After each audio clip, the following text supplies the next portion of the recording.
One thing I did notice when we were on THD's point of view, he is Curse of Tonguesing these guys, so I just wanted to close that off.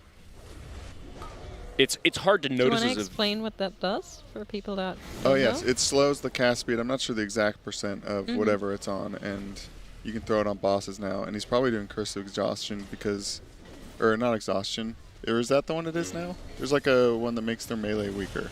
There's a weak. But you can only have one, right? Maybe I'm insane. He could be doing that on the ones that aren't casting. He is good at doing that and also doing good damage while spending those globals on the utility. Yeah, he's slowing the casting speed of the ones that need to be kicked. It's probably just to give the leeway because like the melee are in it. I mean, look how crazy it is in there. Like, you might just need the extra time to run away and then back to the boss to get your kick. We're getting our seeds in now, right now. First one is up. We're going to top the second one in just a little bit as soon as the timing is a little bit lower. Twisted having some trouble here as he drops fairly low, is able to get topped off by his healers here. The boss's HP is looking pretty good. The Nathra is a little higher than the other two, but I think they're managing to even it out. So similar to what I had been saying earlier, you just want one target that most people haven't targeted and cleave down from it. That's looking really good. Next seed will be topped up in a little bit. We're now in 3 stacks. People are healthy enough to play this Sinful Projection. Actually standing in here. Gonna survive this easily. Kingfly a little bit low here, not in range of these melees, but will survive. Birch is probably down. I think that's Birch. Can't see with the stack in the middle.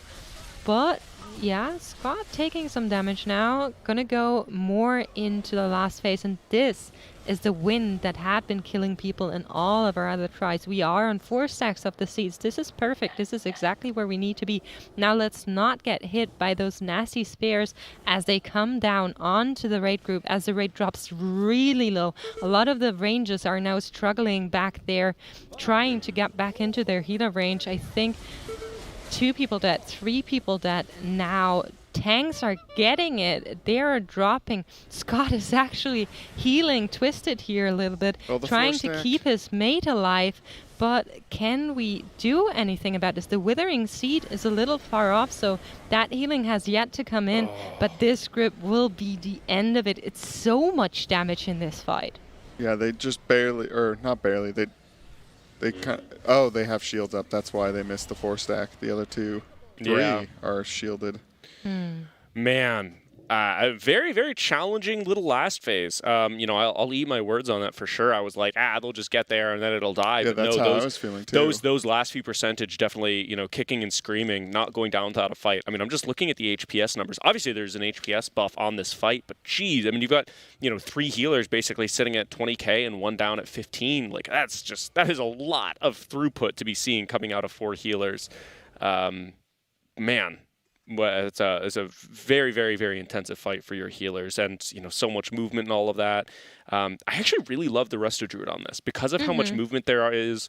That Convoke has got to just be, you know, doing, you know, Convokes with the flourishes, like that does a tremendous amount of pumping, and you know, you can do it all on the move because you've got that Druid also plus Roar. Like Druid just brings so much. I'm super glad. Plus Bark, I love Bark. Resto Druid brings a lot of really nice quality of life things. And I'm a huge fan of Resto Druid in this tier, and it's fun because like Druid has boomkins who are really good, and if you have a boomkin that can also play Resto depending on the fight, you're just like shining in this tier.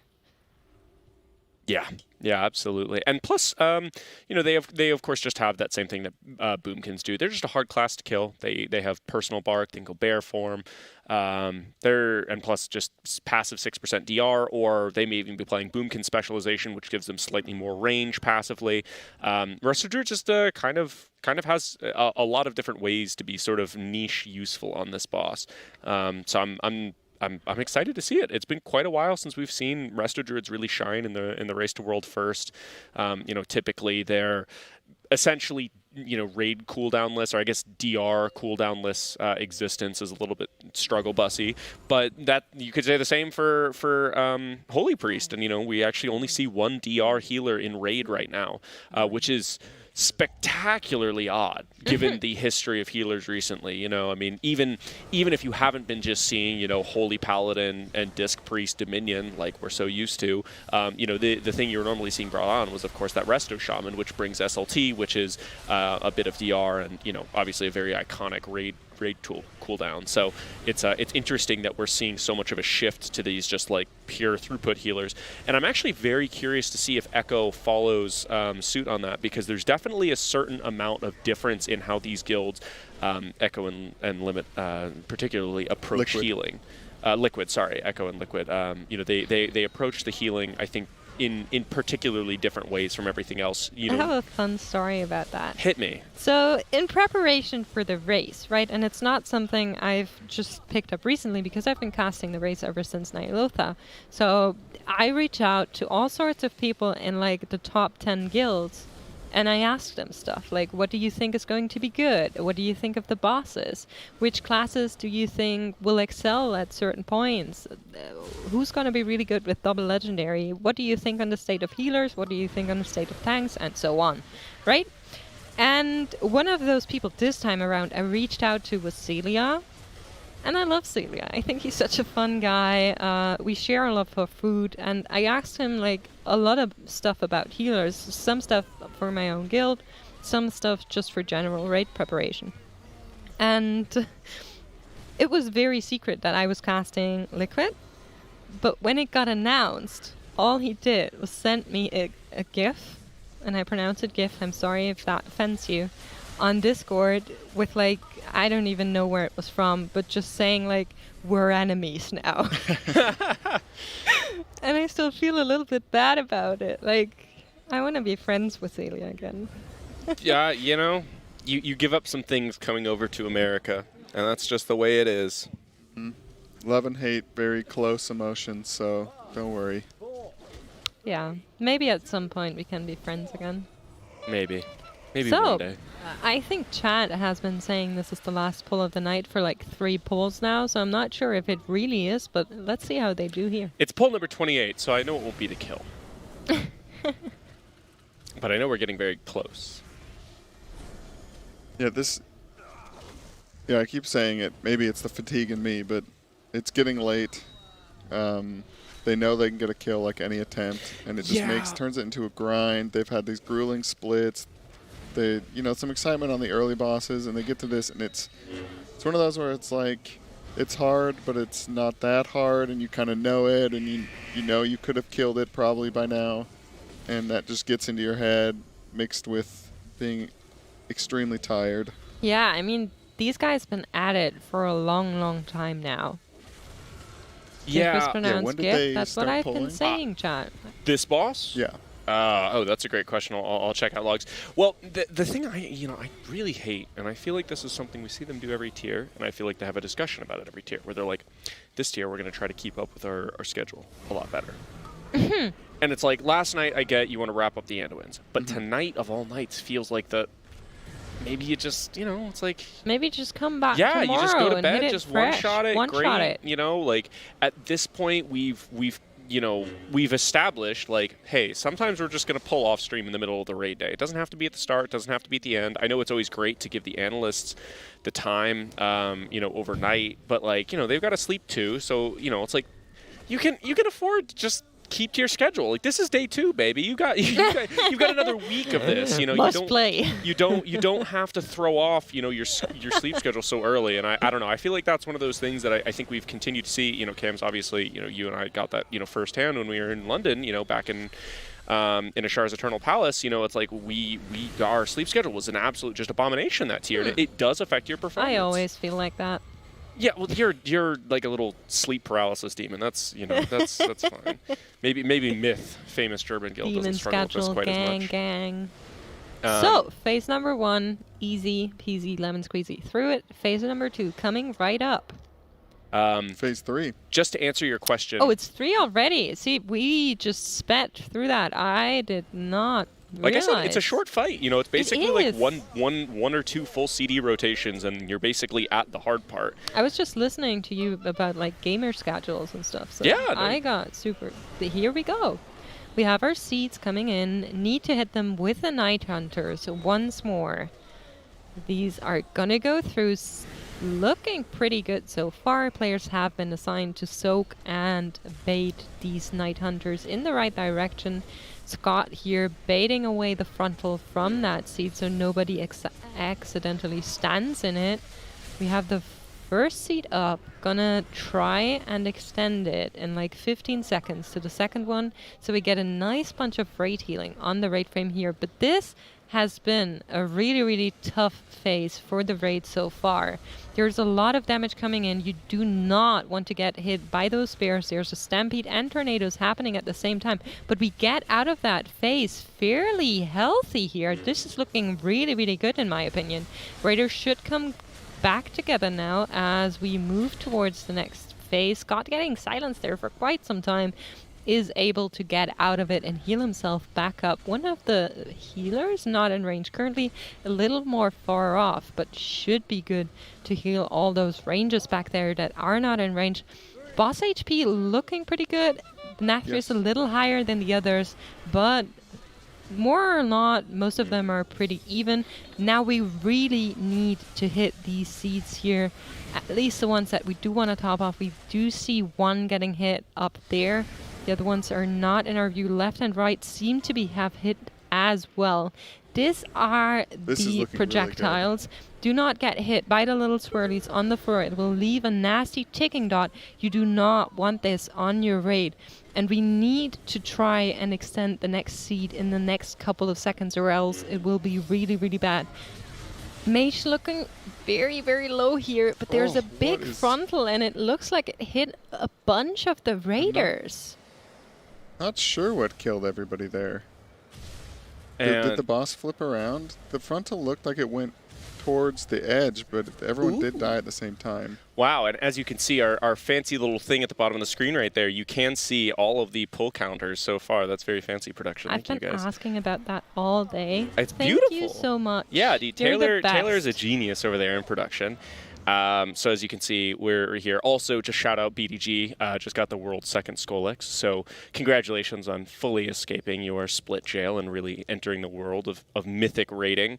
Now that was their 28th wipe, in fact, on Prototype Pantheon, which would mean, let's see, so this was the 28th. What's the next pull count again? Oh, it's 30. Sorry, 30 is after 28? Yeah. Oh, okay, interesting. Your number has been deleted, Beloris. I'm not sorry to tell you. Okay. Could we get a replay of when everybody died there? Someone's saying like a red circle was sneaky onto the boss and just kind of like rolled through melee. We'll have a look in just a second. I'm very curious. We're all turned around looking at everybody. I do see some people in Ouroboros. It does look like some that people was have actually left the the raid frame. See, if now I I see feel correctly. very good about this 29 because they are going to come in tomorrow and they're going to We'll have a look. Here's the replay.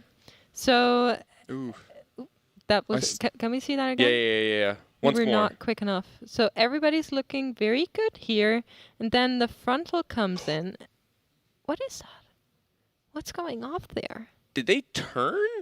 I think like they got frontal, but I'm not sure.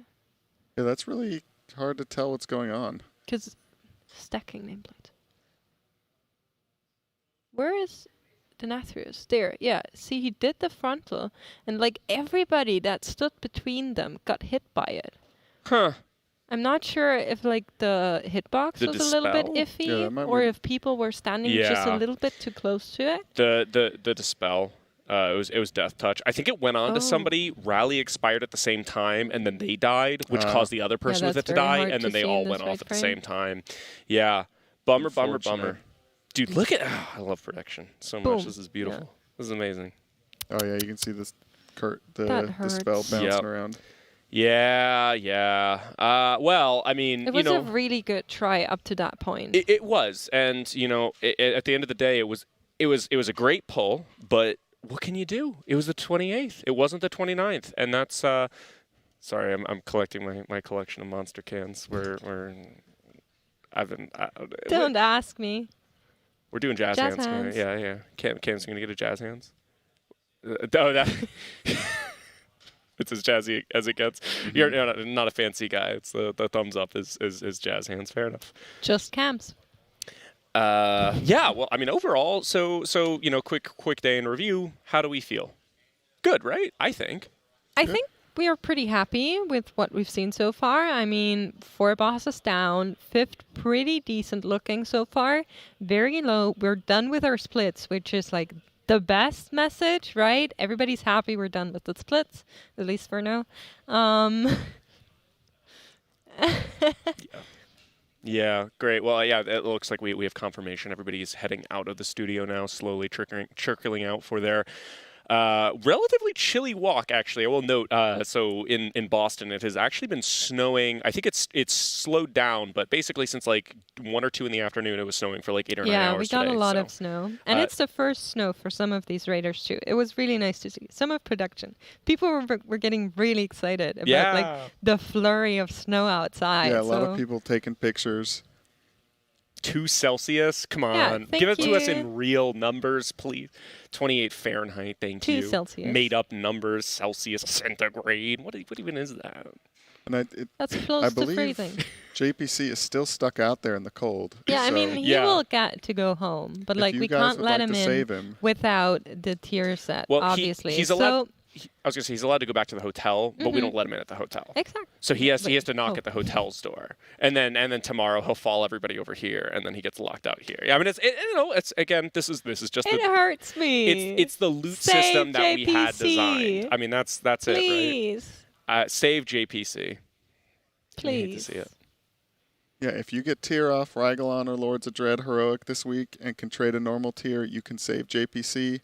Just join how do you do discord.com/liquid Guild. Yeah, Okay. there you go, comms. Yeah, join there. There's channels. You can set it up. If you go to the run, you get 1 million gold. If you get the tier and trade it, you get 15 million. 10 for your guild, 5 for you, or if All your of guild it list, for all you, of it. if you want to have it. Happenstance in support chat. your Here's own guild. the link. So all of the NA raiders that killed Discord.gg. today, that will kill tomorrow, because a bunch of them will kill tomorrow, right? All of you, looking at you, save our man, JPC. He's out there in the snow, freezing. We can't let him in. I feel so bad about it. You mean, can help. Every day, JPC is struggling. What did happen to JPC? Somebody's asking in chat. Well, so there are tier sets, and tier sets are very important to being relevant. And tragically, JPC has not acquired his tier sets. He requires traders. Details on screen right there. Quite a bit of gold on the line. I have a lot of gold, and I would love to give you some of that in order to save JPC, unlock those doors, and bring our low man back inside. Please save James. Please save James. Every time I see this video, I can't help but smile because he smiles for brief seconds where he thinks it's a joke and then he realizes it isn't. And it's like, it breaks my heart, but it also makes me so happy to see him smile. So, yes, please get him out of the cold. Save JPC. Very cold. 2C. So, let's talk about today as we're summing up. Summing up? Summing up? Summing up. Summing up? Sure. We could also summon it up, but summing up what has happened. Lars, do you want to take us through? I would absolutely love to. So, of course, we came in today pretty quickly, knocking out Vigilant Guardian. Admittedly, 3 wipes for these guys on the first boss of the instance, which is a little bit that's higher than usual. Typically, it's a one-shot world first guilds. And then Skolex falling pretty quickly right after. As a world first, of course, we had somebody else sneak in and steal that world first while we were in split prison. But towards Zymox, of course, they were able to take that down relatively quickly. And, of course, actually, I think they did. It was, and DeSausage, of course, going down as well right after that. Sausage being a little bit underwhelming, I would say. I think we were expecting that to stand up a little bit longer. And we've had about 3 hours now on Prototype Pantheons, wiping 28 times on that. I think looking very promising to die probably first pull tomorrow, which would be 29, actually. So an exciting day for sure, seeing at the very least 5 of these mythic bosses. And, of course, I don't even think this is a secret. They pulled Halandris a little bit off stream as well. So technically they have seen seen 6 mythic bosses. I did not know You didn't know that? Yeah, no, that. they were like, it was like after they killed Zymox, they're just like, no, Skolex. They're just like, which I can't even remember. They were just like, we're just gonna go off stream for a minute and pull this. But of course, right now they are on Prototype Pantheon, pushing towards Lihivam, and at which point they will have to go back to Londres before facing down. How did you pronounce that? Lihivam, I don't know. Lithium. Lihuvim. It's not lithium, Counts. We've been over this. It is a made-up conglomeration of consonants. Lihuvim. Yeah. Production bullying me for this too in my ear. Come on, listen. I've been up here with Meeks for hours now, and she is just Valor. Valor. Yeah, thank you. You got that. She has just been slapping me around up here. No, that's fine. Whatever. And then Halandris, and of course, I think the boss we're all really excited to get to, Anduin. Yeah, I mean, I think Anduin's gonna be the cracker. It will be really, really hard. It's gonna be the what? The cracker. All right. He's not the cookie, he's the cracker. Okay. It's not nice. And unless something unpredictable happens, I think we could see Anduin tomorrow. What? Yeah, I mean, okay, because you got to remember that's on the other side. Like the end of night tomorrow, I totally buy that for Anduin. I mean, another 14 hours a raid or so. I'm trying to do the math that you guys just came up with. So walk in tomorrow. Yes. Let's just say an hour for prototype, right? So they get in, they start raid, 10:15 local time or so. Don't give me numbers. I don't do numbers. They're killing Prototype Pantheon, and then they're moving to Halandris, right? They have like 10 hours to work on Halandris, if it's that difficult, and I don't expect it to be, and then they'll see Anduin. Halandris is not going to eat up a whole raid day, so I think, probably around dinner time tomorrow, for sure, we'll probably be seeing Anduin for the first time, which I think is probably going to, do a lot of the tone setting for how long this raid takes. People have been, conjecturing like, oh, it's going to be, 2-week long, 3-week long. Some people saying second legendary will define this race. And, Anduin needs to stand up for quite a while if that's going to be the case, or Jailer has to be literally unkillable. So you think tomorrow 3 mid-tier bosses are going to die? I don't think Anduin's going to die. No, we have Lihuvim, we have Prototype, and we have Halandris. Oh, yeah. I mean, sure. Yeah, I think so. I did the math. Okay. Yeah. I do think that, I guess. I'm not too sure about that. Halandris could be really, really tough. And I think the same about Lihuvim because they touched him like after they... Do you want to bet? Let the boss go live. You want to bet? Yeah. What are we betting on? Some channel points. Okay, let's bet on channel points. I don't know what we're even able to. But I feel good about that, and I guess we'll just have to see. And whoever's right or wrong, we'll just have to rub it in. But I will just say we've buttered the ducks. We buttered the ducks. The duck's not fat yet, though. The duck is not fat yet. We've been getting a crash course in German vernacular today. All sorts of turns of phrases. I got you. Thank you. You're welcome. Well, I think we are... Are we heading out for the night? We are. Camps, I'm not sure if you're fine with where we are. Do you think 3 bosses are going to die tomorrow? Yeah, Anduin tomorrow. Anduin tomorrow? All the channel points on it. Okay. All in. I would love to see Anduin. I'm just not ready for it yet, I guess. If you do want to see some fun stuff tomorrow, we do have a charity up and running for Girls Who Code, and if you want to see us do fun stuff, you can get us to do fun stuff by donating to our charity. And I think our first goal has been reached, which means one of the casters, or multiple, I guess, I don't know, get a temporary freehand Team Liquid tattoo. And Crazy has said he will get Team Liquid on his forehead. So I'm really excited about that. If we reach 3,500, we will have pineapple pizza for people that hate it. 5,000 is casters learn TikTok dances. We have an orc. We have I can't pronounce that, saltine cracker challenge. You got Saltine. it. Saltine? That doesn't even make sense. Raiders or casters read mean tweets, hot wings challenge, this time with hotter sauces, or egg roulette, my personal favorite. I'm really excited for egg roulette. I'll be there. I just want to smash some eggs that's on fair my enough. forehead. It'll be great. It will be great. So please donate if you want to support that charity, or if you want to see us do stupid stuff. I'm here for both of it, honestly. So yeah, with that, I think it's time I want to thank our sponsors here at the event. Obviously, Coinbase, Twitch, Honda, Secret Lab, Monster. I'm not sure what else. Jersey mics, obviously, giving us our Jersey mic'd listenings, which are really cool. Then we have Twitch and, well, remember our charity. And that's it for tonight. I think you guys will take over with the after show in just a little bit. Yep. Is that correct? We are like 7.5 minutes away from talking through everything that's changed in Limit/Liquid since the last race. Yeah, very exciting. They have good graphics. I want to Everyone see turn in. all of that. Really exciting. So, thank you for watching, chat. Keep tuned. These guys will stay with you. I'm going to go to bed because I have raid tomorrow morning since I raid on EU times. Take care and see you tomorrow. Have a good night.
Liquid guilt, race to world first after dark.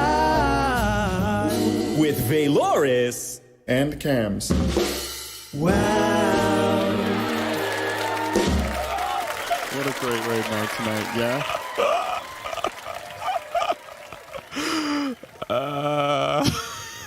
That's very good. That is a very, very, very, very excellent intro. I love that. That is the first time that we saw this. I think we went into that blind specifically just to, I don't know, mess with us. I don't know. Production and us have a pretty interesting relationship there. Well, I am Valoris, and this, of course, is Cams. Yeah, I don't know. This is like a Mad Libs kind of intro there. But very excited to be with you guys here tonight with the After Dark show. Of course, we have our charity sponsor for this event, Girls Who Code.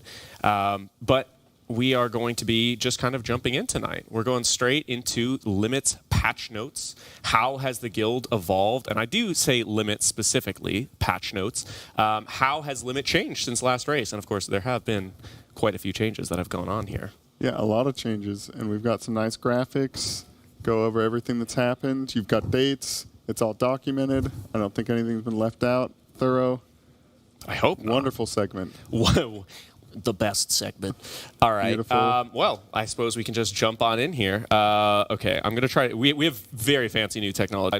Are we here? Did we do it? Have I achieved? Well, hopefully you guys are seeing this as I am seeing this behind us, the Limit patch notes up there on the screen. Of course, the most important change here that could have possibly happened is the guild changes, right? 11-17, that's the big one, man.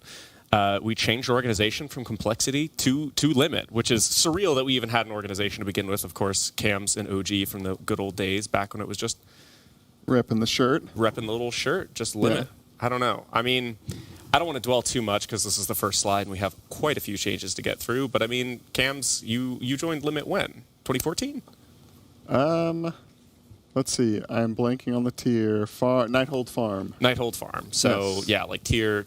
I don't even know. I'm not even going to try and guess. I think it was 19. I'm not going to try and guess. Proceeds to guess, you know. But that's forever. And at the time, just a gang of friends, right? I mean, it's hard to believe that we're.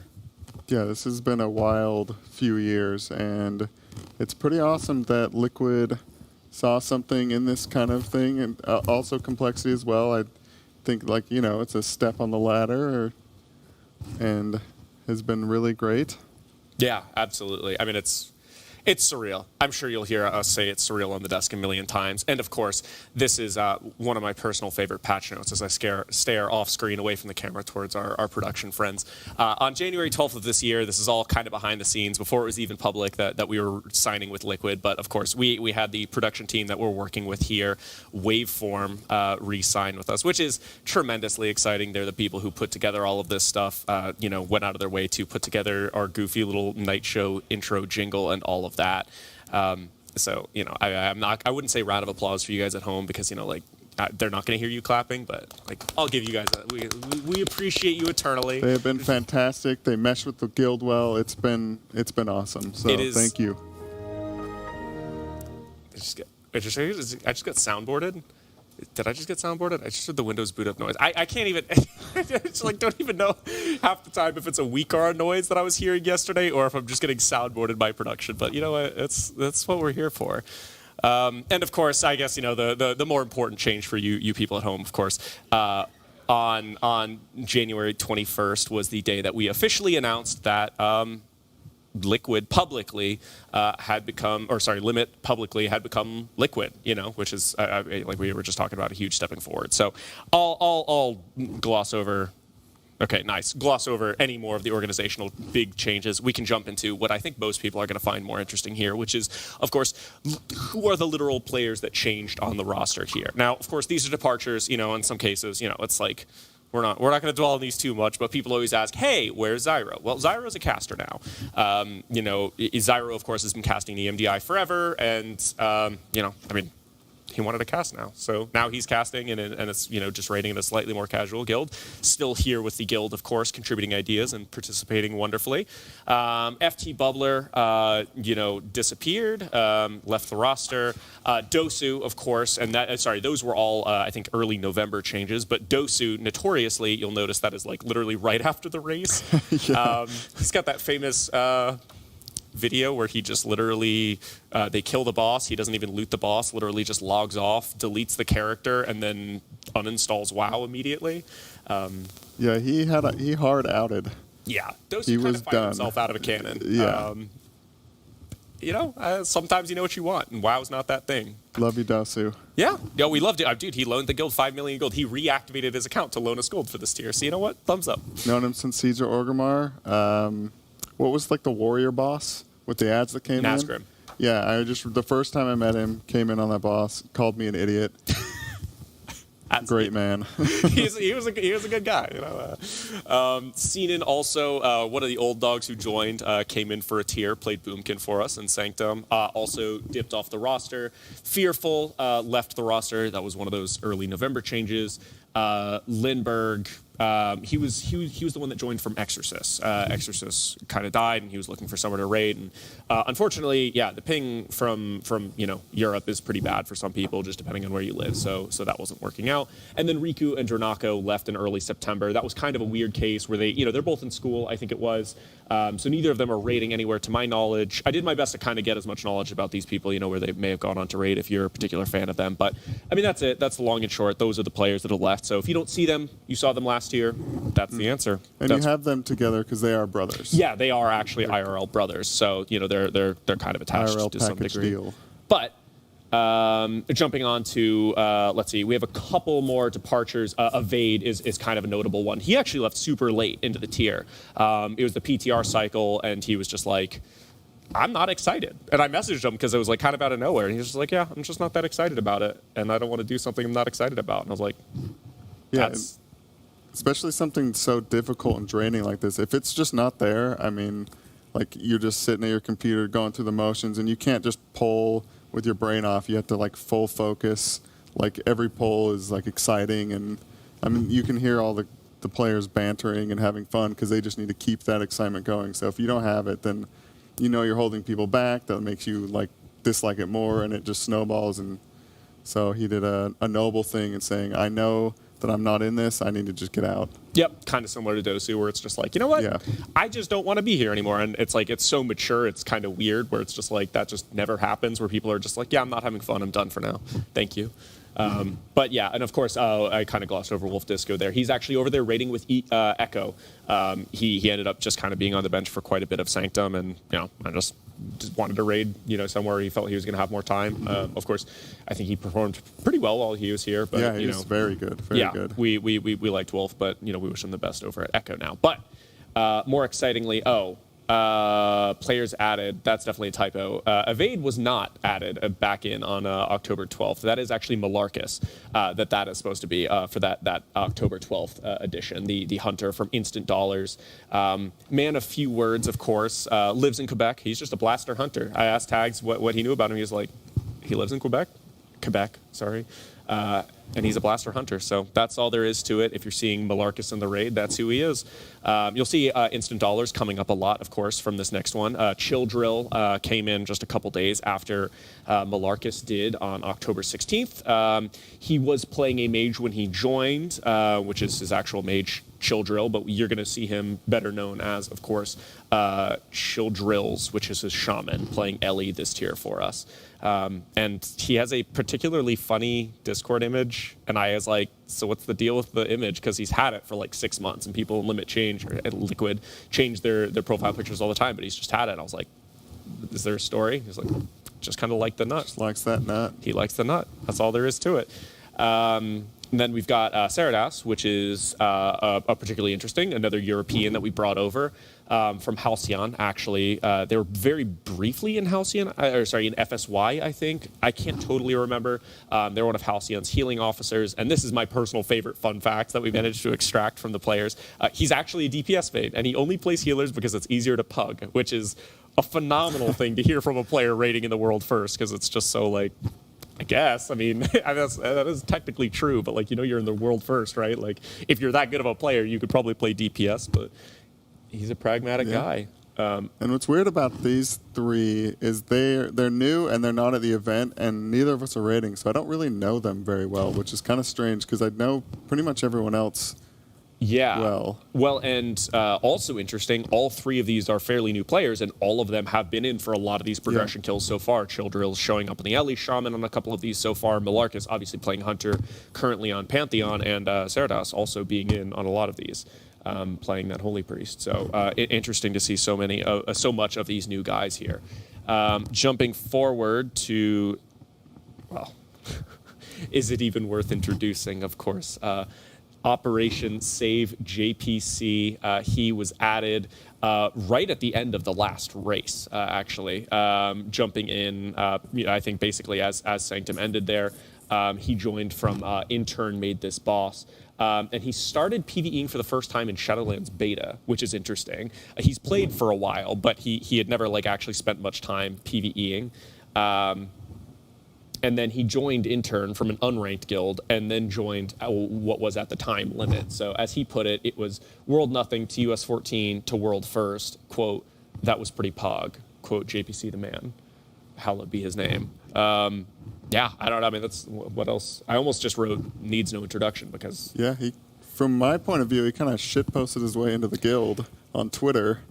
Kind of, yeah. And it seems to be working out. So I mean, if you're looking for recruits, you can go through the mentions. Yeah, I mean, it's like getting. I mean, we both obviously joined the guild at points, and it is. Well, I guess for you, it's probably made more sense. But I know for the era when I joined, it was just you kind of just had to know somebody in the guild, and they had to think you were good and be like, oh, yeah, we need somebody. This person's decent, and they'll actually raid this much.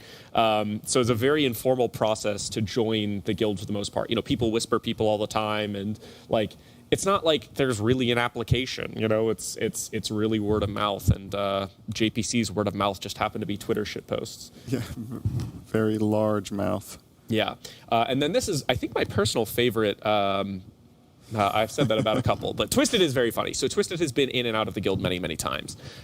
So he went and gave me his little guild history here. So he added, he joined as a DPS from Instant Dollars just after AEP in 2019, and that was the first time that he joined the guild. And then he was in the guild for 6 months or so, all the way through Nilotha, and then he competed in the MDI for Complexity as a healer. Obviously role changing from DPS to healer, and then he left to go join ID after Nathria, so he wasn't with us for Sanctum, and then he came back in August of last year as a DPS, and then he changed from DPS to tank. So he actually will be going for the trifecta here, having played for us as all 3 roles, which is pretty interesting because most players, some people go from tank to DPS or DPS to tank, or healer DPS, but very few people will go and do the actual trifecta and hit all 3 of those. So Twisted, of course, being a very flexible player, and I would say I'd be tempted to say so far working out. I mean, obviously it's early in the tier, but high pressure role, and he seems to be holding up to it, so I'm impressed. Yeah, and I think to be brought in as a tank and then just kind of be ripped like this, the guild's got to have a spectacular amount of faith in you, and it's one of those roles where you kind of need the people around you to be very on your side about things and think you own. And Twisted is definitely one of those people who's just absolutely just thought of as a tremendously good player. So very, very exciting to have him. Jumping forward here, some more new players. Of course, we added in Birch, a boomkin from Club Camel. I love this. He's only ever rated as a boomkin, which, I don't know how you feel about that, chat and or cams, because, boomkins, I'm sure he's asking for buffs still, but he is at the very least loyal, so I guess we can take that. Yeah, I mean, it's only progression rated, or does he not even do alts? He doesn't do alts. He literally just does interesting. Yeah. Die hard. Yeah. Well, actually, I want to say he's a hunter or something, but I know that he just I don't even know if he did hunters as buckets. I think he basically only did boomkins. I respect it. Yeah, you know what you're good at, and especially he's young, and this is the first time coming into anything like this. You want to just be confident. Don't take on too much. Oh, totally. Yeah. Staying in your comfort, and especially because this next bullet point, he's the youngest member of the guild at 19. He loves garlic. Those are 2 factors that really go into just staying kind of in your comfort zone for a little bit. When you're young, there's a lot of pressure on you. You may not feel super comfortable in an environment like this, or maybe super comfortable. I don't know. Maybe he's, very confident. But definitely one of those things where it's like, just stay in the comfort zone for a little bit. People think he's very good, and it just takes a little bit to kind of grow into more classes, or maybe not. There's people like, I really like Evade, who's just like, I play Demon Hunter. I'm really good at Demon Hunter. I'm not going to play other classes. It's like, this is the class, and if you need a good one, then do it. Then, of course, we have, it looks like Zesevi, but he goes by Sevi, joined at the start of November. There's a lot of roster shuffling right around at the start of November. He joined as a Boomkin/Warlock from FSY. Of course, FSY, a notorious guild that Limit has taken just a couple of players. Sorry, Liquid has poor taken. guild has been looted. Yeah, that guild has been looted. I've heard rumors that they might be disbanding at some point. Oh, really? Yeah, it's unfortunate. They're legendary, like, semi-hardcore guild. Always owners, always putting in impressive ranks every tier. That'd be a bummer if they're gone. Yeah, they're really not gone, not in spirit at least. I think we've got like 7 ex-FSY members. Sevi, of course, being their former raid leader. And also, this is kind of interesting, he previously, he's from Israel originally. And then he raided an FSY from the U.S. for most of the time. So he's lived in the U.S. for a while. And that's unusual to see somebody, like some people will raid in U.S. guilds from Europe, but not a lot do the way backwards. And as far as I know, it's not super common for top-end guilds, except for, I guess some people did it for like Future. That was like a content guild. But I never knew that, so very interesting. And he joined FSY back in BlackRock. And I asked him his favorite movie because he was kind of like, I was like looking for some fun facts on these guys to include here, and he's just like, Inception, I think. It was just such a non-committal answer to give for your favorite movie, but he's got a single-track mind, and that track is World of Warcraft. No time for movies. Another FSY member, of course, joining us in August or so, Rivens. Shadow Priest, very chill guy from Norway. I'm not sure if you've gotten a chance to meet him, Cams. No, I see him around, but I haven't really said anything. They're so busy. They are. That's very true. No, I love this. Started in BFA and then subsequently quit because so he said, "Oh yeah, I started in BFA," and I was like, "How'd you not quit?" BFA was pretty rough as a new player, and he's like, "Oh, I did." So started in BFA, quit because BFA, and then ended up coming back just like right before Shadowlands, kind of in I think it was Farm for Nilotha, and then kind of settled into some better guilds there. But that's a very quick ascent, going from joining in BFA all the way to ending up in a guild like FSY, and like really 1 or 2 tiers is pretty wildly impressive. But I guess Northern Europeans, man, Finns. They're built for WoW. Something in that water. Something in the water, dude, or the mountains. I don't know, but yeah, they certainly managed to put a lot of people in these top ends. Now, moving on to some more familiar faces, of course, we have player changes. So these are players that weren't necessarily joining or leaving the guild, but just changing roles. So looking at Lighty, of course, he name changed over to Ben this tier and role swapped from tank to DPS.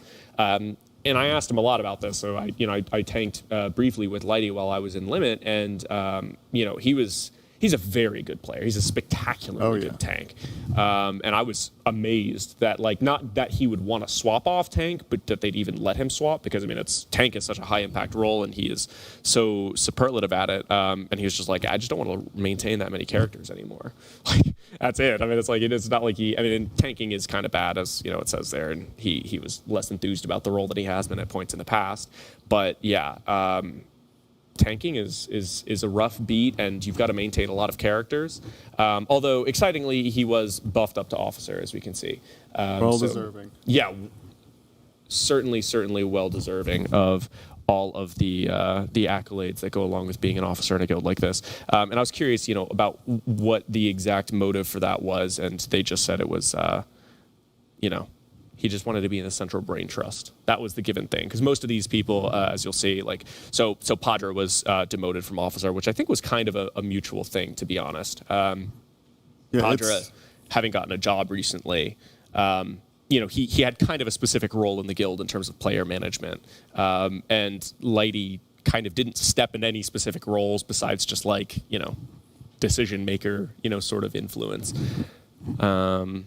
Sorry, I didn't mean to cut you off, though. Oh, just saying, similar to, knowing you don't have the passion to raid anymore. Yeah. He probably just, I'm way too busy to be an officer. It's just like a title I have now. And so you just step back and say, it's fine. You can replace me in that. I'll come raid. Yeah. I mean, he still owns. He's still in there pumping on survival. Padre, yeah, big damage pumper, topping DPS on Pantheon. On Saturday, actually, he bought a house. Like he's a full-on normie now, dude. He's got a career and everything. So it is very hard to devote that much time to WoW and then also be, kind of trying to maintain like a full real life. You definitely have a life somewhat, but like, to be like, have a fully committed relationship, be, trying to really, be on that normie grind is very challenging to balance with raiding. Stepping kind of into Padre's role as well. Of course, we had Scott. He was pretty quickly after Sanctum promoted up to officer. Actually, he was in the guild for less than a year. He joined pretty close to Nathria as the tank, I think. And it was like right after Sanctum, they were just like, yeah, I mean, this guy owns, and he's a very smart, good influenced everything. So he got pushed up to officer. Again, no specific like responsibilities or roles like, a player like Atrocity who kind of handles a lot of splits and that sort of stuff and like logistics, but just sort of like this is a smart person and, we want to have him at a role where, his voice is well heard. Some other specific class changes and mains changing over here for this tier. Nori, of course, Nori is a pretty notorious multi-classer, but, I did want to note that, he was putting emphasis on his druid this tier, as we can see coming up huge on Pantheon, his main changing over from paladin to druid. In the past, we've seen Nori on like everything. I mean, paladin more recently, but he was in like an Ellie shaman previously. He played DK back in Antorus. I think when I joined and I was asking Max about Nori, he was like, I'm pretty sure Nori hasn't played a single spec sequentially in a raid. Like he has literally just changed spec or role every single tier. There's a typo here on the next guy, Lip. It should say paladin to brick, unfortunately. Yeah. I did these patch notes before we had totally finished our splits. So, yeah, unfortunately, Lip got bricked pretty bad. I think his Hunter might be more of his thing at this point, but I know his Hunter doesn't have 4P. So, yeah, Lip is pretty hard bricked as far as players go, which is a bummer because as we both know, Lip is a fantastically good player. He was, I believe in Sanctum, he was kind of on the outs, too, of the raid. Am I correct? Wasn't he sitting a lot? And I remember we brought up, like, you can't sit Lip. And so it's kind of, I don't like that I'm seeing that this time either. No, it's spooky. He was playing Rhett back in Sanctum. And yeah, Rhett just like, it wasn't like terrible in Sanctum. It just also wasn't particularly good. And I think he had kind of a similar situation actually with the domination sockets. Like obviously that was such a crucial thing. You kind of had to have that game switch checked to be able to be like thought of as a valid person for that raid slot. And yeah, if you don't have your tier, you don't have your Dom sockets. I mean, or Dom gems or sockets, really. You're not going to be in the raid, unfortunately. And of course, dropping down to Eric, former officer in Liquid/Limit. He swapped over from Mage to Hunter. Hunters are particularly big pumpers this year. Although I think oddly enough, his Mage did end up being the one he's focusing on. So I think this patch note is it got hot fixed. He's a mage this tier, more so than a hunter, with, of course, Malarcus and Padre really filling that hunter role. Exiled, though, stepping into rogue, from rogue to warrior. Of course, JPC the man kind of stepping into that dedicated rogue slot. And Kingfly, I said class change from priest to hunter, but I think that should be warlock with the way that tier fell out. Kingfly, obviously, having been in the raid on his warlock more so than hunter. So much changed over the last, today. Yeah. I mean, well, the past decade compressed into the past, I guess the past 7 hours haven't been too bad, but before that, it was just at 40 Halandruses, 40 Lehuvums, 40 Anduins, just a crazy amount of split shenanigans. So lots of things have changed. But I based on what we saw going into the tier, those were the patch notes. Obviously, always subject to some hot fixes there. Jumping forward to support staff changes, of which there are actually quite a few going into this tier, as well as kind of a general summary of the roles everybody has. This is a particularly exciting one, of course. Azoria on November 1st of 2021. This is right when all the Liquid stuff started being official internally. She stepped up from guild manager to general manager of Liquid's MMO division, which is obviously huge, amazing. We're all Liquid. Azoria has been with the guild for like 6-7 years now. She started off as a guild social media manager, unpaid in 2015, just as a fan, out of passion, like all of these guys. And as it says there, has been subsequently promoted to the queen of the castle. So we're super happy that Az has been able to stick with us on this journey, and obviously has been beyond instrumental in making this whole event happen. And speaking of instrumental in making this whole event happen, of course, that's basically a transition I could use for almost all of these people, because there have been so many pivotal roles so far this race. Yeah, but Misery has been, it's hard to overstate the contribution here. He came over as an analyst from Echo and has handled split coordination, testing, prep. He was helping Telegon with some of the graphical fight representations, deciding where loot should go, and of course, he is the author of Liquid's Guild's Forbidden Tome of Knowledge, Misery's Pit of Doom, and keeper of Split's Sheets, and of course, Salt. That is from his tombstone directly. Misery is he is aptly named. He is the keeper of suffering this tier. That's what the players get a ton of the attention, because they're the ones in the raid. You see their names, they're on the cameras and stuff. But I hope there's like a lot of interviews or something with these analysts, because they really are doing a ton of work, and it's hard to give them the recognition they deserve. Well, what's so funny is they all run from it too. They're just here for the competition. It's like Misery is just he doesn't want any attention. So he's just he's perfectly happy being behind the scenes, just being the architect of suffering. And it's like the players really, it's like they just come in, and Misery is just pings out, and it's like, yeah, we're doing Anduin 22 times in a row. That's the plan for today. And it's like there's okay, I guess he's the one writing the script for what's going on, really, for the most part here. And speaking of script writing, of course, jumping along here. We added another analyst this tier, Telegon. That was at the start of December or so. He joined from Method, and he doesn't actually raid in HC. He told me to take that off, but I'll be honest, I've been busy. I forgot. I'm sorry, Telegon. I'm sure you'll beat me up for that. I think you've raided in HC at some point or something. I know I got that from somewhere. Tags told me, so blame Tags, Telegon. But he works on a lot of things very similar to Misery. In particular, he does timelining for abilities and works on. He's kind of the person that really for Lords of Dread and Rygalon and the Jailer was kind of looking at the Dungeon Journal and being how does this fight actually work, just based on the Dungeon Journal, which is a very difficult sort of thing to approach. So he's played a particularly key role this raid, given the fact that we're going into those final 3 bosses, or were going into the final 3 bosses, totally blind. And, of course, I think probably the most exciting re-addition of the roster. Yeah, which is saying a lot, because obviously none of these are exactly small changes as far as the support staff goes. But Bubba made the decision to rejoin from BDGG, so Liquid Poaching from Golden Guardians, that head coach role. Bubba Dub, previously, of course, LCS player back in season 4 with Complexity, and also previously on Limit during, now Liquid, previously Limit, during Nathria and Nilotha, being with us for both of those world firsts, gone for Sanctum, and then back for now. Is he going for 3 in a row? You be the judge, but yeah, Bubba leading us to victory, right?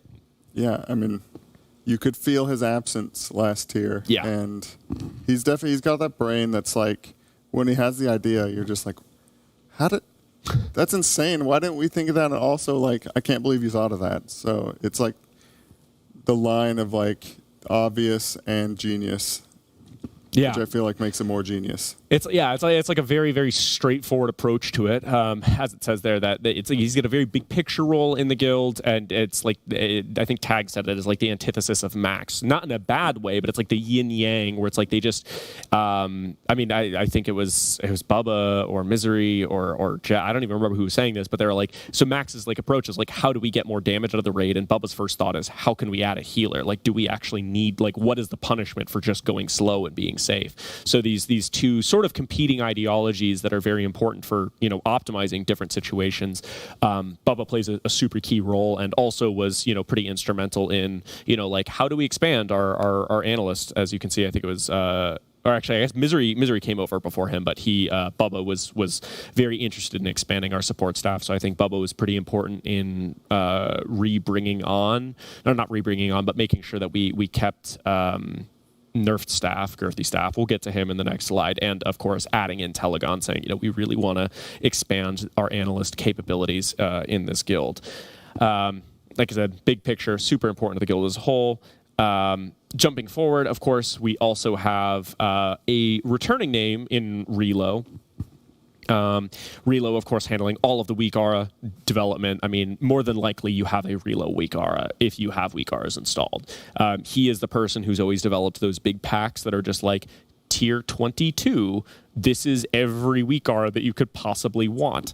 Just every single ability. And he also raids, though, and also has a job in all of this. So in order to lighten his load, we also brought on Translit, who's another one of his weak aura developer friends. They're both pretty close. So they're both kind of working in concert to develop weak auras, and not necessarily either one of them be individually overwhelmed, because weak aura it's a super important role in the guild. And it's like, you kind of just need to be available every moment the guild is raiding, and when they're not raiding, probably working on stuff for the day after, which is a lot to ask of one person. So of course we added on Translit, and I found out, interestingly enough, he's the one who developed the weak aura for island expeditions, like for tracking, like, okay, so you want to hit 60, huh? By this date, well, you have to do 400 islands today, or whatever it was, which cursed weak aura. I hate that thing.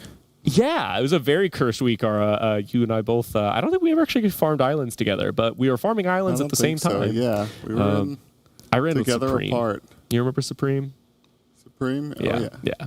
Our Taiwanese raider who's in the guild for a little bit. Him and THD, dude. We banged islands. But yeah, if you played in BFA, doubtless you also had that weak aura. So it's kind of cool to see these, like, famous names that you wouldn't necessarily recognize. It's kind of when somebody like tells you about like a music producer or something, and you're like, oh yeah, so I do know this person. You just don't really know them. Yeah, and much like moving Max outside the raid to like put the raid leader on their full thing outside, that's what's happened with the add-ons. Used to just be done by people in the raid. It was insane. Like in between polls, they're trying to code, it doesn't work. They're trying to like update it.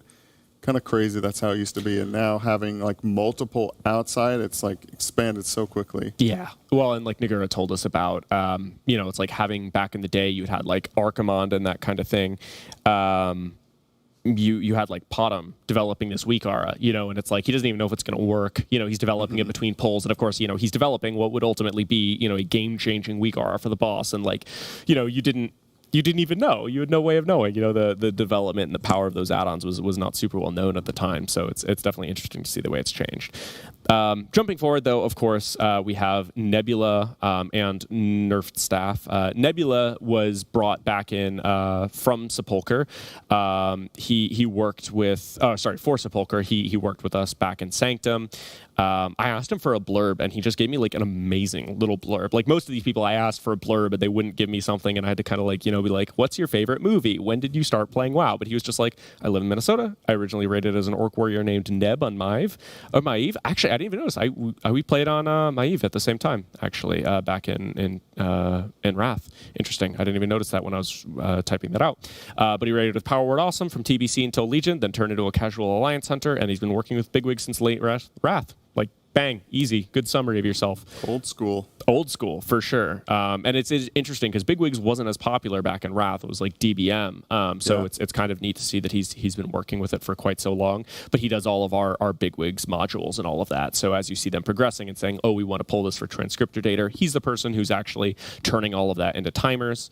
And Nerf staff, of course, he was particularly late to kind of like officially sign on to Liquid. He has, as you can see there, a very busy day job. He works as a software engineer for Microsoft working on data security, which is just a mouthful. I mean, it's a busy job, doubtless. So, we're very, very pleased to see that he was able to come back on with us. And of course, his name was nerfed. He's no longer Girthy Staff. He is now nerfed staff.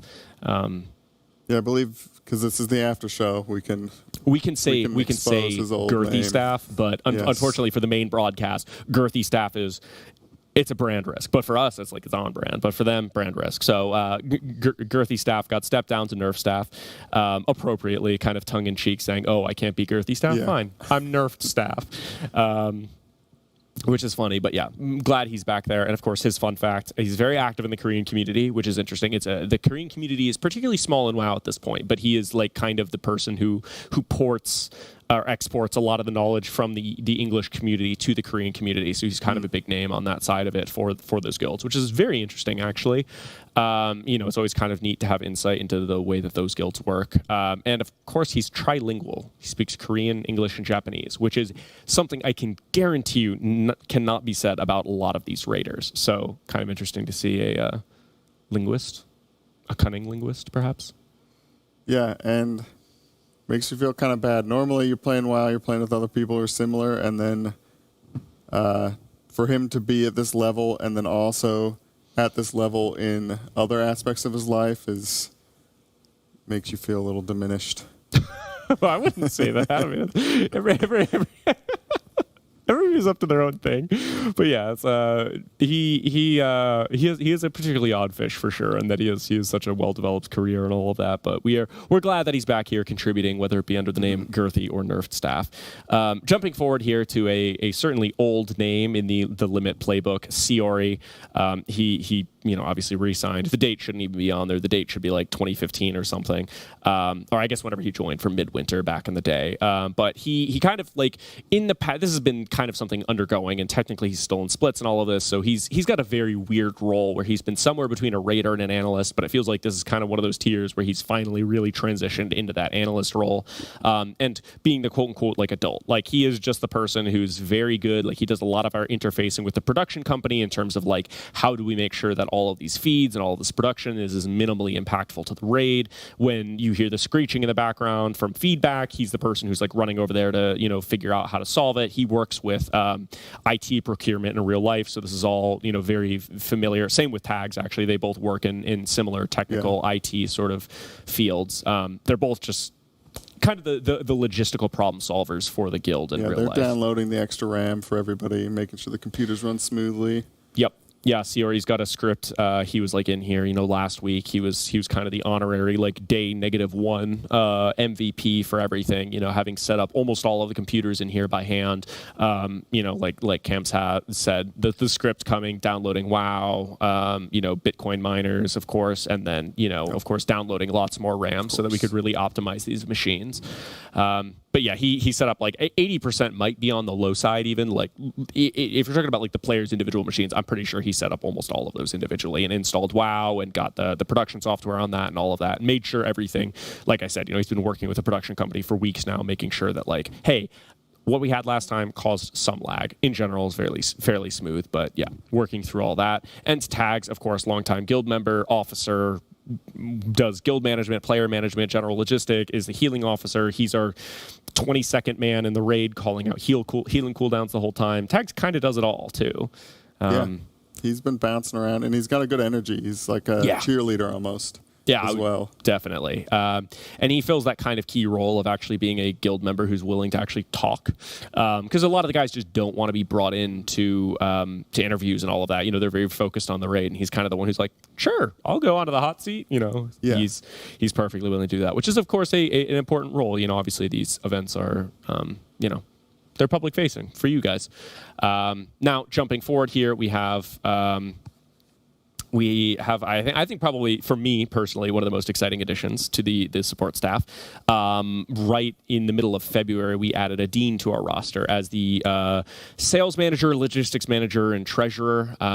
So she is just like a gem of like public facingness that the guild is kind of like, I would call Limit like a fairly coarse sales guild. Like, I will freely admit in the past we have not had like the, hey, thanks so much for coming for our sale. Like, like how can we make this a fun, it's just like they're very much the, all right, this is sale 1 of 6 for the week. Like, yeah, okay, tag the boss, jump off the edge, and let's go, kind of that, in and out sort of thing. And so she's bringing a little bit more of that like customer servicey touch to it all, making sure it's a smooth process. And of course, helping to make sure that everything is facilitated with the guild. How many buyers can we actually do? How many, traders can we do, that kind of thing, that generally speaking in Limit, everybody else, Liquid, everybody else, myself included, just don't like doing. Like, that is not the things we enjoy. And a lot of that stuff overlaps with stuff I was previously doing for the guild, which I have been just freed from. My collar is at least half gone, so I'm personally very excited for her. And she also has some enjoying some interesting IRL stuff. She works as an environmental consultant for contaminated sites, which is just like, why are you playing WoW? You have a very important, neat, real-world job, but of course takes all kinds. And she's from Canada too, so she's, I guess we'll call her the spiritual. We actually had a lot of people from Canada. Huh? I don't think I noticed. Oh yeah, and our production companies from Canada, they all just simultaneously turned around to look at me. Yeah, they're all from Toronto-based Waveform, and she also wanted me to plug her stream, so. Tell them to follow my Twitch, twitch.tv/AdeanTheQueen. I'm pretty sure that's right. I did it from memory. If it's wrong, you just Google like Adeen stream. I don't know. I'm not good at this, Adeen. This is your fault. And of course, I was nerfed from treasurer to bag holder. Now I just hold all the gold. I don't have to manage any of it. I still buy BOEs. I don't know. But I'm splitting a lot of what I used to do with Adeen, so I'm very pleased for that. And, oh, wow, this is actually the last change. This is so much. I don't even realize how much this was. But Kingfly, right after Sanctum, was like, dude, I'm not doing this. I'm so tired of doing splits and all of that. He was kind of the old Misery. He was actually kind of the old Misery, Telegon, Bubba, and Atrocity, which is like 4 people's jobs that he's been doing on his own, setting up splits, setting up sales, setting up groups, doing all of the nightmare logistics. Like, that stuff takes up so much time. We've had 4 people doing those things, and he was doing all of that alone for like 4 or 5 years. And he's like, dude, I just want to play the game. So he's still with the guild, still as a raider. Obviously, we've seen him in as a warlock, but he has finally been truly freed of his shackles and is now able to just happily live his best life as just a warlock, no longer being weighed down by those chains of responsibility. Do you think this kind of thing can keep going? So say, like, you were the treasurer, you kind of got split into 2 jobs. The analysts and stuff, that's, multiplied, probably doubled as well. Like, is it going to keep increasing, or is this kind of diminishing returns? Maybe a couple more people? I mean, there's diminishing returns, but I don't think it needs to get too much bigger, but I can definitely tell you last year in particular, when we had lost Bubba and everything got smaller from Nathria, things felt very, very jammed. Like, that was a brutal tier. I don't know how many more people we need to add. I mean, not for my role specifically. Like, I think between Adeen and I, we probably have that. But I think analyst is one of those things where it's mostly, there's a right number that's small, probably, because you need to have a lot of people who communicate well and can come up with ideas, because it's fundamentally a very collaborative thing. So it's not like you just have 500 analysts and you're going to get more than if you had 400. It's like there's a right number, and there's like a very team-based sort of thing. Like, they need to be able to get along and come up with ideas collaboratively. So I doubt the analyst team gets too much bigger. I mean, I feel pretty good about what we have right now, which is good.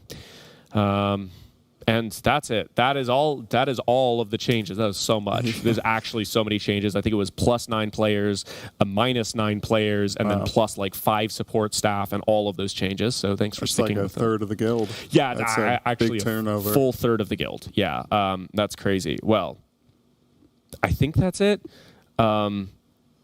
I think that's it. This is I'm absolutely winded. It is like 2:15 here, so I'm sure you all at home are ready to head over to the Echo stream and catch what is hopefully going to be an exciting day of Mythic progress for them.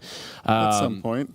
and I'm very excited to hit up some sleep. So let's jump straight to our. Actually, do you have any final thoughts, Cams? I don't want to gloss too far over these liquid changes. No, that's it. I guess just if you can follow or support the analyst people again, or the Raiders as well. I mean, all the support you can do, greatly appreciated. Everyone's putting in a ton of work.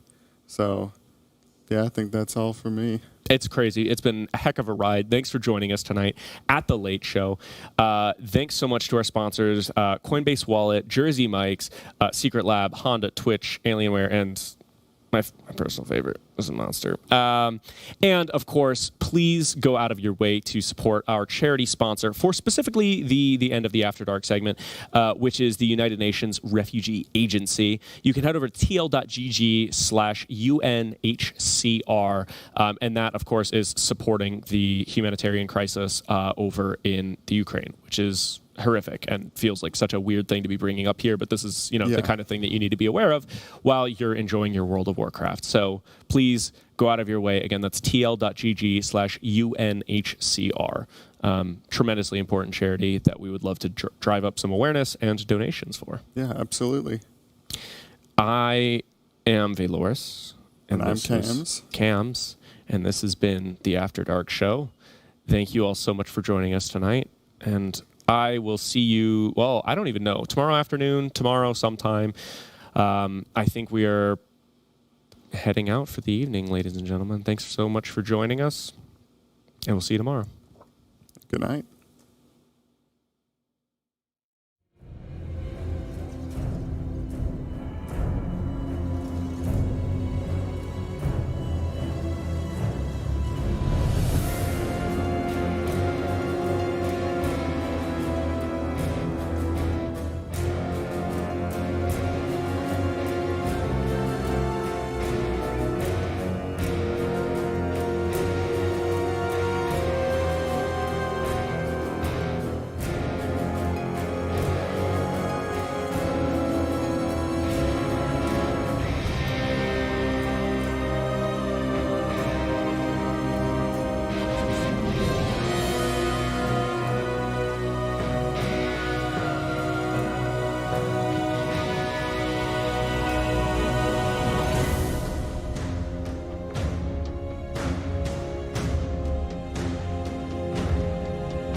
So that's why we feel really good about the rosters going into next year.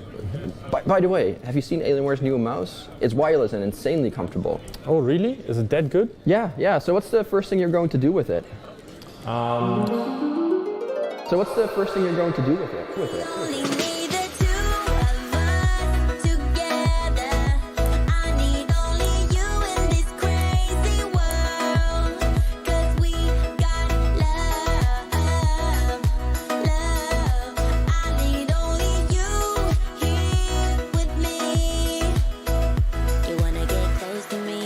Do it right now.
Race to World First morning broadcast to start your day.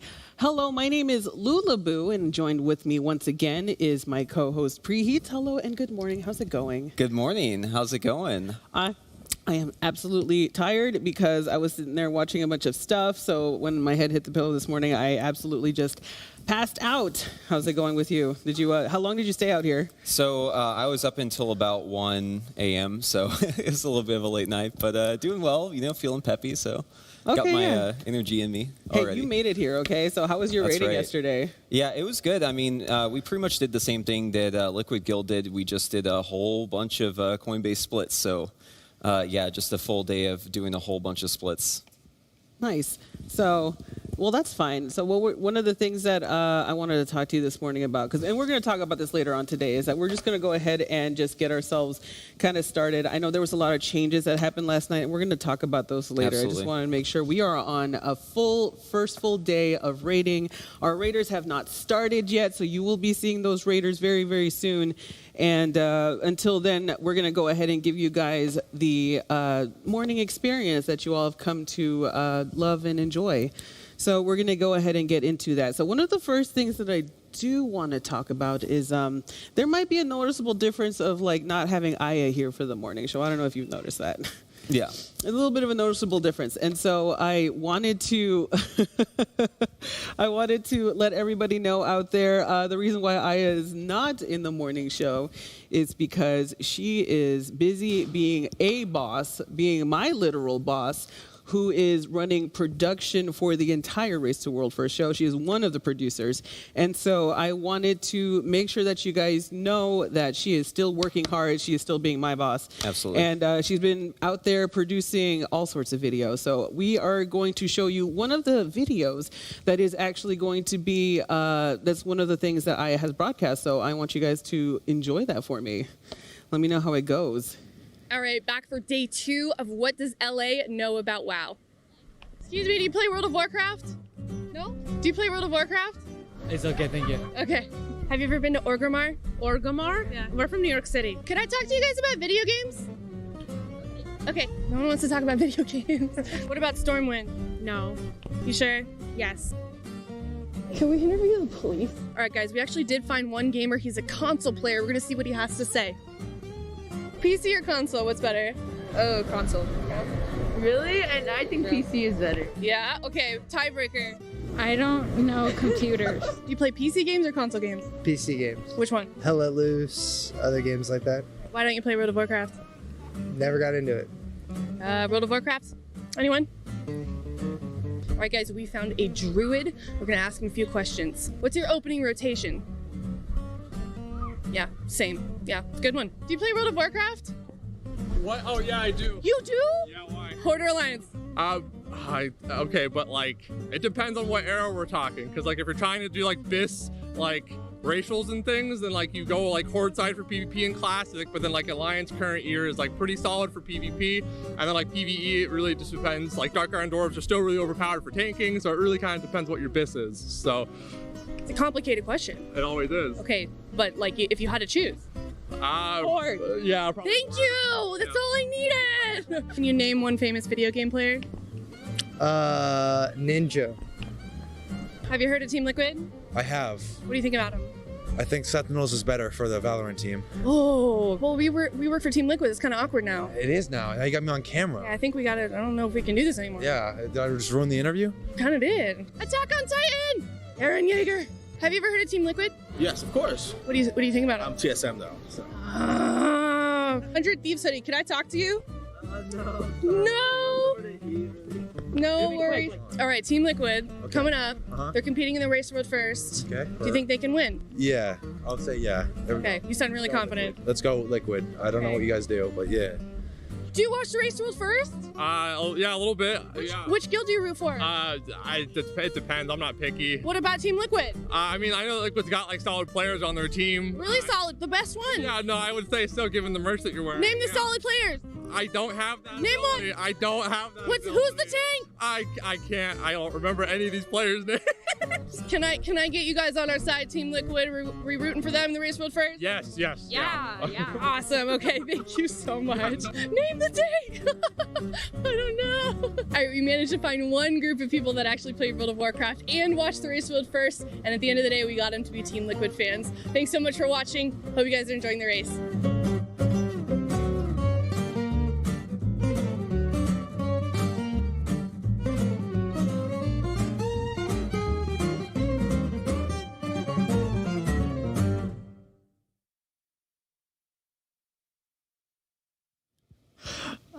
That was absolutely perfect. Yeah, I that's so didn't get a good. chance to actually see the video feed. I actually heard the audio a while back, but I never got a chance to see the actual full video being made like that. And I remember she was telling me that she went to the Santa Monica Pier and was just like, I did video footage over there. I'm like, what did you do? Just talking to random people, yeah. Yeah, I just talked to random people. I'm like, I can't even imagine. So for those of you who are not afraid to approach random people like that, I salute you, because that is my worst nightmare. Yeah, she looked like she had fun with it. She really got that guy talking, huh? Yeah, she really did. She got him going. Which is it's exactly what you want to do for stuff like that. So that was really great. So we have all sorts of stuff that Aya has been doing. She has not been slacking. She is absolutely putting some work out there. So anytime you see her in front of the camera, that is her doing some work. I know that she went to Fenway Park. That's a nice, fun one that you're going to get to see later. So make sure that you give Aya a big old clap every time you see her on the stream, because she is still going to be not only producing, but she has actually been doing casting still. So she is hardworking. Make sure you give her, everything you guys can for support, because that has been actually been pretty darn good. So now that we're here in the morning, it's a good time to talk about the catering menu of the day. Yeah, let's see it. So once again, you guys are always asking for the catering menu, so we're going to bring it back for you guys every single day. And so we're going to start out here for our breakfast. It is blueberry pancakes, spinach, egg, white, and cheese scramble, and some sausage, which actually sounds pretty good. Yeah, definitely. Breakfast is always served while we're doing the show, so you might see some players in the background getting some food. You might have already seen a wild THD maybe just now. So we have that breakfast ready to go. Production, can we get that one more time? I want to make sure we read off the entire thing. I want to make sure that everybody knows, so we don't have to hear about it later, exactly what kind of breakfast and lunch and dinner we're having for the rest of the day. And yes, tater tots are lunchtime. You cannot, don't fight me on that. I love tater tots. But was that a chicken Caesar salad that I saw in there too? I think so. So yeah, there's some healthy options mixed in there. even though the players won't touch it, it's still there, and I appreciate that, because I eat salads, and that's what's important. Okay. So we're going to go ahead and move on to our Honda MVP of the day. Once again, this is a segment that we put on every single day, and we always try to showcase a member of the Liquid team, no matter how big or small, no matter which jobs they think is important. We think that it's important, and so we want to go ahead and highlight our Honda MVP of the day. It is Atlas. Yes. Who could have guessed? Yeah, so Atlas is our Honda MVP of the day. I don't know if y'all were watching the broadcast yesterday. Hopefully you were, but he was just going around basically giving everyone these long, good massages. I mean, Atlas is really, really skilled at relieving tension. So, increasing that team morale, going around, relieving that tension. You love to see it. Here's, there you go. Yeah, look at those hands go. I mean, look at that. That is some masterful work. Look at that relaxation just going on Max's face. So he absolutely was just doing a great job of trying to boost the morale, getting everybody nice and going. This was before the servers were up, am I right? Yeah, I think so. So this was basically when they were still waiting on the servers to come up, and Atlas was going around. I mean, we were just watching a clip of Max here, but he was basically giving everyone massages. I saw him go around to at least 4 or 5 different people. Yeah, this is not a 10-second job here. He is going in and making sure that he is actually kissing up to the GM so that he can get a raid spot. Am I right? Yeah, I know. This is him guaranteeing that he's going to be able to stay on raid every single day. And I appreciate that kind of work, because I will absolutely start bringing candy to Aya or something to get me some more segments throughout the day, because I think it's kind of important. I mean, why not? So that is our MVP of the day. If you would like to nominate somebody for being an MVP of the day, make sure you tweet at us at Liquid Guild with the hashtag Honda MVP. I would love to see what kind of nominations you guys have. We would love to talk to you, so please hit us up for anything that you want to talk to us about over at the Liquid Guild Twitter. So make sure you check that out. Also, one thing I want to talk about, though. Yeah.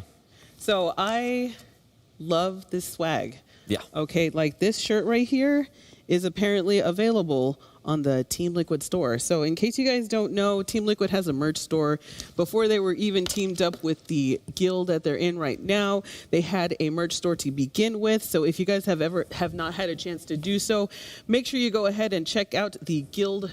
It is the guild merch store, isn't it? Yeah, absolutely. I mean, you're going to see all the guild merch there whenever it comes out. I think there's also a separate store for that. There's the tl.gg/RWF shop as well. That was for our shirts that we were wearing yesterday, correct? Correct. So everybody on cast was wearing those sweet Race to World First shirts, and those shirts are available for us to purchase, for you to purchase, over there in the Team Liquid store, tl.gg/RWF shop. So make sure you go ahead and check it out. That is a actually pretty sweet logo that they have there. I think. Yeah, the art on the back of the shirt is really, really well done. You have Anduin in the front there. Obviously, you have the jailer. Turns out, maybe I shouldn't say that. Spoilers. But yeah, no, in Sylvanas on the top right. Oh yeah, we don't want to give away spoilers yet. It's too early. No spoilers. We'll talk about some spoiler stuff, but we're gonna wait till like later on, farther down the raid time. But that is a really nice shirt. If you pay with your Coinbase wallet, you get 10% off your purchases. So make sure you go ahead and check that out. It is there for the entirety of the Race to World First, so you have some time, but not all the time in the world. So, make sure you check that out today. And I think that's kind of cool, too, because not only that, just the regular Team Liquid store is absolutely banging. They actually have some really good bangers in there. Like, normally you just see like a T-shirt and a logo, and that's it. They actually took the time to actually have some really, good more than just the logo. merch. Like the art is really well done on these, and that's true for like pretty much all the merch. So definitely go check it out on those two websites. Absolutely. Also, Team Liquid is supporting Ukraine through the UN Refugee Agency, the UNHCR. So if you would like to help support here, we have a website that you can check out, tl.gg/UNCHR. So you can help with the Ukraine refugee crisis that is happening right now. They are providing all sorts of aid, so make sure you go ahead and check that out. You can see the link below, so you can go ahead and type that in whenever you get the chance to do so. It is always something that we're always going to try and be helpful here at Team Liquid, so we have put that out there for you guys to check out, which, is pretty cool. I think that's pretty neat. So, Heat, I want to talk to you about something. Okay. I have some questions. Yeah. Why is it that there are 0 mythic kills and we are on day 2? We are on day... Okay, let me start over. Okay, we are on day 2 of the Race to World First. There is not a single guild that has completed a mythic kill. Yeah. They went back and started doing heroics, and I want to know why. Yeah, it's a really good question. So, if you've been following the race previously, there's usually they just hop right into Mythic and start killing some of the bosses. Yeah. This time around, they're taking their time with it. They're trying to get their loot a little bit more squared out. So, you're going to see them basically doing those splits and just really hitting them hard. They got to get all their tier gear. The amount of damage increase you get from the tier this time around is kind of insane. I mean, like some classes only get about 10% or something like that. But, I mean, there's other classes like Boomkin who get like 30% increase from their 4-piece.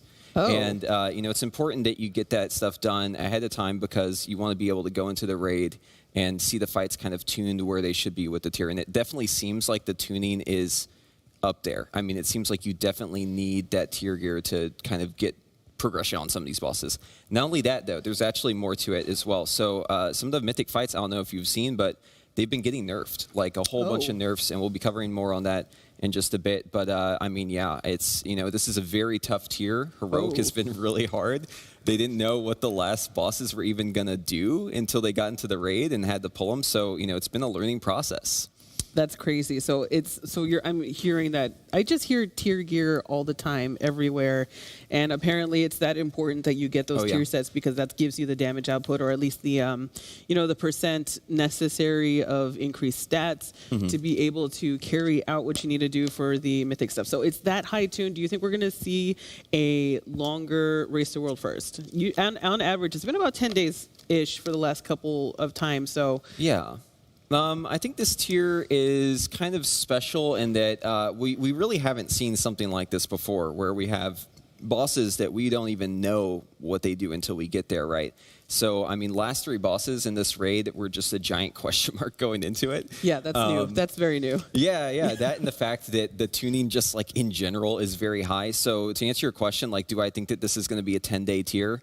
No, I think it's going to be a little bit longer. Yeah, I think we have our work cut out for us. Yeah. Okay, excellent. So we are actually collecting some guesses about how many pulls everybody's going to take. Yeah. Obviously, there have been some blank answers for the last 3 bosses on the casters for putting in answers. They did not want to answer whether or not they were going to have how many pulls that they want to put in. And usually we're always putting out there and we're always putting guesses. This time around, that is not the case. The last 3 have been left blank by everybody because they don't know what's going on, and it's getting a little crazy hard out there. But along with the servers going up, I do believe that there was, patch notes? Yeah, we have some patch notes. We have some nerfs that went through. I'm just going to pull these up on my phone real quick. So, so on the first boss of Mythic, which is going to be Vigilant Guardian, we have the force field damage taken. That went up to 90%, so that means that they probably thought people were taking a little bit too much damage there. They also reduced the damage on the radioactive core by 12%. They reduced the damage on the fracture core by 15%. I mean, these may not seem like big numbers, right? Because it's just like 12 and 15. But whenever you're talking about damage taken and being able to survive certain parts of the encounter, these are pretty significant nerfs. Yeah, and to a first boss on Mythic, I mean, that's kind of crazy to see nerfs like this on the first day of the first boss. So yeah, that is kind of impressive. And those 15% numbers, those are like razor thin margins we're talking about. So that means just that small bit amount is just enough for us to accomplish boss kills in the future. And this is true. I have not seen this has been the first tier that's been kind of pretty highly tuned. And so where before we saw a lot of bosses falling over, that's not going to be the case. So you're going to be looking forward to having a lot more people a lot more guilds kind of staying on hovering on certain bosses some more, right? Yeah. I mean, the heroic tuning this time around is just crazy hard. I mean, heroic this time around, I don't remember a tier in recent history that had a boss that was as hard as Anduin, and that's not even the final boss. That was just the final boss for that week. So yeah, I mean, it's tuned pretty high. Speaking of Anduin, though, I mean, we also have some Anduin nerfs as well on heroic. He was nerfed to have 1 less Grim Reflection. That's the adds in phase 2. So whenever you go around the room, and basically the whole phase 2 is you just kill these Grim Reflections, they reduce the amount of those by 1. So that's pretty significant. That's probably one of the biggest nerfs here. Also reducing the amount of healing required for the barrier by 25% or something. So that is some crazy stuff. And that actually, I have not seen, obviously I have not been able to do a lot of raiding because I've been doing a lot of other stuff, but we have been seeing other people who've been doing Anduin, and that one's been a big kicker, right? He's one of the harder ones to kind of get through, right? Oh yeah, Anduin's tough. Absolutely. It's because Alliance people are super built tough and need to be respected. So I appreciate that Anduin is one of the harder bosses because it's just, makes me happy to know that it's going to take a little bit of time for, him to be all sorts of crazy hard and difficult for a lot of Horde players out there. May he continue to be a bane of the existence of so many Horde out there. Just makes my cold, dead heart so happy to just have that. Head. Oh, whatever. It's fine. It's okay. Alliance people will understand. I understand, and that's totally fine. And so, what is it that Liquid has been doing as a guild when the servers came up? Immediately they started doing heroic splits. Why is that? Yeah, so heroic splits are just your biggest bang for your buck whenever the servers come up, if there's something that you can gain a huge amount of damage from. And since tier gear this time around is you can only trade it if you already have it, there's not really that many restrictions that require you to hold off on it until later. Usually you want to go about it kind of methodically. You want to do the highest item level first, and then you want to kind of work your way down. That way you can trade the most you can. Okay. But this time around, since tier gear is you basically have to have tier to be able to trade tier, it just made sense to just go straight into heroics, try and get as much damage as you can, try and get those traders to give you that tier gear, get people 4-piece, and that way also people know which character to focus on, right? Because until you have your tier gear figured out, you don't really know what character you should start doing Mythic Plus on to try and gear out. Mm-hmm. Oh, yeah, absolutely. So I love a lot of chat saying the same thing that are on my side. Thank you so much, Alliance players who are in chat. I appreciate you all being on my side for being in the Alliance.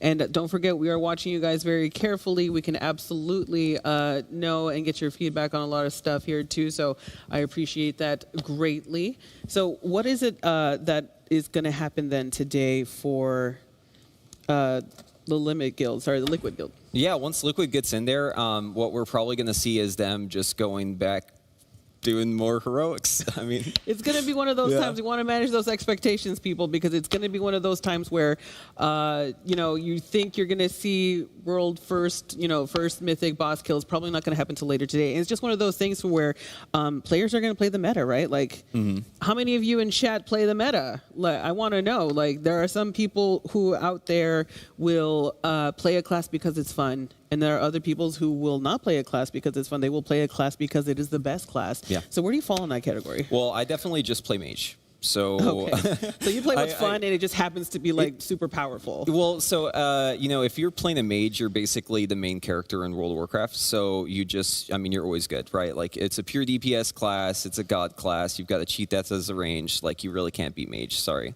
warlocks. Sorry, boomkin. Mage is the best class. Wow. Okay. So I was like a resto shaman for about 10 years, and I was sitting there doing a lot of healing for a lot of the tier stuff. So from like, for Vanilla WoW, I was a rogue, and then I ended up going to do resto shaman in the first expansion of Warcraft, the Burning Crusade, all the way up until Legion, because I wanted to get into groups and raids right away. And I knew if I was a healer, I was going to be able to make that happen. And so, and so finally, I switched over to Paladin Healer, and then I went Paladin Tank. And even though Paladin Tank's not the meta, I'm having a lot of fun tanking all the time. Would you say that Paladin is your favorite of like the supports you've played?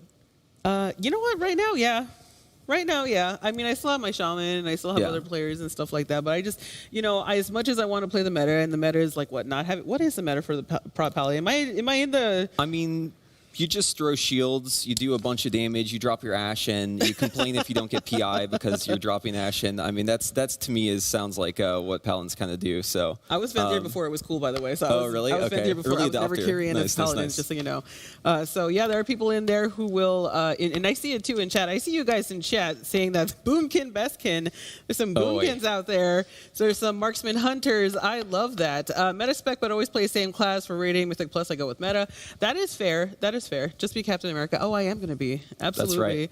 So, yeah, so we have a kind of a split thing. So other people kind of split the difference. Other people just go straight up. My favorite's a bear tank, and you can't tell me otherwise. And that's just totally fine. Bear tank is awesome. I mean, just being a bear, thrashing, doing big AoE, especially now. I mean, like, once we get our second legendary unlocked, I mean, bear's going to pop off. Oh, that's I heard about that. So that changes stuff up, right? So once the legendaries change up, we're going to see some different things, right? Oh, I'm sure, like, a bunch of stuff's going to change once we get our second legendaries is unlocked, because it's like so much of the balance of the game kind of relies on those second legendaries. Those gears, right? Just like like in tier sets too, like a lot of gear stuff's going to happen. So here's another thing, a little bit of a segue here. So explain to me, what does that mean? Does that mean with having gear, and besides talking legendaries, I want to talk about the tier sets, because everyone talks about tier sets all the time. Right. And one of the things I want to ask is, does that really affect who goes into the raid? Yeah, so unfortunately it does. It does absolutely affect who gets played, and this is probably the worst part when it comes to like doing all this prep, right? Because you put all these hours, you put your heart and soul into like prepping your character, hitting the PvP rating, doing your Mythic Plus, and then it can just all be dashed if you don't get the items to drop that you desperately need. And that's just unfortunately one of the realities of doing the Race to World first. Like, that is crazy. So I know that they are keeping track and trying to see who's going to have that. And that's the reason why they're doing heroic splits anyway. They're going to have that stuff drop, right? Yeah, I mean, especially like at a guild of this level, right? Like a guild of this caliber. Basically, everyone who is in this guild is like such a good player that they could just raid, anywhere and be in all the time. But what you're kind of signing up for if you're doing like the Race to World first is, you might have to sit. Like, you might be the best player in the world, but if you kind of get bad luck, I mean, you might have to sit sometimes. So. Oh, okay. Chat, has anybody gotten any tier gear yet out there? Just want to preface, coming up soon, we are going to be having an interview with one of the top people over in the Liquid org. Tracy, a.k.a. Nasjin, is going to be joining us coming up in a little bit. Before that, I want to get some some little commentary from chat here. I want to see what you guys are doing. What are you guys up to? What has your stuff? Did you get good vaults? Did you not get good vaults? Did you get any tier gear? Have you gone into the raid yet? Has anyone downed the last boss on normal? Please tell me what it feels like, because I still haven't done it. Too busy trying to give you guys the best show possible every day, so I want to know what's going on. There are some people who actually do get bunch of 2-piece in chat I see right now. Yeah, 2-piece and 278 weapon. Go team. Look at that. That's awesome. I got hands. Oh no. Congratulations to everyone who got 2-piece. That's great. Yeah, happy for y'all. That's looking mighty fine. Other people are just heck no, and I'm so sorry. That really stinks. That's me. Yeah, I haven't gotten any tier yet. So. Oh no, that's okay. I haven't either, but I haven't tried, so it's not like it's a huge deal for me. Murgle just got 6 of 8 on normal on the first week. Congratulations on your team. That sounds amazing. I've gotten lousy vault, no tier, but one best in slot trinket. You know what? Don't discount the trinkets. Trinkets are actually really good. I wouldn't count them out necessarily. But it's good to know that you guys are out there, and you are definitely beating me on doing anything here. So yeah, so chat, how do y'all feel about this new system with the personal loot and the tier? I've heard kind of mixed things. I mean, obviously, where I sit, it's a little bit different. Like, I guess we have kind of a bias because it's always trying to figure out how to work the system in whatever way we can. But yeah, I'm curious, chat. Like, how do y'all feel about the current loot system here? And Lula, how do you feel about it? Okay, so I like having tier sets back. I'm not a fan of tier sets being so important that I wouldn't be able to raid, or I'm pretty sure if I were ending up in some pug or in some, if I were to, even as a tank, if I were to end up in some normal group, they would expect at least 2-piece tier set as a pug tank. And if I didn't have it, I'm pretty sure I'd get kicked right away or something. Just the way the things are for a lot of people. It's not always going to be like that for everybody. But I'm pretty sure I just like having tier sets. I just don't like having tier sets being that super important. But I'm sure they're always making adjustments. So I'm not too worried about it. We're always going to have future patch notes. We're always going to have stuff that's going to give us a little bit of a differential, and that's okay. And that's how I feel about it usually, because I am speaking as a complete casual, you guys. I cannot explain to you the level of casualness that we're going to be having because that is what's coming up next. I don't even know what the raid is like, you guys. So I have decided to get Preheat to help me figure out what the raid mechanics are going to be like. And I asked him, here's the deal, you guys. I had asked Preheat to explain this to me like I'm 5 on purpose. Don't get mad at him if you think it's a little too simplistic. I legit have asked Preheat for our next segment here to explain to me in the simplest ways possible how I can, what the raid mechanics are like. Yeah, basically I'm just going to mansplain to you. Yeah, mansplain, but I asked for it. So don't get mad out there. I asked him to explain it to me like I'm 5, and he literally went 5 years old on this thing. So I want the full experience. I'm going in on this. So our next segment is Preheat badly explaining boss mechanics to me, because I still don't know what the boss mechanics are, and he's going to help me out on that. So we're going in on this, right? Yeah, and let's do it. We actually got some slides prepared. We have some beautiful slides that we've prepared ahead of time for chat, and all of these tips are 100% legitimate. There's nothing even slightly trolly about any of these tips, so just make sure that you follow everything that we say here, and you're going to have a great time. I'm going to take lots of mental notes. Yeah, I'm going to take lots of mental notes because I have no idea what's going on. So let's go ahead and get our first slide up here. So who is this? So this is Vigilant Guardian, and in Vigilant Guardian, basically you show up in the room. There's all these little robots around. He's the first boss, right? Yeah, he's the first boss of the raid. So essentially this is like a wall that you reach. The boss itself is this giant orb that's kind of stuck in the wall. And the whole bit for this fight is you just want to run around and kind of power up the robots. And then it's going to rain a little bit, so if you see the rain, just get under the umbrella. Yeah, make sure that you bring a jacket. Okay. Yeah, well, I mean, both, right? You want to be adequately prepared. Okay. Yeah, and the floor's going to light up a little bit, but do not play hopscotch, whatever you do. So if you see the tiles on the floor, do not stand in them. Very important. So don't hopscotch the hopscotch lighty. Yeah, you'll bits. see hopscotch, like, it'll basically just be taunting you. Like, you'll want to play hopscotch, but you don't want to play just hopscotch. resist trying to step on any of the... Absolutely resist okay. it, yes. That's very okay. important. Wait, okay, so, and we're attacking the big guy right there on the screen, right? Yeah. So he comes out later. So basically, so who are we attacking in the first part then? So in the first part, it's like these little robots everywhere. And then basically what you need to do is you need to power up the big robot. The way that you do that is by collecting batteries. Is so you the go big around. robot that guy right there on the screen? Yes, the big vigilant, or the vigilant guardian on the screen, the big boy, the Mike Wazowski looking guy, that is the big boss. But you got to power him up first with the tinier bosses. Okay, that makes sense. Yeah. Okay. Yeah, and it's very important. You just go around. You got to collect the battery. You got to stick the battery inside. Once he's adequately powered, then he's going to come out, and you're going to see that this guy has legs. Oh no. Yeah, absolutely. So once he comes out and he's running at you, that's when the damage starts, big damage, and then especially towards the end there, it's going to ramp up. He's actually going to start melting down.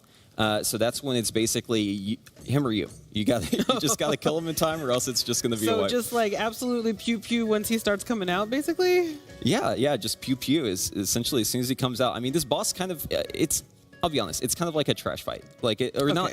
I'm not saying the boss is trash. I'm saying that it's like trash, right? Okay, like there's a bunch of little ads that you kill, and then like a big guy comes out, and it's the first time I did it, I thought we were doing the trash before the boss. I'll be honest. Oh, okay. No, okay, that sounds good. Okay, so really quick. So when Vigilant Guardian's leg stays start, so we don't even see these legs yet. So this is the beginning. Yeah, and then when it's time for the next phase, when these suckers come out, the next phase comes out, right? Yeah, so once you see his legs, that's when damage starts ramping, and then he's going to have a inevitable meltdown at the end. I mean, we've all been there, right, with leg day. Like, there's always the inevitable meltdown at the end. I cry when I'm at the bottom of my stairs after leg day, Yeah. and I'm not okay with that. But it is what it is, right? Like you want to have those schmexy looking legs. You got to do the work and then cry when you have to go upstairs to take a shower. So I have been there, and I absolutely do not like that. So So I'm going to be DPSing and crying at the same time. Is what you're trying to tell me, right? Yeah, and he will be too. Yeah.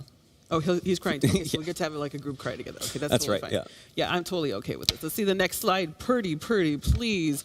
So this is just the first boss, right? So then we actually, how many? So we're going over 7 today, right? So today we'll be covering the first 7 bosses. So we're going to stop right before Anduin, yes. Okay, great. So we're going to go ahead and get the next boss up here because I still need to know what's going on here.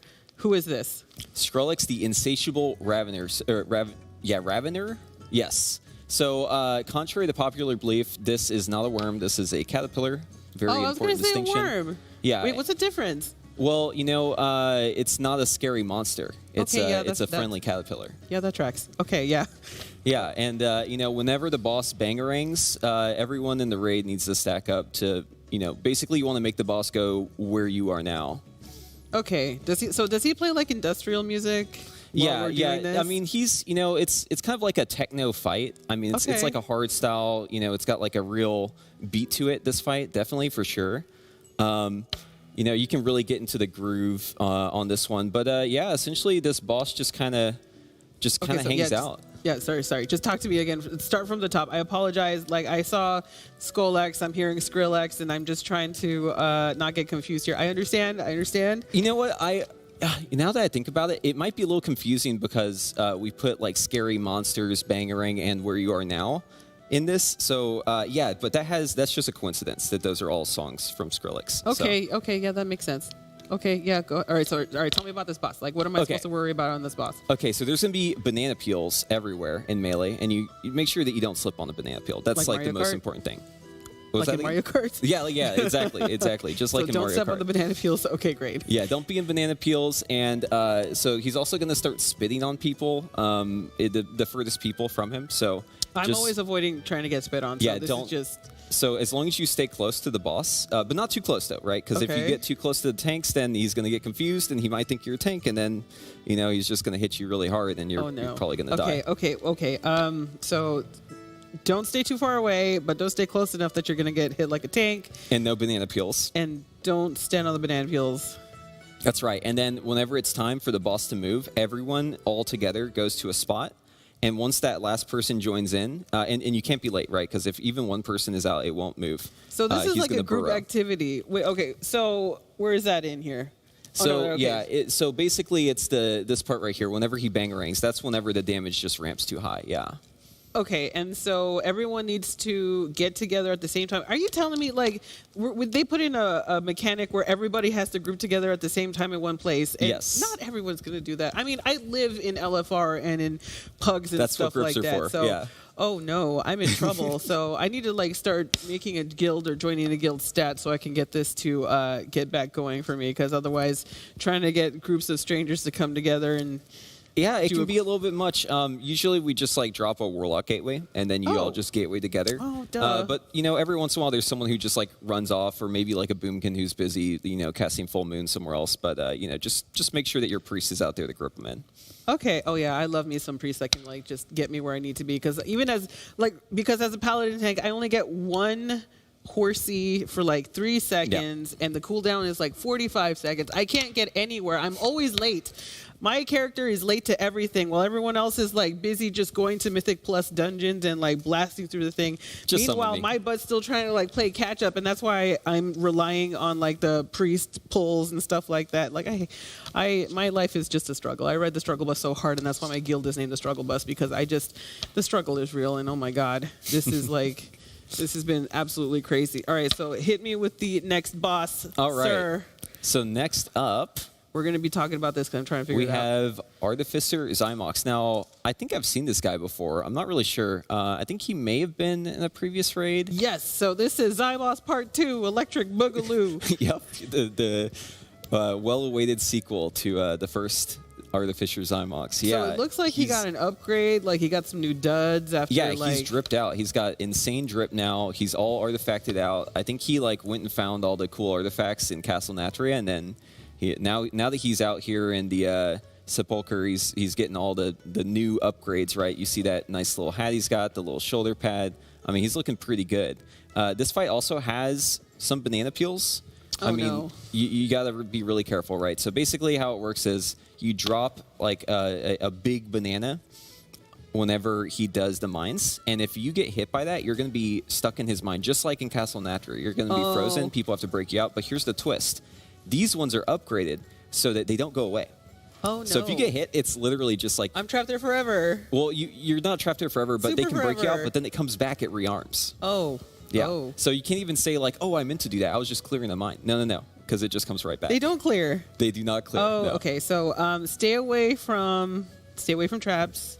Wait, Yes. okay, so no banana peels, no traps. That's right. And basically on Mythic, this is like a Mythic only thing, but the far platforms are going to have a bunch of dogs on them, and you're going to have to go over there. Can I pet them? But make sure, can you pet them? Yeah. Yeah, you can pet the dogs if you want. Okay, great. Okay, you, good. you might get a little injured. Oh. They're kind of mean dogs, but yeah, Okay. just make sure that if you go over there and you have like a fire mage with you, that you just AFK. It's very important. Oh, okay, yeah, I can do that. Yeah, because you want the fire mage to do all the AoE damage. Oh, I'm so good at AFK, and you have no idea. And that's 100% legitimate. Do not question it. Okay, yeah. It's pretty important. But only to the with a fight. fire mage, right? I don't really want to explain why it's important, but just know that it's like super important to do that. Okay, yeah, for sure.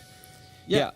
And then just try to stack the portals as much as you can. That your raid's gonna love you if you just try and put the portal directly on top of the other person dropping the portal. That way, you can just kind of have fun going back and forth in the exact same spot whenever it's time to go through the rings. Oh yeah, I'm okay with that. I'm super okay with that, and that's fine with me. So, okay, so portals. Yes. How do they work? So basically, he has the same portal from Castle Natria where you have a circle that goes on you, right? Uh-huh. And then once you get out to your spot, once the cast finishes, he's going to create a link between those two spots. And it's Okay. just like, if you ever played like the portal games, it's the same thing. Yes. And that's why if you stack them, you can just keep falling, and it's really cool. Oh, I love that. Yes. Okay.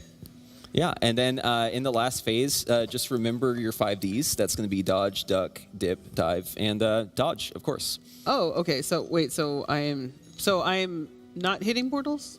I'm hitting dogs. I'm not hitting portals. It's very important that you go inside of the portals, and whenever the ring is coming out, you basically want to just go through the portal. That way, you can dodge the hula hoop that's coming at you. Oh, okay. And okay.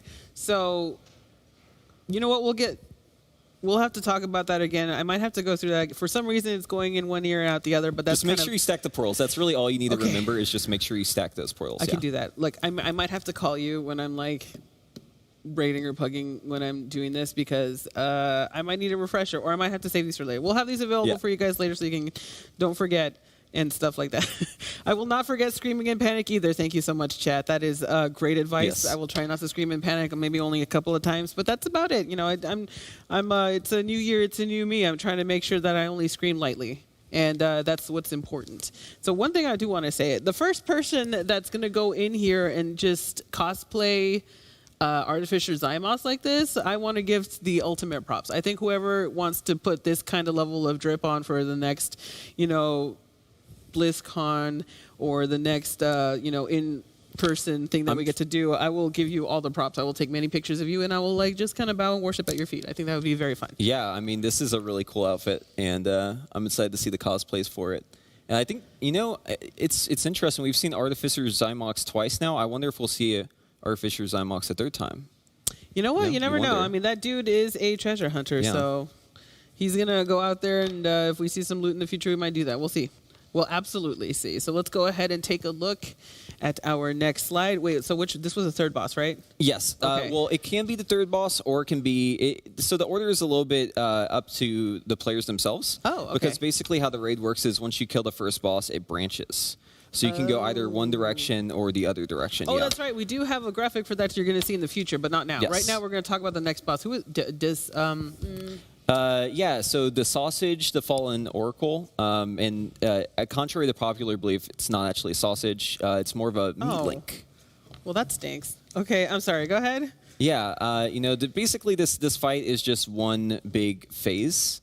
So the boss is going to have hula hoops that just come out on a certain timer. You're going to want to go and jump over that hula hoop. But you don't want to do it too fast, okay? So if you jump over one, you need to give it a little bit time, because if you don't give it enough time, you're going to trip and fall over the second hula hoop. Oh, that's not very good. important that you space those out. Yeah. Okay. Yeah. No, I can totally. Okay. Yeah. But I love hula hooping. Love hula hooping though, so this is gonna be a little bit of an issue for me. But I'm gonna try. I'm gonna do my best. No hula hooping on this fight. Restraint. It's hard band to the highest order right here. That is totally fine. That is totally fine. So what is my next step? Okay. So there's gonna be a beam that comes out. And whenever you get that beam on you, make sure that you go to the tanks. They love taking damage, and you're going to want to put that beam directly on the tanks. They love it. Okay. Oh, they like that. Okay, so they love it. Yeah, I'm a tank, so I will definitely be.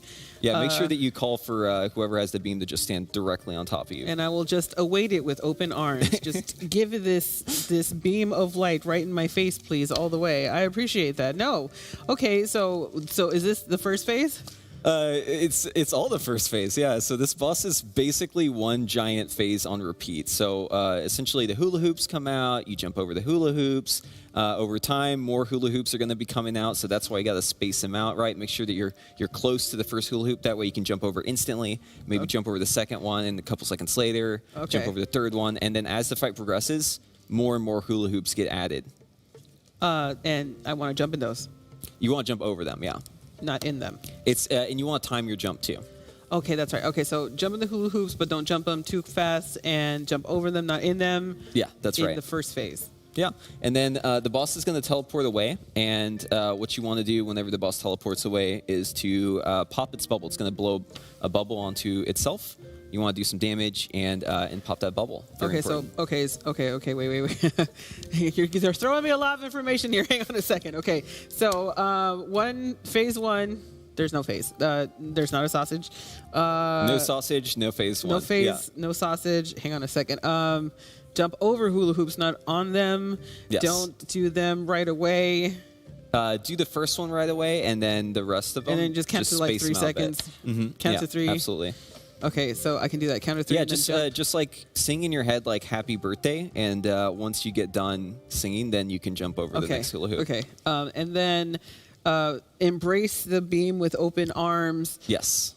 And something about teleporting. Yeah, the boss will just teleport around and put the bubble on itself. You just got to pop the bubble. Okay, so pop bubbles. Okay, so yeah, I can do that. So like embrace the beams, pop bubbles, and then pet the ducks. Yeah, and so there's going to be a dog that spawns. Definitely pet that dog. And then unfortunately, you're going to have to damage the dog too. But you can pet it first if you like. Okay, yeah. Well, I feel very mixed about this, and that's okay. I know it's a little bit. It's really rough. I you know. love dogs. I have a little pity at home, and I just can't imagine DPSing my pity. That would be terrible. So I can't do that to other dogs either. So we'll just see. Well, at least I won't be able to do it. I'll just be tanking the pity or the what is it, the doggies that they have in there? I That mean should that's be kind of fine. like petting the dog. Okay, that's fine. I'm totally okay with this. Okay, so and we see this character, right? I've seen this character before in Zereth Mortis doing the story, right? Did you? I mean, I don't know. I Yes, usually I just think, blast yeah. requests. Well, okay, sir. At least I have seen this oracle before. This oracle right in front of our faces gets corrupted. Oh, really? By the jailer. Huh. You skip cinematics. Wait, so was you're it never always gonna the see sausage though, or was it like? I think they were called the sausage. This Desange. In either case, you guys can correct me in chat whenever, because I'm never going to know this. But for sure, then I know we've seen them. They get corrupted in front of us, and then they bugger off, and then I realize, okay, they're actually here. Because I always wonder about that. I'm always fascinated by stuff like assimilation stuff like that. So I always wonder where the heck they went, and I just realized that was them. So There you go. whoopsies. We got it in there, guys. We put some lore in there. I'm also a tank, can't confirm the statement above. Okay, great. It's good to know. I'm so glad. All right, so let's get our next slide up in here so that we can figure out what's going on. Now, remember, he was just telling us, Preet was just telling us that it was just going to be a different order in which things happen, and that's totally fine. So I've never seen these before. So prototype Pantheons is one of those earlier bosses too. This is if you go to the other wing from Zymox, essentially, if you go the other way. So basically how this fight works, there are 4 bosses, and these are kind of like the prototypes for all of the Pantheons we see, hence the name. And we have we have Budget, Sire Denatrius, we've got all the other budget versions of the Pantheons, and they all have kind of their own mechanics that are kind of deemed with whatever covenant they're a part of. Okay, so are we going after them all at the same time? Yeah, so at the very start of the fight, you're going to have 2 of them out, and then you're going to have 2 more out, and then you're going to have all 4 out. Okay. Oh, I love this chat comment. When you order the Pantheon off Wish, this is so good. I love that. That's so good. Okay, Yeah, so basically the Ritualist, there's these little ads that spawn. They're called Ritualists, and they're going to start doing like a big circle on the ground. And that circle is just going to keep growing and growing and growing. And you have to kill them to stop it from growing. So whenever the Ritualists spawn, just know that the Boomkin are going to basically carry you to victory. Okay. Well, what if I don't have a Boomkin, though? So I just have to find one. Yeah, if you don't have a Boomkin, just go recruit some Boomkin. Okay, so like store-bought is fine? Yeah. Store-bought's Okay, absolutely fine. okay, absolutely, okay. Yeah, you don't need like the name brand version of the Boomkin. You can go with store-bought for sure. Okay, yeah, I can do that. Okay, yeah, okay. So, Ritualists are ads? Yes, they're ads that are spawned by the, I think it's the Necrolord leader. I don't know his name, but that And guy. then those are the ones that the Boomkins need to pew-pew. Yes, Boomkin. So what you want to do is just have a Boomkin like stand directly in the middle of the room and like pop Starfall, pop all their cooldowns. You know what Boomkin do? They wave their little wings in the air and like moons are falling, lasers are shooting. I've never seen one in real life, so I have to like specifically ask for one. I so- see them in my dreams, in my nightmares. Okay. Yeah. And so they're gonna take care of it. And so what happens next? Basically there's going to be these little swirlies that show up on the ground, and really cool little fun fact about that: if you stand in them, it creates an extra target so that melee can parse.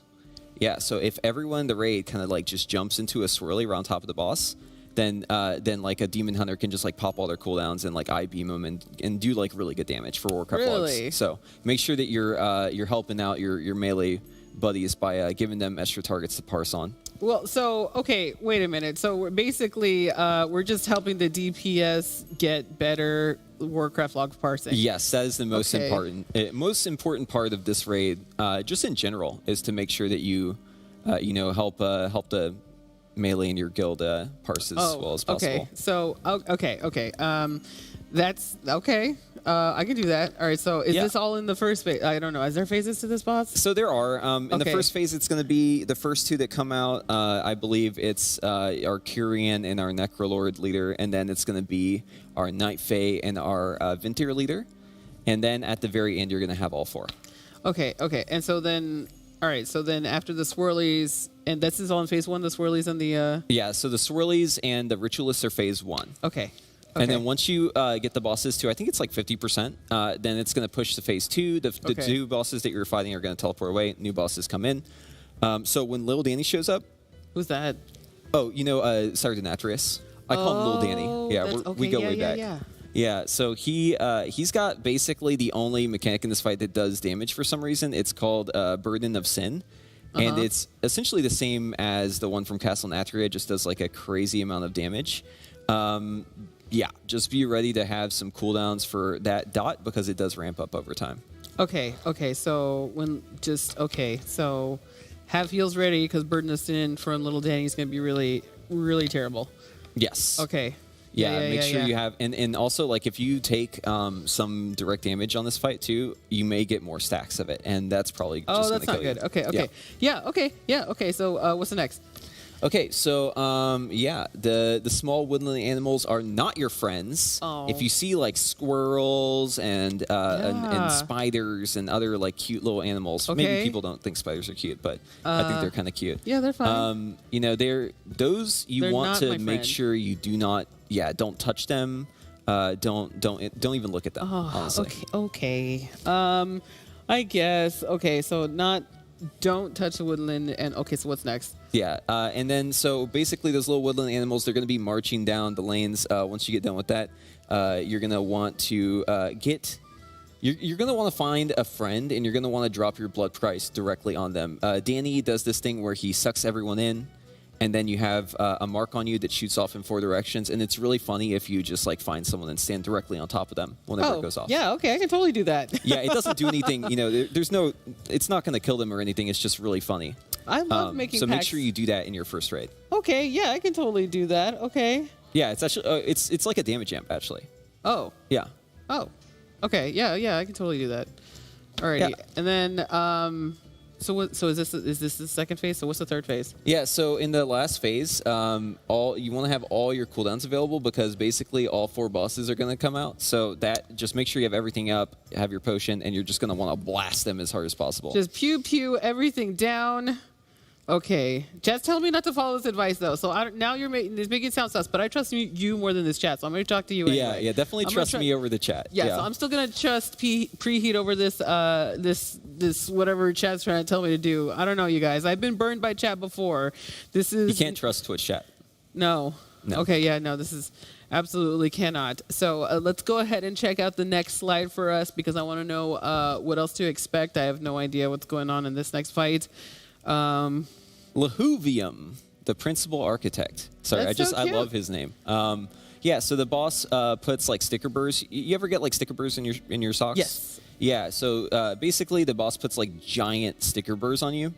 And they hurt, right? So obviously you don't want to touch the sticker burrs. Okay. You're gonna want to basically go out of the raid, and then it's gonna just drop them on the ground. So Okay. once those are on the ground, basically you want to move away from them. You don't want to be near those things because they definitely hurt if you stand on top of one. Oh, okay, yeah, we don't want that to happen. Chad, that would be absolutely terrible. Okay, so then what do I do then? So there's a person who's gonna have a circle randomly on them. And this circle, basically, what it does is it just like vacuums up all the sticker burrs in that area. So if you're the person with the circle, you basically just want to go and find like the biggest like pile of sticker burrs and just suck them all up. I really wish that happened in real life. I know. Wouldn't it be great to just like stand in the circle and just have all the sticker burrs Or that are just attached to you anything removed nasty instantly? attached to you just to go away. Dirt on your shoes, sticker bird, just like lint. I know. Cat hair. Yeah, but also like the thought of a sticker burr that big kind of it's a nightmare on its own. So I'm not sure if I want to live in this universe. Okay, gotcha. So what's next? Okay, so yeah, there's going to be a rock guy. He's pretty cool. Okay. So when the rock shows up, you know like the rock, right? Yeah. Well, yeah. I know the so rock. when he shows up and his homies show up, you're going to have to go over and hit him hard and hit him fast. Okay. Okay. It's very important, yeah. So the whole raid goes So attack over to the rock. Dwayne Johnson when I see him. Yeah, you're going to pop your cooldowns. Okay. Make sure you have your cooldowns for that. You just want to blast them as fast as you can. Okay. This is kind of like the intermission for the fight. It happens, I think it happens like a couple, maybe like a minute 40 into the fight or something. Maybe it's 2 minutes 40, but it happens twice in the fight usually. Oh, okay. All right. Okay. So, okay, I can do that. Yeah. Just don't sue me, and yeah, we'll be okay. Fantastic. So yeah, and then you're gonna want to use your slow falls on people whenever the little fixate ad comes out. The reason why you want to use slow fall is because it makes people fly really far. It's hilarious. Really? Yeah. So if you have like levitate, slow Yay. fall, if you want to experience it yourself, you can also like use your engineering cloak. Just like make sure you jump right before the explosion, because basically it's just gonna fling you. And you can probably shoot all the way across the boss room. It's a really big boss room. Okay. All right. Okay. Yeah. Okay. And all right. it may not be exactly clear why flying all the way across a boss room is important, but it is. Yeah. Okay. So okay. All right. Is that the whole bot? Is that the whole? Yeah. fight? So if the tank kills you, basically there's like these circles that the tanks get on them. If they kill you, just make sure you like complain. So you're a tank, right? So yeah. In your case, like it's always your fault if you kill someone else. Oh, okay. Yeah, that Yeah, tracks. just make sure that you like the DPS is always right if they say that you killed them. Okay. It's not their fault. It's your fault. Okay. Never, ever at all. Okay. All right. So was that all? We have more, right? Or is that all of them? I can't remember. I think we have one more. If we could get that up on the screen. I have no idea because this is my first time. So you're holding my hand out on this. Yeah. So very clear pictured here- instructions. Yeah. Yeah. So this is actually the guy inside of the robot. Yeah. Oh. So it's like this giant crab bot. Oh. So he doesn't Halindros- actually look like this. Yeah. No. This isn't Halindros. This is like the pilot for like the mecha of Halindros. Yeah. He's like inside. Like he's got like the plug suit on, controlling it. Kind of like Voltron. Yeah, exactly. Yeah, that's exactly right. And the tips for this, I forgot to translate these. He actually says all of these voice lines here. I'm not really sure like what they translated exactly to. But just follow that. Yeah, just follow. The instructions are very clear. If you don't understand what you're reading here, if you don't get these, I don't know what to tell you. Just make sure that you follow the exact So these instructions are you like see here. absolutely crystal clear. This is what I should be doing. Yeah, just do everything that you see on the screen here. Okay, I mean that works, I guess. I mean, like, what is it? It's a pretty simple fight, so if you just follow those 3 easy steps, you should do pretty well. Okay, all right. I mean, that sounds pretty crystal clear to me. I mean, I can't see how this can go. I don't think how that boss fight can go any worse. So, as a tank, I think that seems like it's something that we're definitely going to be. That's going to be helpful for me when I go into the raids. So, I should not need any help from anybody. Yeah. Those random strangers that I go to for what is it, LFR? And if anyone in your guild tells you that like any of these tips are trolling or wrong, just tell them that they're lying, and you know better. Yeah. Yeah. Okay. Yeah, I can totally do that. All right. So, I mean, I appreciate this explanation that you gave me. No problem. I think this is totally neat. I mean, okay. So, I thank you for taking the time. I know we have more bosses on this, and we're actually going to go over those tomorrow. Because I think it's super important that we do the whole bosses so we can get explanations for people who might need it. Specifically me. I need it. So we're definitely going to be doing that. Chad says 11 out of 11 would recommend. Thank you so much. I feel like you did a great job of giving me like the best explanation. Thank you. You asked really good questions. Yeah. All right. Okay, cool. Yeah, no, I appreciate that. Thank you very much. All right, so we have a next segment coming up, you guys. So if you want to stick around, we're having an interview coming up. So as you know, we have gotten a team up with Team Liquid, the Org, and Limit, the Guild. They are all now coming together with just being one happy family into the Liquid Guild. So if you guys are ready, we are going to have coming up a brand new segment here where we're going to be talking to this beautiful man that's up on your screen right now. And if you have any questions, we would love to hear about it, chat, because I would like to know what you guys are going to think. This person, their name is Tracy Parks, a.k.a. Nasgen. They are the National Sales and Partnership Manager for Team Liquid. So if you guys have any questions in chat, I would love to hear. They have been with Team Liquid for a very long time, and we get to interview them today. When you get an opportunity to do so, we will be taking a look at the chat so we can know what's going on. But it was great to have you here. I'm very glad that you get to join with us today. Thanks for having us. Or thanks for having me.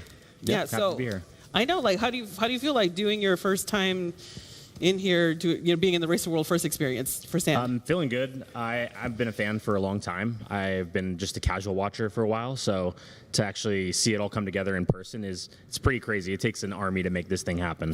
It really does. Literally, just a large group of people, right? Like, there's just all sorts of stuff going on, wires everywhere. Just yeah, it's pretty crazy.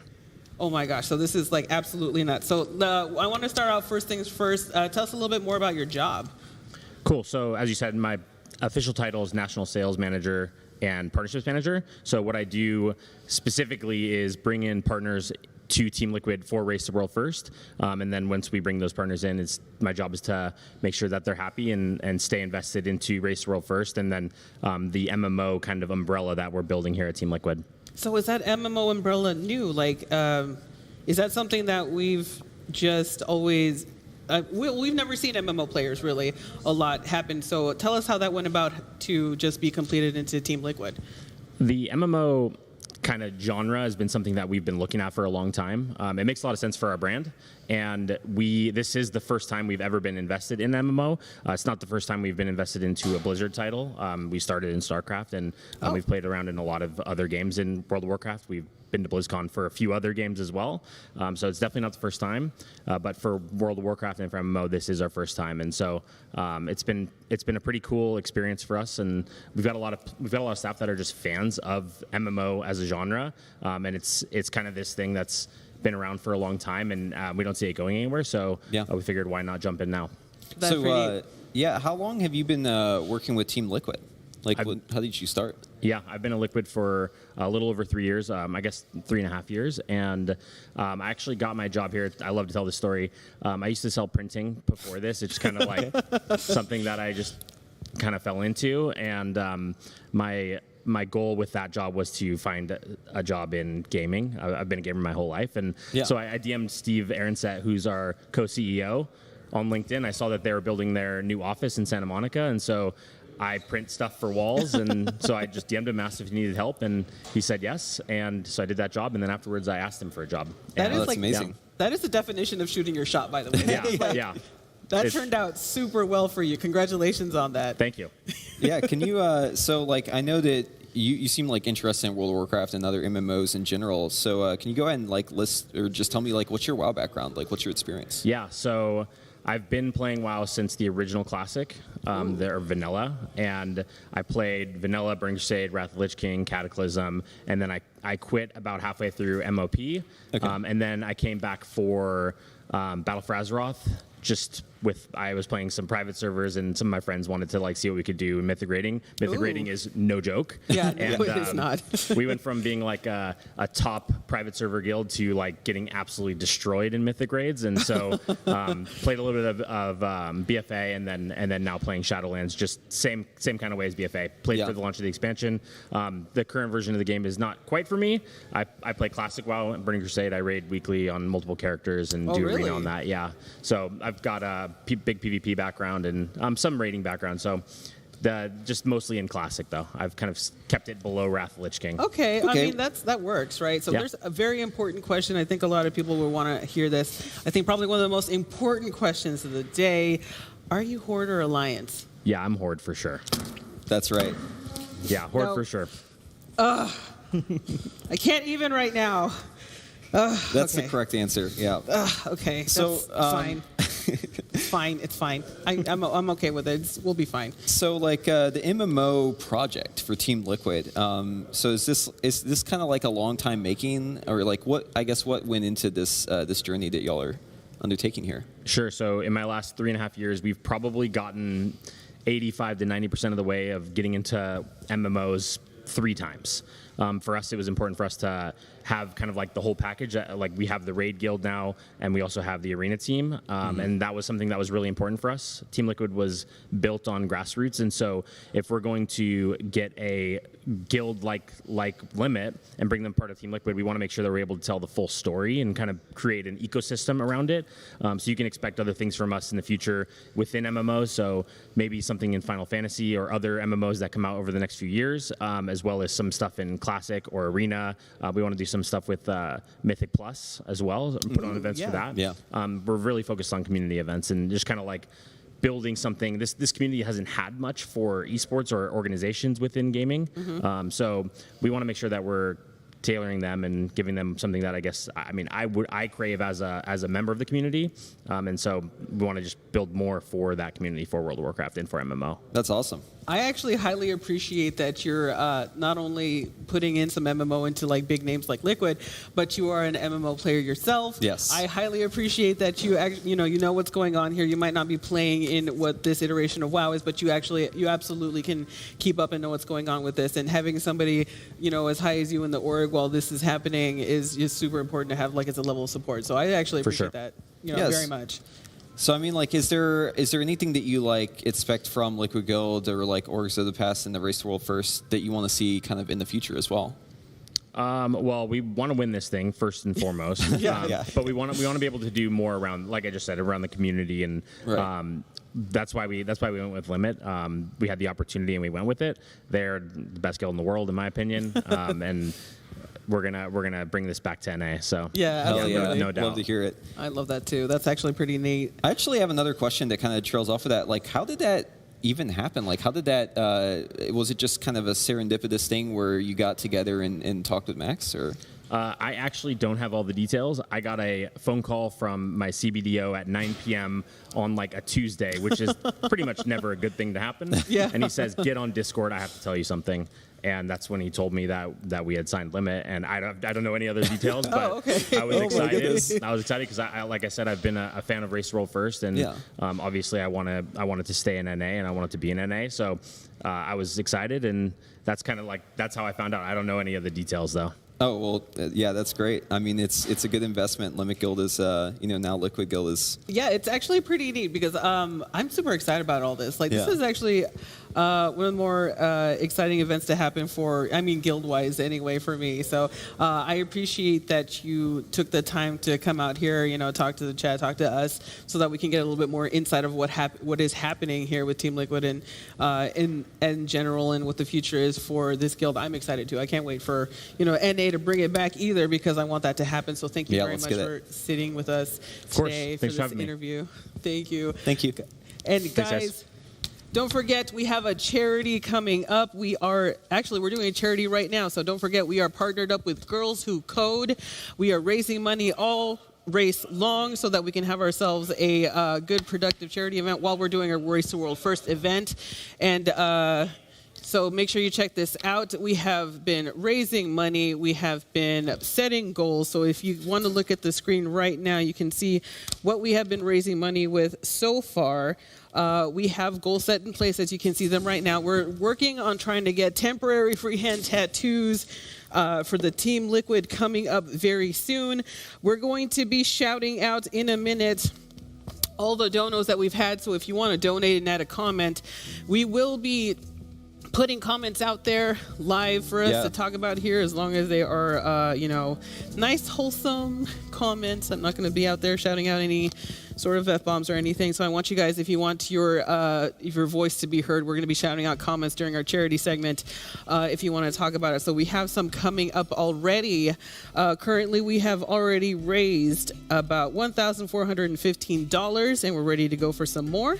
So we have the top donor so far is Towley. Wait, I think... Do you know this guy? I might know this guy. So it turns out my spouse has decided to be the top donor so far with $1,000. Let's go Liquid, done in 8 days. I don't know if that's doable, but we're gonna definitely try.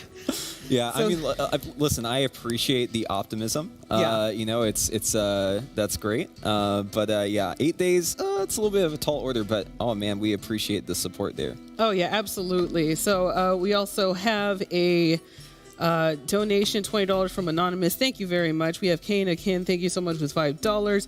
We have Caterwall Games with $20 saying, let's go. I appreciate that greatly. We have Steve donating $100. Thank you very much. Ebo1337 going in with $20. Happy to support. We'll take anything we can. Thank you very much. Rallinex, thank you so much for the $50 dono. Excited to see this as a charity this year. Let's go NA. That's right. NA. Let's go NA. Abersman, thank you so much for the $20 dono. Pico Nico with the $30 as well. I appreciate that greatly. And then we also have Kyle with $100 on the dono. If you guys want to go ahead and keep donating, we are going to be shouting out every morning on the show every donation that we're going to have for Girls Who Code. Don't forget, Girls Who Code is going to help, is always out there helping people, helping ladies and ladies of color to be more, more representation. Yeah, absolutely. In the engineering space, in the coding space. So we have that out there. They're launching out more initiatives every day, and they're always going to need more support. So if you guys want to get your name shouted out, if you want to make some more donations, we're going to have that out there, and we're going to absolutely love it. So let's go ahead and get into that. Twitter poll. Yeah, absolutely. All right, so we did a Twitter poll last night. And we asked everybody out there, cross-faction, what are your thoughts? I really didn't think it would be this one-sided heavy. This is like super one-sided. Yeah, I'm definitely a little, sorry, I was just trying to look at it there. Yeah, so it looks like, 77% said they love it. That's amazing. See, for me, I'm not necessarily enthused to be playing with Alliance characters. Oh my God. But, if I'm, at least it's more people to deplete keys with, right? So that's fun. Yeah, this is absolutely something that obviously a bunch of people like it. Chat, tell me what you think about cross-faction right now, because we're going to talk about it a little bit. I have something to say, okay? Look, listen, as an Alliance player, it is for me to have access to I don't know, less queue times. Yeah. Basically. I kid. I'm fine with playing with Alliance. I'm just if you want to just get down dirty here with the Alliance here for a second so that we can help Alliance players get through some raid queues or get through some dungeon queues, I think it'll be actually beneficial because let's just put it this way. I have been playing Horde lately, and I would just love to be able to level up my Alliance players again and not have to worry about having a long wait for not having stuff to do. And I think everybody's just going to appreciate that we get to play with each other more, have to have more people of a pool to play with and just do stuff like that. So was definitely one-sided. Most of you love it. Some of you did not. But you are definitely the minority this time around, at least in the Twitter poll. So make sure you're following at Team Liquid Guild so that you can get in on those Twitter polls that we're going to be putting up there, and we're going to be pasting up here as well. If you ever have anything to say, go ahead and check out and tweet at us at Liquid Guild, #ReadyCheck. I want to actually make a point about this too. So this actually opens us up for future Race to World First to actually have people who maybe raid as Alliance. Because the ratios are better, right? So there might be some things where you may want to go dwarf for the extra crit damage. Maybe you want the everyman for himself, the human trait. Maybe there's something that's really good, the shadow meld, right? So I think it actually opens up for a lot of interesting possibilities in future races, because we've always seen this in Mythic Plus, on the MDI. We see people go Alliance for certain dungeons because there's really good skips that you can do, for instance, as Night Elf. But yeah, since you can bring basically all those factions into the same raid, and they can all raid together in Mythic, that's kind of a game changer. And I'm not sure exactly what the full scope will be of this change, but in a Race to World First standpoint, when it comes to cross factions, it's going to be a little bit harder to do stuff, because right now, as long as you're in the same guild and the same server, you're going to be able to trade stuff with each other if you need to, the BOE gear and gold. So this is going to make it a little bit more difficult if you're trying to get BOEs and you're not on the same server and you're Alliance side. So that means you got to find an Alliance side same server, for people to get stuff for specifically specific people, because of they're going to be raiding Alliance in the racial. So this might get a little bit weird. I would say one of the biggest barriers of entry for being Alliance right now is just that you don't have the same community. The community is just artificially divided in half. So if you want to start raiding, right? Like if you want to go competitive for raiding, it's really hard to be Alliance. It's really hard unless you're in like Oceanic Realm, which for some reason there are communities on the Alliance, and it's kind of like a catch-22, right? Because like people go Horde because they know all the Horde players are the good raiders, right? And then the only good raiders are Horde because people go Horde to do that, right? So it's like it's like self-defeating. It goes around and around in circles. But I'm interested to see what the actual implementation is going to be. But yes, I agree. It's going to be interesting to see how it affects like, splits and all the other stuff as well. Yeah, so we're going to see what happens with that. I for one am excited for our new Horde people to come in and, play together with, so it's going to be nice. And, we'll see. We're not there yet. It's going to be patch 9.2.5, I believe, right? Yeah, should be coming out next patch. So I'm super excited for that. So love to see some screenshots from you guys whenever you're in there with selfies with some, Horde and Alliance together. I think that would be absolutely fun. So make sure you tweet us out to that when you get there to the chance. Thank you. Just to clarify real quick, I'm not saying that like there aren't good Alliance raiders or anything. I'm just saying that the majority of competitive raiders are Horde. And that's just because that's where the community is, right? Like the community is cut in half right now. So I didn't want to. I saw someone took offense in chat, like saying, "Oh, are you saying that there's no good Alliance raiders?" No, I'm not saying that. Thanks for catching that. There are good that. Alliance raiders. Okay, I'm not saying that everyone who's Alliance is bad at the game. That's not what I'm saying. I don't know. I kind of heard never different. imply such a thing. Okay. Wow. But wow. Now it sounds like I'm doing shade, but I'm really not. You kind of are a little bit, but I'm not gonna hold that against you. It's fine. I'm gonna try not to do that, but yes, okay, we'll see what happens on that. Okay. There is something I do want to bring up today for the raid boss bracket. Excuse me. So we're going to go ahead and start doing the raid boss bracket here in chat. So we are going to go ahead and start the votes for the raid boss bracket. We're actually going to keep them in the Twitch chat. So we're starting over. We're going back to Cthulhu and Dark Animus because we want to show you guys the boss bracket, and we actually just want people in chat to be able to do the boss bracket here in chat. So this is your chance. Cthulhu. How do you say? Do you pronounce it? I say Cthulhu, yeah, but right. Cthulhu. I mean, who knows, right? Like I don't think there's a voice line that pronounces it, so we can just kind of do whatever we want. We can just have fun with it, I think. Oh yeah, perfectly fine.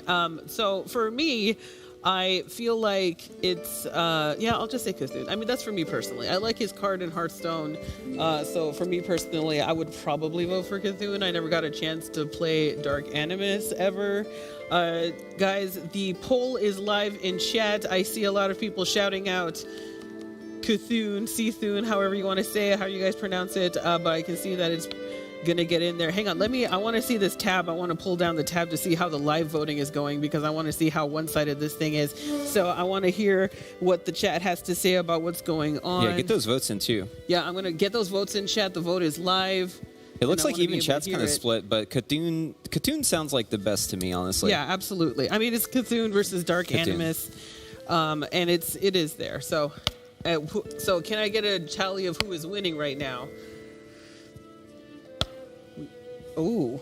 It is 66 Cthulhu, 34% Dark Animus. This is pretty one-sided. Holy crap, you all like Cthulhu so much. I mean, is it a surprise, though? There's a lot of people. If you haven't had the opportunity to do AQ40, you really should. I think it's a treat. It is, and like if you didn't experience it back in vanilla, which is, I mean, probably most people didn't get to experience it back then because there were like very few people who actually cleared this raid back in the day. That's true. Definitely go give it a shot in Classic. It's pretty fun. It's definitely a very novel fight. It's a little gimmicky with the laser, but it definitely holds up as like a fun boss to do. Like I still had fun doing it in my Classic guild whenever I went and redid the boss. But yeah, I mean, Dark Animus, is kind of at a disadvantage here just because he doesn't have as much clout as Cthulhu. But I guess. I mean, man, but that's okay. We put this in here because we kind of knew what the answer was going to be. It looks like we have the final answer. It is Cthulhu with the winner with 69% of the vote. Nice. We're going to go ahead and put Cthulhu as the winner of our first Raid Boss Tournament bracket. As you can see, we have many other raid brackets that we're going to be doing here on our show, so make sure that you check them out. Every day we're going to come back. We're going to let you guys vote on the Raid Boss bracket. Whenever you guys get a chance to do so, please come back every morning. We're going to get you guys so you can see everything that you want in preparation for the next for our next World Tour. Race to world first. Thank you very much. So I appreciate everybody contributing today for the Raid Boss bracket. We're going to be doing that again when we come back here tomorrow. So stay tuned for that.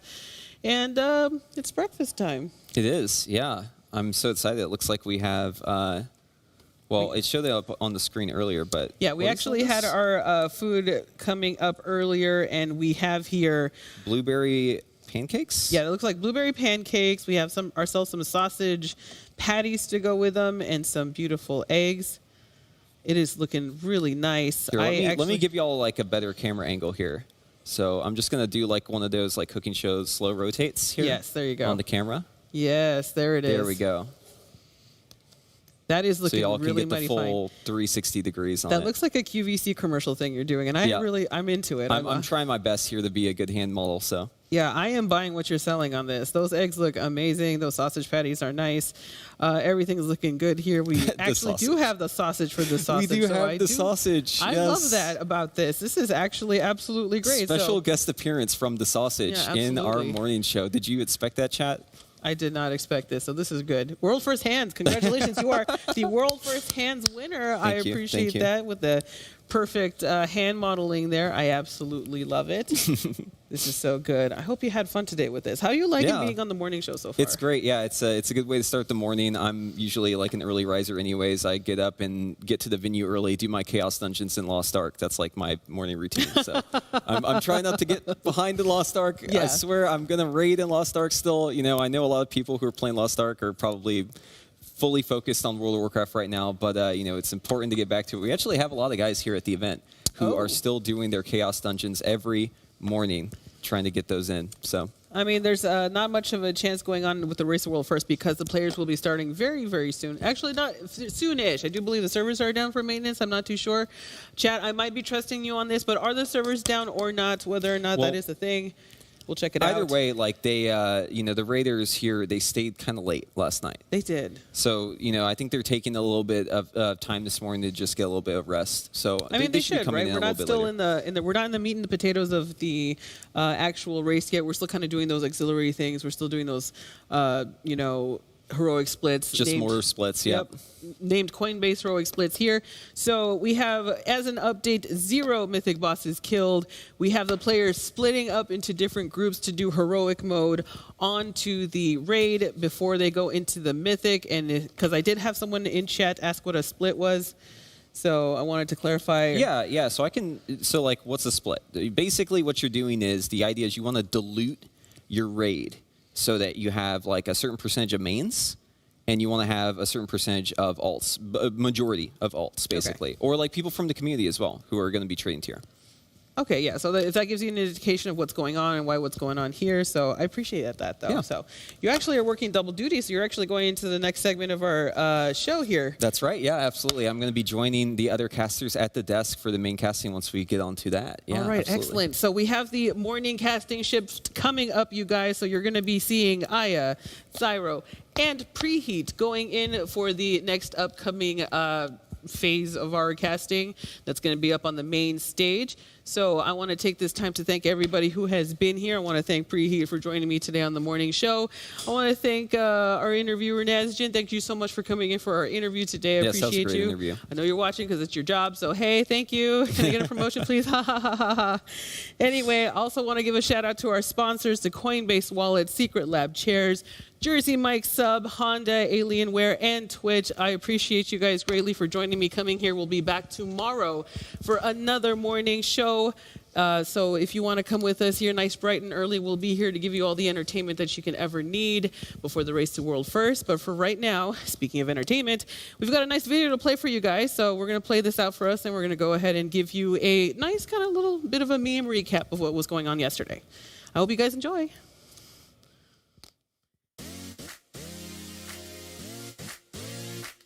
They're doing like a group hug thing, and they've got cameras and photos ops and everything. Can we see that? I don't know. I think they're too dark. It's a little dark, but they're group hugging back there. Definitely, that's probably going to be on Twitter later. Of course, Alice is in the middle of that. Doesn't matter. Fine, maybe. Bill, go! Punches! Yeah, you need to we gotta kill the trash. We gotta kill the garbage. How is that even possible?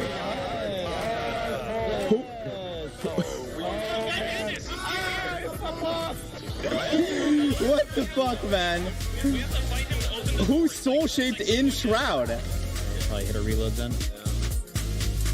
Oh, let's go. Hey, we got a deck pick. Deck pick. You would legitimately, like, we'd be on a screen like this and would just take the headset off and leave because you had to do something. I think we've got the fire. Yeah, that sounds like a What's going on? sounds like a battery backup thing.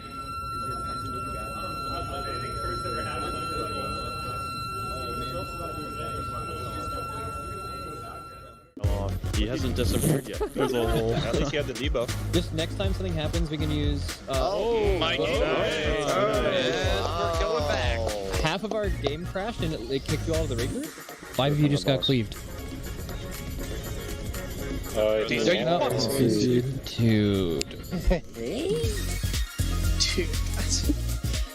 Dude, what? Yeah. I'm trying to. Please stop making noises. I got 4 beacons up. Woo!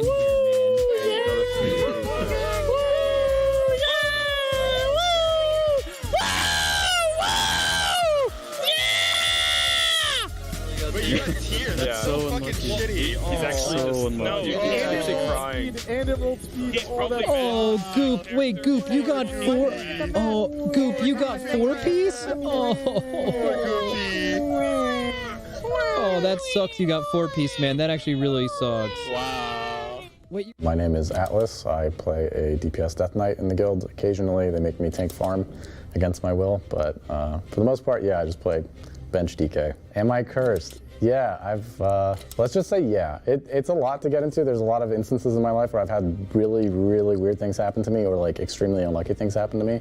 But I think people who have been around me for like maybe 30 minutes have realized that like I live a different life than them and bad things happen to me very frequently. How close am I with my fellow guildies?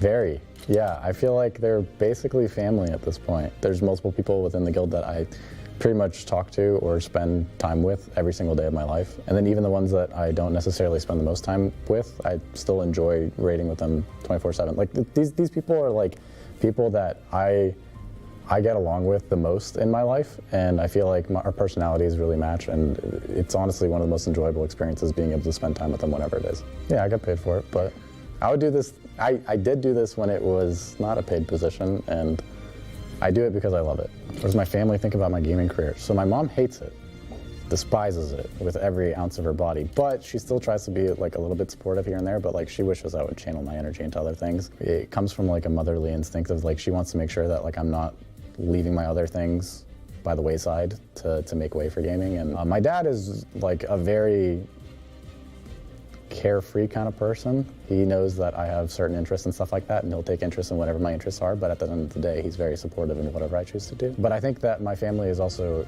incredibly impressed with the scale of how things are getting now. I can show them like I'm flying out to an event to play with my friends. It's being streamed to this many people. I'm making money from it, and we're successful at what we're doing too, which is a huge thing too. It would be a separate thing entirely to tell a Middle Eastern family that you're skipping school for 2 weeks to play video games, and then the end result is you're not even winning. I've played a lot of player versus player games competitively. For example, I started off on Call of Duty. Played fairly competitively on that. Wasn't very successful at it, but I still tried. I played League of Legends before I started playing WoW as well. Was like fairly successful at that, but never really took it seriously. And then I became washed up, so. I guess you can't say there's any success in it if I didn't get anything out of it. WoW is like unique because it's a completely PvE thing. I don't really even dabble in the PvP side of it. It doesn't interest me for the most part.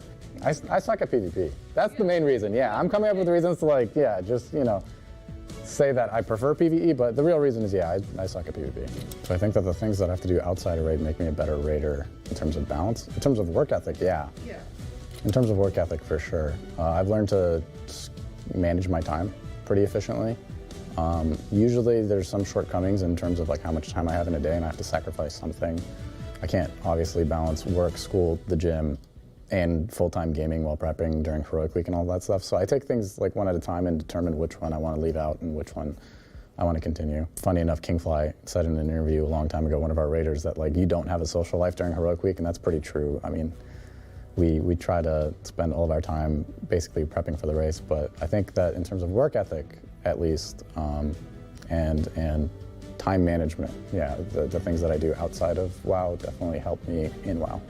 If I could go back to when I first started Mythic raiding, what would I tell myself? If I had to give myself advice back then, it's to expect that I would be competitive in it because I was not expecting anything of this nature or scale to end up happening. I love Team Liquid, yeah. It's been really nice. Everybody that I've met so far has been very friendly, open, and I feel like the determination for helping us like succeed and be able to win in the race is something that's really reassuring, considering especially we just came off of Sanctum and lost in there, which sucked, but it feels good knowing that we have the backing of an organization who cares about winning as much as we do. Definitely hopeful for this next year, and we definitely have something to prove, especially with that like new determination that we have. This isn't necessarily my last year with Liquid, but I have been a full-time student basically during my entirety of time raiding. My time in the guild has basically been tentative on whether or not I could show up to raids, depending on each raid. For example, in Nyalotha,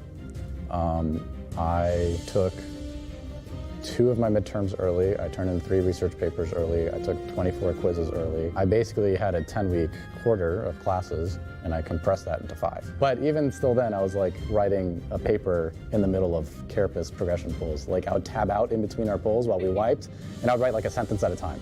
Or like I'd read like a paragraph at a time. Wait, so live on the broadcast? Yeah. I looked very serious. Yeah, Mythic Carapace, from start to end, in between each pull, I was writing a paper. This won't be my last year with Liquid in terms of my availability. I am currently studying for the DAT, and for people who don't know, that is the dental equivalent of the MCAT. In fact, I'm taking that shortly after I return from this trip. And then I'm applying to dental schools in June, getting in for next year, so I'll have like a bit of time where I can still raid and stuff. Once I get into dental, who knows, but like, again, I'll try to make it work. When I retire from raiding, what am I gonna miss the most about this? I think it's a unique experience. I think that having such condensed periods of time where you're fully focused on like a single goal and sharing that with a bunch of people is very unique in my life. So I'll miss that the most, the camaraderie, me, cracking jokes with my friends and just hanging out and having a good time, just being a clown in general is something that I'll miss for sure, especially since I'm trying to go into like a professional work setting. It's gonna be kind of hard dialing that switch. I'll look back at it with fond memories always. Quick shout out to everybody who's been watching and supporting us, especially from the transition into Liquid, and all of the Liquid fans have been honestly very, very great. Like I've never felt so like supported by both staff and fans. And hopefully we can take the dub this time and keep that streak going. Oh yeah, buff DK right now. Thank you. Please.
everyone, and good morning. The Raiders are in the building. The casters are on the desk. My name is Aya. I'm going to be your host for this segment. I'm joined by Greenlead, who you just saw, and Ironic. Good morning. Good morning. You've been up for a while. Yeah. Did you watch the morning show?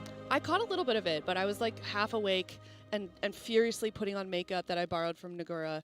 How did it go?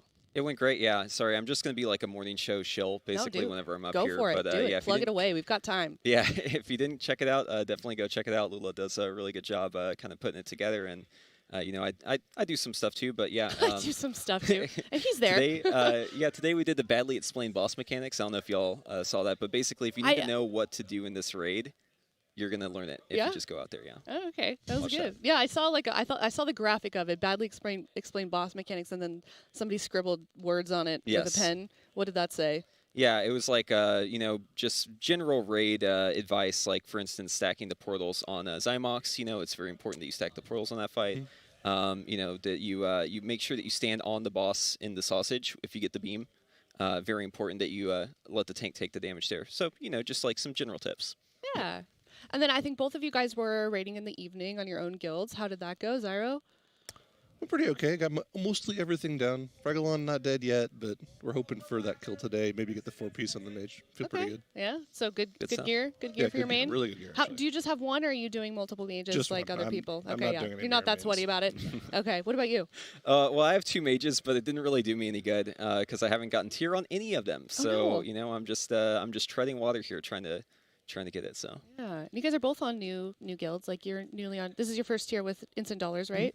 And then who are you with? I'm playing with IKTV, which is like Intern Kill This Boss. I played with them previous tier as well. Okay, yeah. Oh, nice. I didn't know that. And that's going well. You were excited for that. What are you guys doing? Are you guys gonna actually get mythic pulls in today? So I doubt it. Honestly, like the mythic pulls thing is like you just got to get done with those. All the heroics first. So it's a lot of work to set it all up. So just like. Liquid Guild, we're just hitting the heroics really hard. Yep. I'm having a really good time sitting back and watching you guys all do this and not have to worry about it myself. Yeah. I gotta say. It's a lot of work, nice. yeah, absolutely. Yeah. But we got Raglon down and we got Lords of Dread down. So, in at least one of the splits. 3 of the splits on Lords of Dread, 1 on Raglon. So we're going to be moving on. They'll be moving on without me this morning, but yeah. Okay. All right. Well, I mean, it seems like not a lot of guilds have even really seen the mythic fights yet. I know that one of the guys that is in the building, he's on Dino Nuggies. He was able to pull some of the mythic bosses, like I think like 20 times, and it was barely even got into the fight. Do you know anything else about that? Not so much. I mean, the only things that I heard was that it was like way overtuned, doing too much damage, and we saw some nerfs yesterday around middle of the day where they fixed one of the damage reduction abilities, like the shield that reduced the damage you took from the core damage on that fight was only like an 80% damage reduction. Yeah. They buffed that to a 90% damage reduction. Yeah. When was that? Around mid-afternoon yesterday, after guilds had pulled it a few times. Oh, okay. But I feel like, with the World First Race becoming more and more prevalent, and everyone watching what the top guilds do, a lot of people realized, why would we be pulling Mythic if the top guilds aren't pulling Mythic yet? Exactly. Everyone kind of went and did their own heroic splits to try to get more tier sets. Yeah. And it's not like previous tiers where they can just, the sort of guilds that aren't gonna try and get that world first, they're gonna go in there really quickly and just pull as many mythic bosses that they can to get up there in the leaderboards just temporarily. It's like nobody can kill the mythic bosses at this point in time. Yeah, I mean, everyone's kind of in the same boat when it comes to World of Warcraft. They kind of just chase the meta, right? Whatever the top guilds are doing, that's the meta that gets chased in. So you're going to see a lot of guilds basically just doing whatever the top guilds are doing, regardless of if for them it's a good fit, you know what I mean? I don't chase the meta. Yesterday I was streaming. I was playing World of Warcraft. I was playing a DK on Night Fae, which is very much uncommon. And every time I get comments every day like, "Why are you playing a Night Fae?" I'm like, "They're just really cute." So people like us exist. Just so you guys know, we're out there. Oh no, we get it too. Yeah. Like, do you? Every time you're on a different alt in a key, they're like, "Wait, why did you quit playing your main class?" Yeah. Twitch you get it just in a different way, right? In a different way. Yeah. Why'd you stop see playing you on a different mage? mage and they're like, "Oh, wouldn't you make this your main?" Yeah. Like. Literally it's just another different mage. spec? I'm sorry, I'm just trying to get more loot. Yeah, Oh, or like whatever just a spec literally you're playing. different character. Yeah, like if you play Goodness. Arcane once, they're like, "Is Arcane the best?" Like, just jump into conclusions. Love Twitch chat. Oh, that is why I'm so glad I'm not any kind of theory crafter. Whenever people ask me questions about Death Knight, which is kind of my main class, I'm like, there's no information you want about Death Knight from me. Like I just follow the guides. I just do what Atlas does. But try horribly. But anyways, this morning, have you heard any murmurs of what's going on, what the plan is? Yeah. More splits. More splits. They're just gonna hit the roads again. They got to finish up their 4 sets. Oh my gosh! I don't know if you guys. I think both of you were rating last night, so maybe you didn't catch it. But the people that were on the desk last were here for like 8 or 9 hours casting splits, and it sounded horrible. And I think that's going to be our fate this morning. So we ready to go? Not for 9 hours. We got to go. Not for 9 hours. It's true. You've already been on for a little bit, but yes. Zyronic and I are fresh. I downed a monster in the back real quick, and I think I'm ready to go. Ready to cast some splits. Yeah, I heard that last night we didn't have an After Dark because it just went like so long. Exactly. Yeah. It went so long, and the point of the After Dark segment, if you guys don't know, it's something you should definitely catch. It's going to be with Cams and Valoris every night after the Raiders go home. It's more of like a cozy podcast type of vibe, and they're going to kind of break down what happened in the day and go more in depth on sort of just like in-game theory crafting meta type of stuff. So it's like pretty much the a nice opposite of what you guys are doing in the morning. I have to say something. I'm sorry to Go interrupt. for it. My mom is in chat. Yeah, I see her. Hi, that is actually, I can Mom. confirm that that's my mom. This is Minerva. Hi, Mom. I love Minerva, you. your mom's name is Minerva. Yes, the That's goddess of wisdom. amazing. Yes. The goddess of wisdom. That's right, I love that's it. right. Can we all give hearts to Shout out to Preheat's Minerva. mom in the chat? I love that. Wait, so sorry, your that mom, just- her actual Twitch username is Yes, Preheat's she mom, changed her name and your yesterday. wife is Preheat's wife. Yes, it's a bit that's just growing. You've at got a like rapid your pace. own. Yeah, you sorry. got like you. I didn't want to like just make this about me immediately, but No, I we're saw making my it about mom in your chat, so I mom. had to give her a call out. If you see your mom in chat, you have to immediately give her a Obviously. shout out. So I mean, that's just the Yeah. rule. I didn't make the rules. That's just the rule. No, that's the rule. Absolutely. We got to get more moms in here. I really want to do a segment. Maybe Minerva would be down, where we get someone's mom. Call her up. Yeah, Minerva, you want to do this? I'm going to pitch it to you if you're listening. I would love to get someone's mom casting one of the fights. Like someone that knows nothing about World of Warcraft. Like we just call them up or something and have them cast a fight. Yeah, just tell my mom like how to do heroic Anduin. Oh my goodness. Big, very important. Wait, do you want to come up here? Okay, Nagura just came up behind us. It sounded like an emergency, but she just got a 3-piece from the vault. I mean, that sounds like an emergency to me. So well done. Round of Well applause. done, Caroline. We love to see it. Oh yeah. The whole venue's clapping. The whole Let's venue's go. clapping. Wait, clapping. That's good. That's good stuff. Oh, thank you for the gifted sub to Preheat's mom. Also, we love that. Yeah. We love that for her. What were we talking about before Minerva just derailed this whole conversation? Splits, probably? Yeah, probably splits. Oh yeah, Probably splits. more splits. I think talking about people's family is way more interesting. But no, you do have a little cult going on. Yeah, and I think I have to rename the Preheat's mom's son. I think that's There you go. the best name for me. Or Yeah. Preheat's I think wife's so too. husband. Yeah, Preheat's wife's son. Yeah, Preheat's exactly. wife's and Preheat's mom's son. No, Husband and son. Yeah, Just a husband really and long son. name. Yeah, the longest. That's convoluted. The new Twitter bio name needs to be that as soon as you get off the desk. But and then you got to make the cats Preheat's cats. Do you have That's an right. Instagram for them? I don't really post my cats on social media except for on my Twitter. I steal all their clout. Sorry, Peaches and They're- Baby Kitty. they're You get easy no clout. clout. I'm taking all your clout. They're easy clout. They are The easy cats clout, are that's easy. right. We all have Oh, cats his here. cats are great. Well, you have cat too, Cyrus right? met them, yeah. Yeah. Well, I've been to Austin several times, and I've stayed at his place and slept on his couch, and the cats will just Did the cats sleep on you? sleep on top of you. They have to. They're like, who is this person? what they do. Where I normally sleep. It doesn't matter to me. I'm going to sleep on top of you instead. It's a vibe. Yeah. Okay, well, so for those of you for the audience members at home that maybe aren't quite caught up with what's going on right now, can we give a quick TLDR preheat of why we have not seen any Mythic pulls yet from Liquid? Okay, so we haven't seen any Mythic pulls yet because it is inefficient to go into Mythic, straight up. That's the bottom line. So to expand on that, basically there is a huge damage increase from getting tier gear. Tier is very restrictive. Normally you would wait and try and get like your items as high as you can so you can enable the most trading possible, but since tier kind of has its own rules when it comes to trading, it just makes sense to just try and knock it out just straight away, get done with heroics, and then move on to normals, and then once you're done with that, then you play the game. It's like the meme from South Park, remember? What do we do now? Oh, well, now we play the game. Basically the same concept, yeah. Yeah.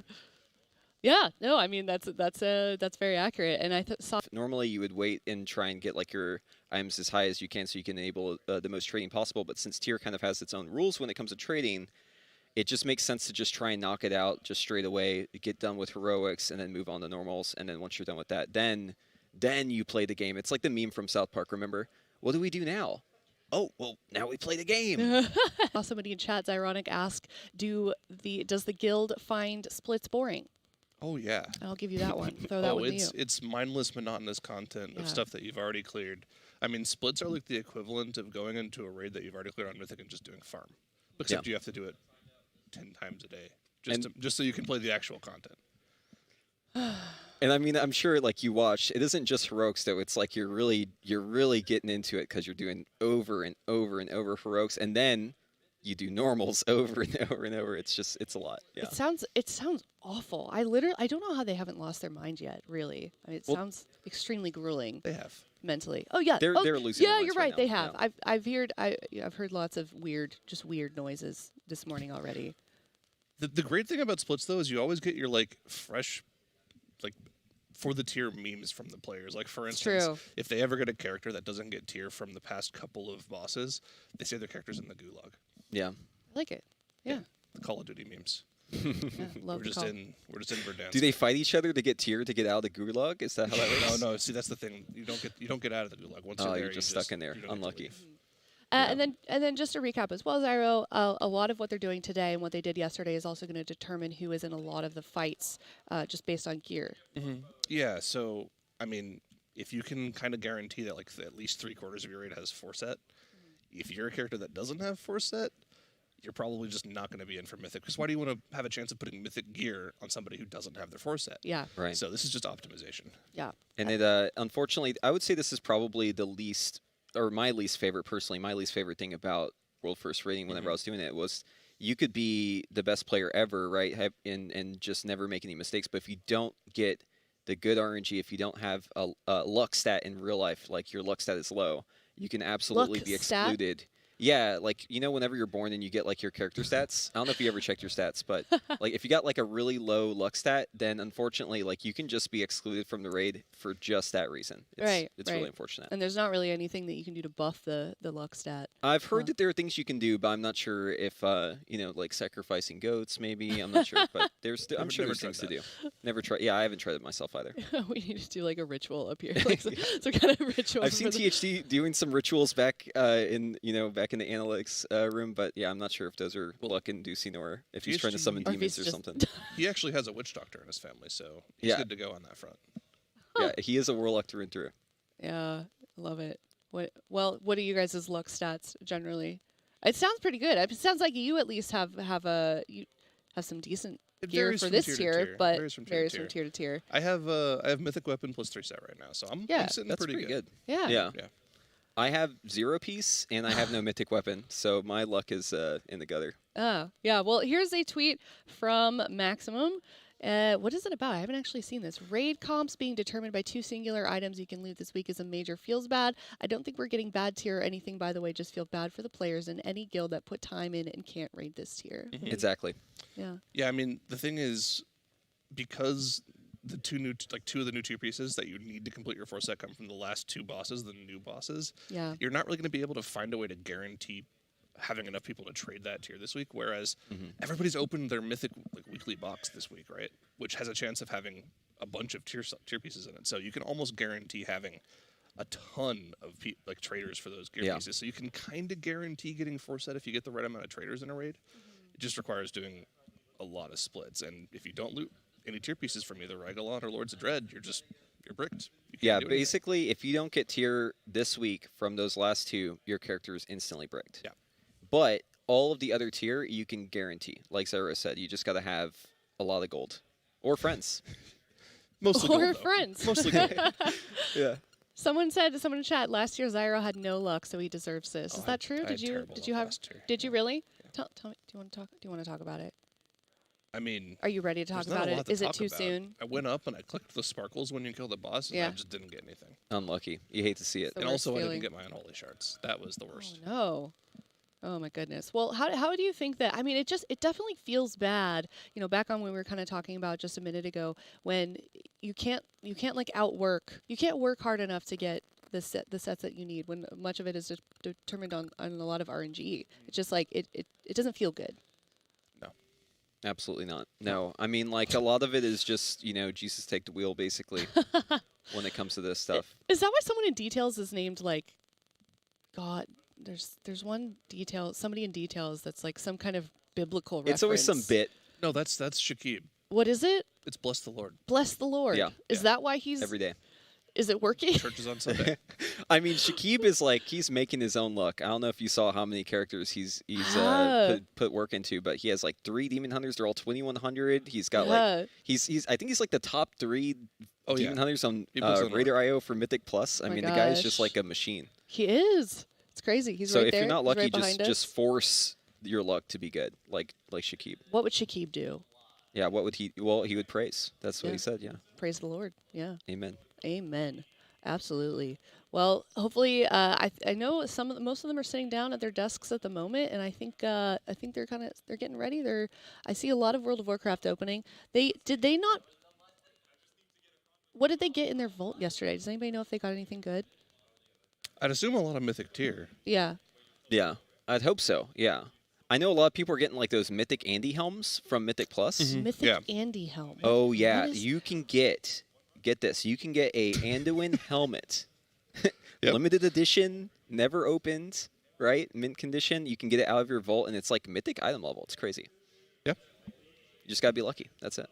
Yeah, gotta have that luck. What did you call it? Luck stat. Luck stat. IRL luck stat. Yep. Yeah. Max it out. Max it out.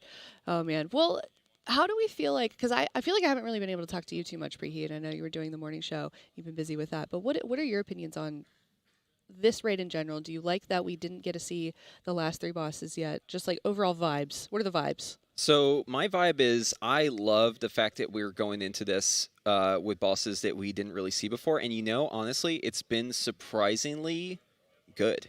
Yeah. Like, I was kind of worried that maybe, like, since we hadn't seen the bosses, that they might be kind of buggy or there would be, like, things that were just, like, not really fitting together well. But I'd say that the last 2 bosses that I've done have been solid bosses. I mean, the fights are really great. Regulon especially, like, that fight is, like, so fast-paced. You basically just, like, as soon as it starts, it's, like, you got to go fast, right? It's just supersonic speed. Doing damage on it's really fun, too, because there's, like, a lot of movement, a lot of optimization. So yeah, I mean, they're just bangers. Like this tier so far, I mean, like we've only seen heroic, but I think this tier is going to be a really good one. Yeah. I think, I mean, I don't really know, obviously, how it is from a Raider's perspective, but at least as a caster and someone that's trying to come at this as like, what's entertaining for the audience, you know? I really also like that we didn't get to see the last 3 bosses yet. I think it makes it really interesting from like a casting perspective. We get to sit up here and figure things out while you figure things out. But obviously, the look on Zero's face right now is telling me, oh, what is this? Be nice. I love this. This is so great. Where does this come from? Why are we bullying me? It's was too chat early. being mean? I didn't realize chat was being mean. No, you know what it was? I think we briefly touched on the EU-NA thing about how that can just get really out of hand in terms of like the toxicity in chat. And I just pointed at the camera and I was like, I have mod. I will ban you if you're not nice. Yeah, so, beware. Yeah, and gloves. Wait, Braiders are continuing for splits for boots and gloves. Yeah, boots and gloves for the 4 set completions. Okay. I like it. I like the boots and the gloves emoji. Like it's like a high heel and like a boxing glove. It's great. But all right, we are in the building. We're ready to go. Here we go. What are we looking at here, Preheat? Oh, it sounds like Fired Up just got a DM. Yeah, so I mean, we're looking at our boy Lahuvium. They just got done with the that little intermission. I like to call it intermission. I don't know if it's exactly that, but where all the bosses come out, you just got to go over to the big rock man and bust him up real quick.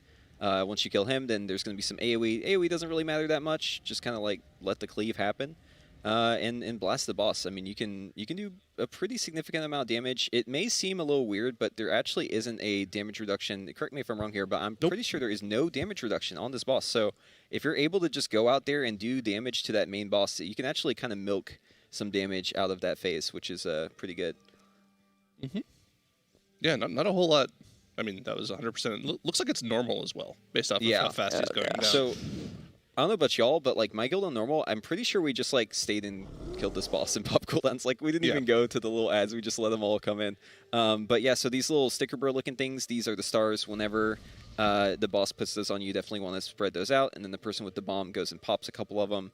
If you accidentally stand on one of those, it drops a pool. The pool does crazy damage. I think the first day it was like bugged out or something because it was ticking every 0.1 second. But yeah, definitely don't stand in those. I'm still like mentally scarred from the first day where I will never get anywhere near one of those.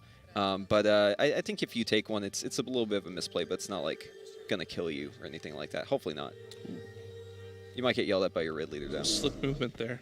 Yeah, and watching Fired Up play Fire Mage is always great because the boy is just on his own level. Like, I don't even know how else to describe it.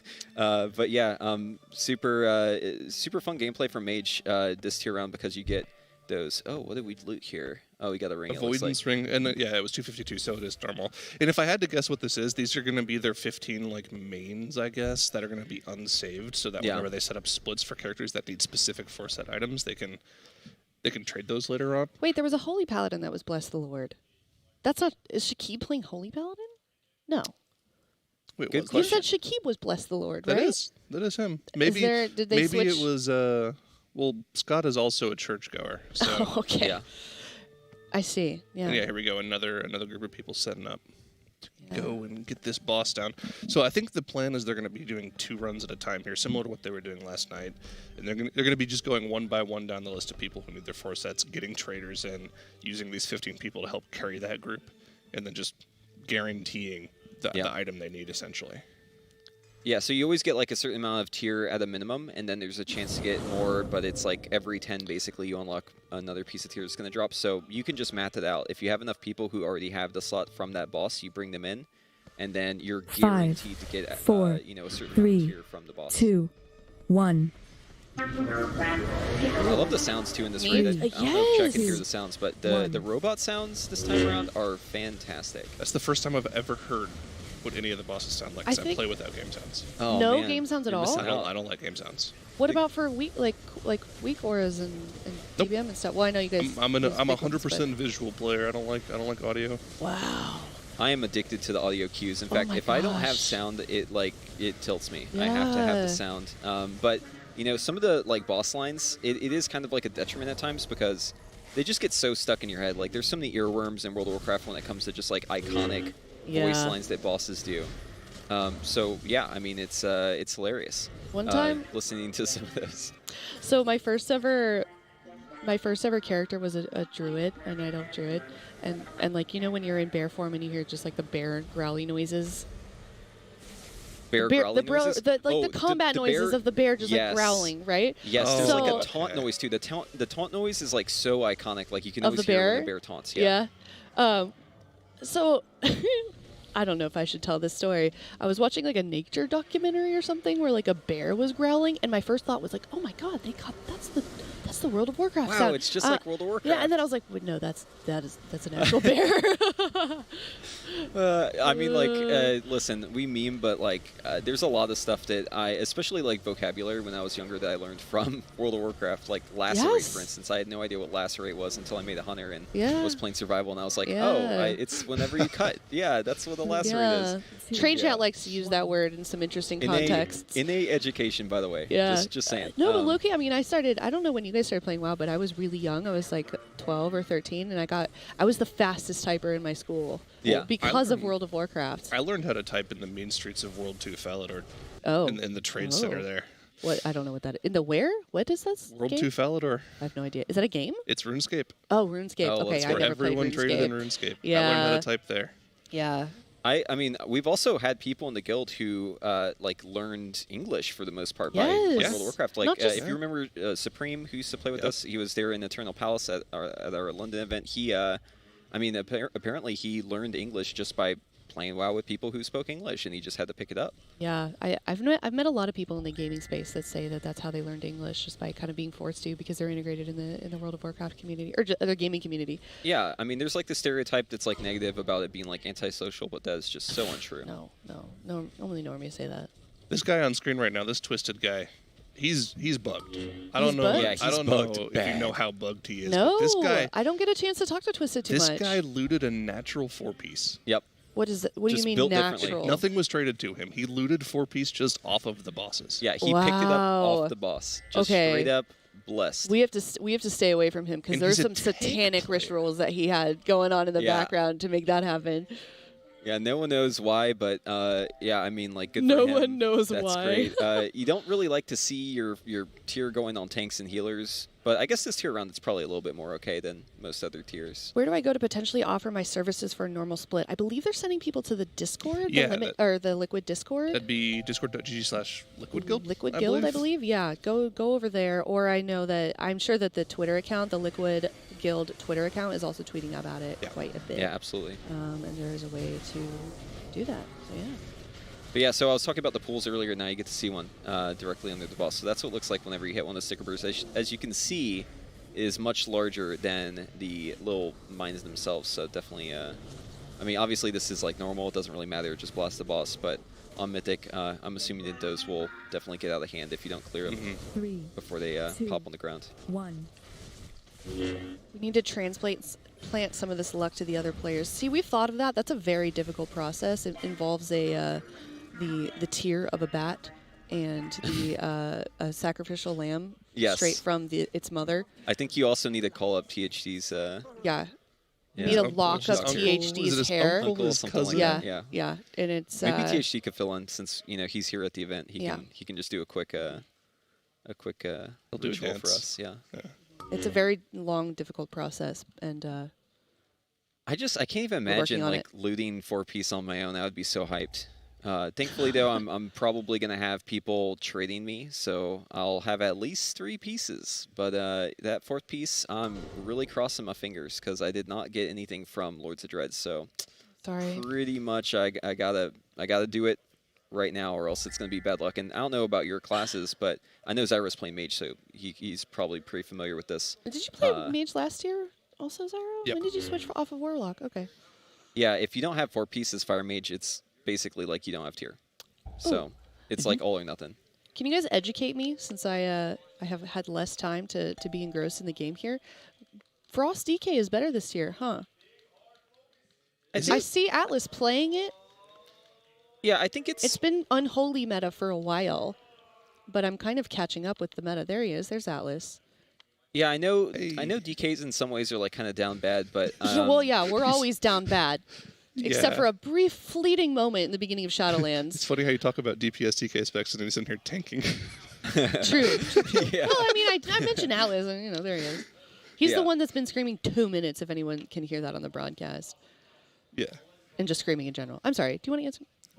I'm like steamrolling you. I need to ask him about this later. Is he screaming 2 minutes every time 2 minutes are up? No. So basically, when we were setting up, production was they were going through a rehearsal. Their ears probably just turned towards me because I mentioned. Oh, one of them is standing up. I'm going to talk about you guys. They're waving. Hi guys, lovely people. Love those guys. Yeah, they were just saying they were announcing 2 minutes when they were, I think, in the countdown of when the rehearsal started or something like that. I don't know the exact context, but it has to do with production saying 2 minutes. And now Atlas just likes to randomly yell 2 minutes whenever. And when I first heard that, I was like, oh, is he yelling 2 minutes for the countdown? But no, it's just whenever the moment fancies him. That's funny. Yeah. It is pretty there's always funny. like a bunch of bits that occur every race roll first that kind of just evolve over time. It's great. It's good. Did you watch Max's Battle of the Bits last time? Last time? Yeah, I saw that. I was not happy with what won, though. Which one? I don't remember, but I wasn't happy. That's all I remember is that I wasn't happy. What was your favorite bit from last year? These questions are too difficult for me. I'm going to talk about World of Warcraft. Yeah, go ahead. Go talk about. All right. Yes, break down the exact meta of the healing composition of this fight, Zyro, please. I was playing Holy Priest. Okay, I don't know. I was just trying to ask you like a beefy. I don't know anything about healers. I thought we covered this I yesterday. thought you wanted to talk about World of Warcraft. So we're talking about bits in the guild here. And one of the things that I think we should really talk about when it comes to bits is Siori's soundboard. Oh my god. Oh, yes. Okay, but actually, are there any new ones this year? I haven't really heard there it. are a couple ones. He's always adding to the soundboard. I know. One of my favorite ones is just the huge damage call, because I actually feel like I do more damage when I hear that.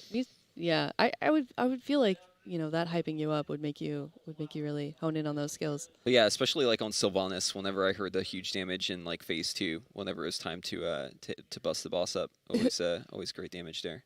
Who was yelling that? I have no idea who's actually yelling it, but Siori's pressing the button. And it just right, yeah. Yeah. I liked, was it, Maybe's Oh, got a there pretty was good one one? too with like the cooldowns. What was that? Well, he just like starts rap godding. I don't know what he says, but he just like He just gets like mad. cooldowns. Yeah. I like Sounds sayings great, from too. last year. Like, I'm about to. What did he say? I'm a bounce. I'm about to bounce. I'm about to bounce. The guy does is like bounce, too. I so love it. quiet, but Yeah. then every once in a while you get these beautiful one-liners from him. No, Sang is like one of the funniest dudes for sure. Yeah. You gotta like really pay attention because you don't want to miss anything. I with him. know. He's like, those are my favorite types of people that are really quiet and reserved, but they're hilarious. But you wouldn't know unless like you're within like very close proximity of them, because otherwise you're not going to hear them. Oh yeah, we started using the Super T's huge damage, that clip. Oh, is that? No, really? We used that. Oh we my started using gosh. that on Sludge Fist whenever the damage at faces. Was that happened. just from any? He says that every AWC broadcast. I think almost. I think it was the BlizzCon one. The famous one. I love that. Oh, the FT Bubbler one I see in chat. Yes, thank you, Chatter, for one? bringing that one up. It's the one where it's like a raid. It sounds like an air horn going off, and you hear, uh-oh. Uh-oh. Yeah, that's a classic clip. It was from when we were PTR testing Shriekwing, and he had like the error message screen come up, and you could see the error messages counting up like nonstop mid-fight. It's just in the middle of a screen, too, and he isn't moving. It's just like taking up his whole screen, and then you hear the mechanics happening, and he just goes, Air horn. uh-oh. That is so good. If you want for the morning show, so a segment that we wanted to do that had to get cut, unfortunately, was like a if you laugh you lose thing, and I grabbed a bunch of those bits from mostly the previous tier. To put in a compilation of just, if you laugh, you lose at this. Do you want to like? I love that Is that a idea. morning Yeah. show thing? I don't know. This is just me randomly. Yeah, spitballing up here, I'll definitely yeah, run it- suggest it. That Run sounds it by great. your boss. Yeah, I'll run it by my boss. Run Yeah. it by the queen of the morning show. Mavy's been doing the Bat Chest H-Pal Ashen Hollow bit the past few days. What is that? What is that? The wow, I love Ashen Hollow Bat Chest. Is this the typical Bat Chest bit? Yeah, I so don't if know you're what new to bat Twitch, chest Bat is. Chest is like it's like you sarcastically saying like, "Whoa, that's sick." Basically, it's like it's like a variation of like a cringe face, but being like, "Whoa, Ashen Hollow, yeah." I thought the huge diamond one was Venriki, not For any Supa. boomers in chat who didn't know what that was, yeah, there you go. I'm just used to Bat Chest being used for like, Arcane. With Vi. Whoa, I love and Arcane. Jinx from Yeah. Arcane. Yeah, I know Bat exactly what Chest? you mean. The bat chest from Arcane. That's the emote. Dude. Yeah, Arcane. Whoa, whoa, it's I just think like I'm. Arcane. This is going over my head. I'm sorry. Oh, it's funny. Yeah, it's fine. Like in League of Legends, you'll be like, "Whoa, is that the character from Arcane?" Oh. Or like calling Keanu Reeves like the character from Fortnite. That's okay. another good The bit. character from Fortnite. Okay. I think I'm caught up. Oh, the misery. Oh, the misery. That's a good show. That though. actually is a good way to describe the normals and heroics, I think. So. But Yeah, you know what? The light at the end of the tunnel is within. We can see it. Within sight. It's within sight. That's right. We can Yeah. see the light at the end of the tunnel. We're almost out. Just got to get a couple more, and we're actually going to see some people actually get their tier gear hopefully here as well. I want to make a. I brought a tiny microphone, and I really want to make just a sad compilation of going up to the Raiders and just seeing how they're feeling, and then I'll put it to. I know you were kind of doing something similar for mages, but I'll put it to the Sarah McLachlan Arms of the Angels, like. No spoilers. Yeah, no. I mean, I want to be just mindful too of the people who didn't get tier, because it is like you do feel like really down bad if you didn't get tier. I know. It I can sucks. imagine. Some of them look down bad. I feel like I could just look at them, like turn around and see, and just pick out just based on the facial expressions of who's down bad and who's got good. I mean, it definitely feels just horrible, right? Because the Yeah. amount of prep work and time that goes into just preparing for these events. The Yeah. 6 months of mythic tiers, mythic farming, just going through splits there. Then you come out to the event, you fly out here, you put in all this work during Heroic Week, you get PvP rating, you do your Mythic Plus, and then just loot RNG doesn't go your way, and all those months of work just mean you don't get to play the game that you're here for. It's really unfortunate. Yeah. And the fact it's like such a 11th-hour thing, right? Like, because it's, basically the last two that they've done, right? Mhm. You didn't even know that your character was bricked until this week, essentially. Yeah. And that's probably the part to me that makes it just hit different. You just put in so much work. It'd be different if like you knew right away that your character's bricked, because like in tiers in the past, right? Like you would know if your bucket was bricked immediately because you would just open up your vault and you'd see that your vault didn't have what you wanted, and then you would just go next, right? Yeah. But like this time around, it's like you just keep committing to it. You just keep going, and then until you kill Lords of Dread and Regulon, like you don't know that your character's bricked. Have there been other tiers that have had kind of a similar gearing process before Mythic releases? This is the first time we've ever seen Personal Loot and tier at the same time. Yeah. Which means that things are a little weird. But I think that, like, I mean, yeah, if you had Master Loot, it would be a little different. But I don't think it would be a whole lot different with how we're doing all of these heroics and normals. Right. How would you tweak it if you guys could? I mean, what would make this a more enjoyable experience for Raiders, do you think?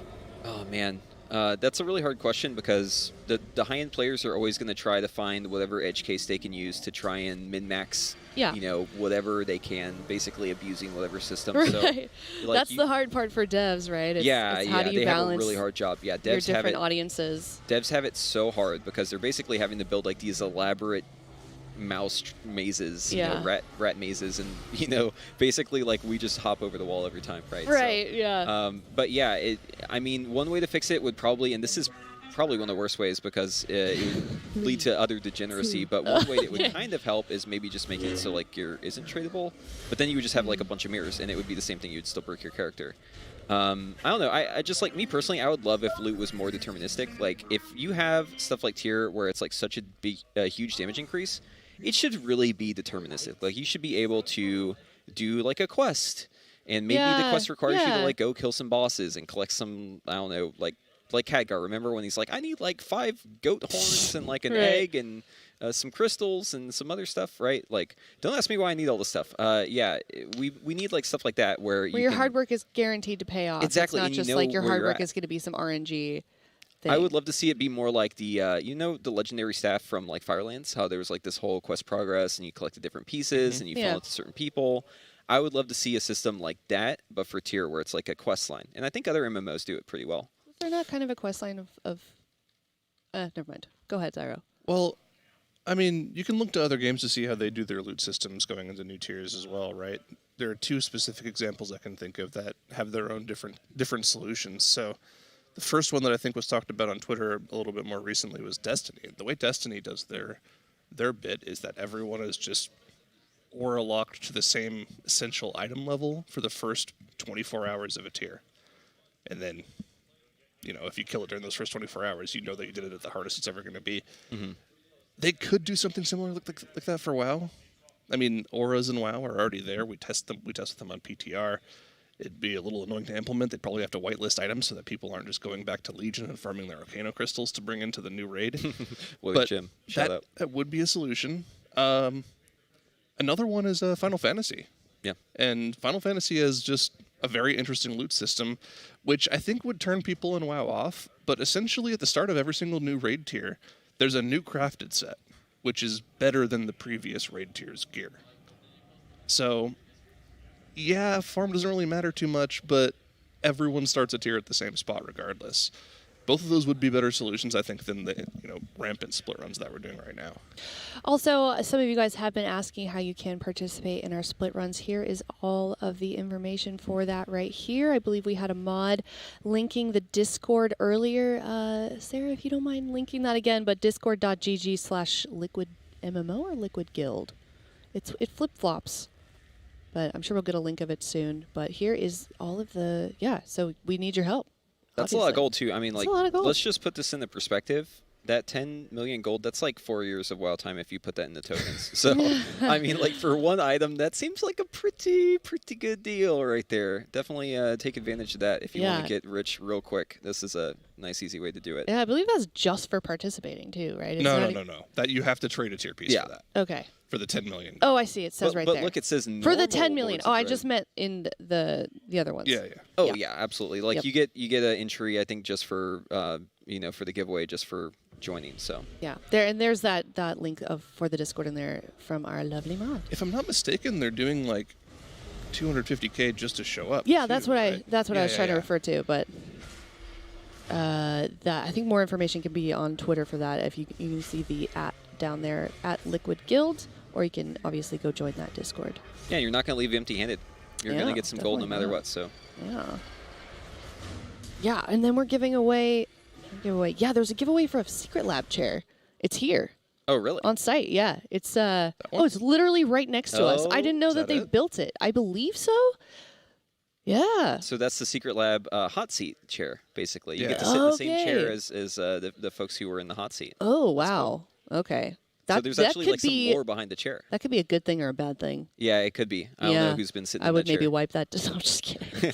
Good question in chat. How would you even trade Lords of Dread and Ragallon tier this week? Well, you'd have to loot it from Heroic, and then you'd be able to trade it on normal. That's it. That's why it's so expensive. That's why they're offering a gold cap for it, because the chances of that happening are extremely low.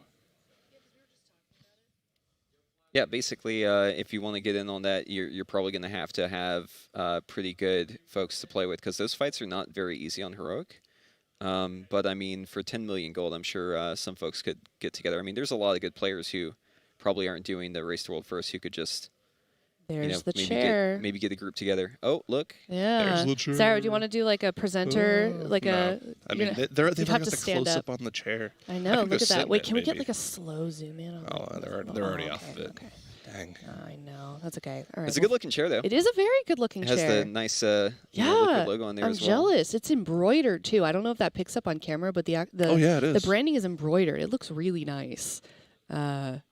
Is there lumbar support, Zyro? Can you see? You're sitting right next to it. Well, I'm sure there's a pillow that you could put on it for lumbar support, but there's none. I can't see it baked I bet in. it exists. I'm not intimately familiar with the construct of the Secret Lab chairs. That's okay. That's okay. I'm sure there is, though. That's good. There is a pillow, on the neck, and I'm assuming it comes with one, but we probably just took it off for branding, so you can see that nice little logo. Give him the chair. Yeah, you're gonna get the chair. Just be lucky. There's internal lumbar support. Internal lumbar support. Oh my goodness! Wait, let me look at that. I guess so. Oh, they have one. Okay, we've got a first. We've got like a first-hand account. Yeah, of the chair. Great. First night in Twitch Shout. Describe the chair. Describe what it feels like to sit in it. Does it feel like sitting on greatness? Does it feel like chewing 5 gum? Yeah. There's a knob on the side. Oh, I see the knob. There's a knob on the side it's right here. for lumbar support? Yeah, I'm guessing you can move it up or down a little bit. Whoa. Okay, that's cool. That is cool. That's new. I mean, to me, new information. I think the last time I used a Secret Lab chair was when we were in London. Yeah? Yeah, and those were pretty nice. My butt is very comfy, says First Night. There you go, guys. Well, he's in Twitch chat, and I trust Twitch chat implicitly. I do too. Do you know? I trust our mods implicitly. Do y'all know like what base chair it is? Because I think in London we had like what the Titan and the Omega were the ones. Yeah, those were the two we had. I think they've expanded the line a little bit since then. Because that was cool. Yeah, that was a while back. I hate to break it to you, that was 3 years ago. Yeah. Oh no, that was a while ago. I don't do that. Honestly, I don't even remember what happened before COVID. It's all just a blur. I know, right? That was a wild year. Yeah. Was it? The year before or was it like a week? Oh, yeah. It was a wild year. The year before COVID was Red Bull Studio? It was Red Bull, and then the complexity thing happened coming into this, and then we also had a bunch of global MDI stuff and AWC stuff. That was a lot of stuff that year. Yeah, that's true. Listen, chat, I take everything back. I trust you completely. If you're saying the chair is great, I 100% believe you, okay? Sorry for calling you out in the morning show. I take it back. Take everything back. Did you call them out on the morning show? Yeah, they were trying to second guess my badly explained boss mechanics. Why would they do that? I don't know. I mean, it's probably just because they're trying to troll. How dare they? It's kind of messed up that they try to troll Lula like that. Regardless of circumstances, the first boss on the hardest difficulty ever lasted 24 hours. Wait, what was the question? Got a tweet on the right there from Liquid Maximum. I think, I mean, that's absolutely right. Yeah, I was thinking they already had to nerf them. The bosses were very difficult. I mean, that's not the reason why we didn't have guilds in there the whole time, obviously. Like, they were doing other stuff. But, I mean, still, regardless, like, they're really hard. You would normally see, like, some random guild get world first Vigilant Guardian, but this time around, I guess the boss was too much of a wall. And I mean, the boss is literally a wall too, right? Like it's actually a wall. So I guess it kind of fits. If the shoe fits. If the wall fits, then charge the batteries and kill the... Oh, Redtools69 in chat. Joe lasted 24 hours, remember. Who's Joe? Choose Joe. I don't know who Joe is. Who's Joe? You guys are making Joe jokes. He's going to say Joe Mama. Okay. Yeah, that's a bat chest for sure. Oh, man. I That's a would've bad chest moment. All right. Good one. Yeah, good job, Cheddar. You got us. Oh, there we go. All right, let's see the loot. We already kind of know what we're getting. It's just a question of which tokens you get. That's really the only thing that's a little bit of a question mark. But obviously, you can just bring in the right classes, and then you're kind of, sort of skewing to RNG. I mean, it's not like a 100% science kind of thing. But yeah. Have we seen any tier bosses just drop like only one token? Yeah. They were yesterday at the end of the night. They were doing 12 character clears of normal Ragalon and normal Lords of Dread. And I would know every single time that they got 2 tier pieces a drop because the analysts in that back room would go wild. Yeah. They would just start cheering and yelling like, love to see the high roll. Yeah. So yeah, it can just drop 1. Yeah. So is the idea that you just like have all of the classes on the same token for the split? That way it like forces it to be a certain type? Yeah, so essentially what they're doing here, the very first thing we did for the day was we got 15 people who didn't need the tier piece from this boss to just kill the boss outright, get themselves saved. What's happening in this tier is you have those 15 people from the beginning one who are saved just to help carry. You have your 1 character from the guild who needs the tier piece from the boss, and then you get 9 traders who can trade the piece from the boss and that are not saved. Right. That way you have 10 people in the raid that are eligible for loot, all on the same tier token that can all trade it to the 1 person that needs it. Basically, it's stacking the deck so that no matter how bad your IRL luck stat is, you are going to get tier. It is basically forcing you to be lucky. Yeah. So sometimes you need that. Every single one of these boss kills is to get 1 person a tier piece. That is it. And we're going down the list right now. Oh, man. Insane. Just the level of dedication to events like this, you can really see it on full display whenever you watch the raid kill the same boss a million times so that each individual person gets their tier. But hey, that's the loot system. So don't hate the player, hate the system, maybe? At what point, you've got sort of the top contenders, obviously, Liquid, Echo, BDGG pieces. Where in that list do guilds stop doing this kind of work? So, you know what I'm trying to say? Like, where does it drop off, or is it just like a slow thing? So I would put my guild that I raid with like a tier below, but we still do it. Okay. I talk with people who are in other guilds. They're more casual as well. I'm not saying that my guild is casual. I'm just saying like other people's guilds are more casual. And I've heard that some guilds are trying to do kind of like a light, watered down version of the same thing. Mm-hmm. Yeah, I mean, there's like a huge incentive to do it right because tier bonuses are so huge. Like some classes may only get like 10%, but for Druid, for instance, or other classes that really get like a huge gain, if you're missing out on gearing up those people, guaranteeing at least 2-piece, if not 4-piece, then you're going to have a much harder time in raid because it seems like these bosses are kind of tuned for you to have tier. I mean, if we're being honest, the tuning is quite hard for these. So I think that going in with the full set of tier is definitely going to set you up for success. Yep. Yeah, and if you're in chat watching right now, maybe share the gear you have, what you've been doing to prepare for Mythic raiding. I'd love to hear. We've got chat open right now, so we can see everything you guys are saying. Rankings mean nothing right now. Echo's channel is showing Liquid number 2. For some pre-made up. I mean, listen, it makes sense, right? Like, I think we're obviously going to have either one of those 2 guilds probably get the first kill on Mythics. So, I mean, hey, you know what? Wherever people want to put their rankings, that's fine, right? I mean, these rankings on the right are like... Yeah, it's just like a graphic. It just shows you what's going on. That's it. It's just helpful. And they may have done it from the finishings, like who finished last year, in what order maybe? Yeah, and just for now as a placeholder? Yeah, it could be that. Yeah. Absolutely. Oh, Echo's channel shows raid eye level. Maybe it's like they're saving the best for last too. Yeah.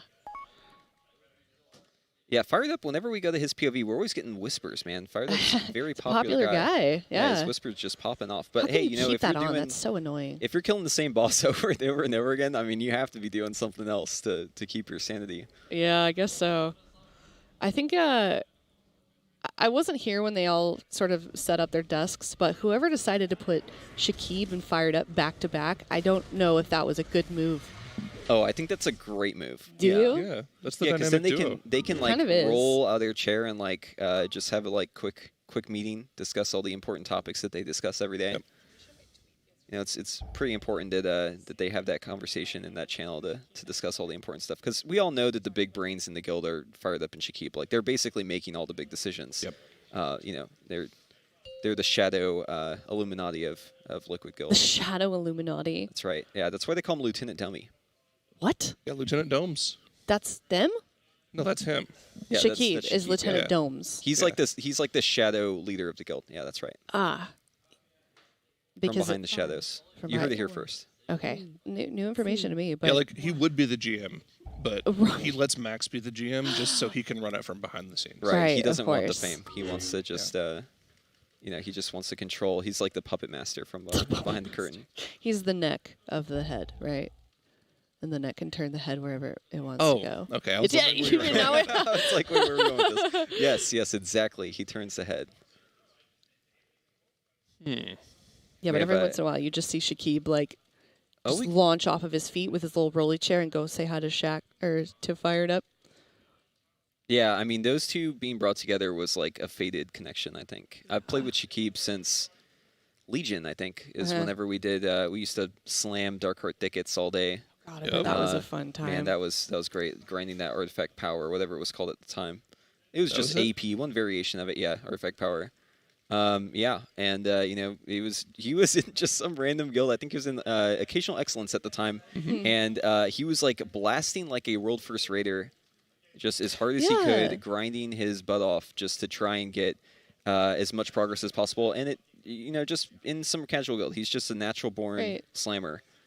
So yeah, great fit for the guild, and I love the fact that him and Fired Up, there we go, Fired Up have really hit it off. It's great. You know, it was funny because it took them a while to do it too. They were in the guild for like, at the same time, for like months before they decided they were best friends. Yeah, before they just randomly one day mind melded and became the thing that they are. They became a singular brain. Yeah. No, and Shakib has an interesting background, because correct me if I'm wrong, he's the only guild member that came from a Mythic Plus background, which is kind of rare for this level of rating. I think I had a conversation with Jet last year, something like that. I think I'd also put like JPC in that boat. Yeah, true. Very true. But I mean, JPC raided my guild before he joined Liquid Guild. But yeah, I mean, there's definitely like some people out there who are younger, who are just like on the come up, that people don't really know too much about, that they'll be popping off here. I mean, Birch and Ribbons. Exactly. Yeah, I was about to mention them. You know, new additions to the roster. You know, as like a 31-year-old gamer, looking at these youngsters, I'm just greening with envy. I wish I had. They're just built different, honestly. The youngsters. Yeah, the Gen youngins, Zers. they're just Zoomers. built diff. Yeah, for sure. I mean, you know, people like Fired Up, Shakib, you know, all these new members that we've added to the roster as well. They're just really, really good at the game, and you know, it just makes sense, right, that they've just grown up with it, I guess. We merely adopted it. They were born in it, molded by it. Yeah. You're just a done dad now, Preheat. They didn't get out of a split until they were a full-grown man. Yeah, that's right. I know, Chad, I know. I'm not that old at 31, but it's just, you know, it feels that way. We're on the old end years. of the people that are in the guild.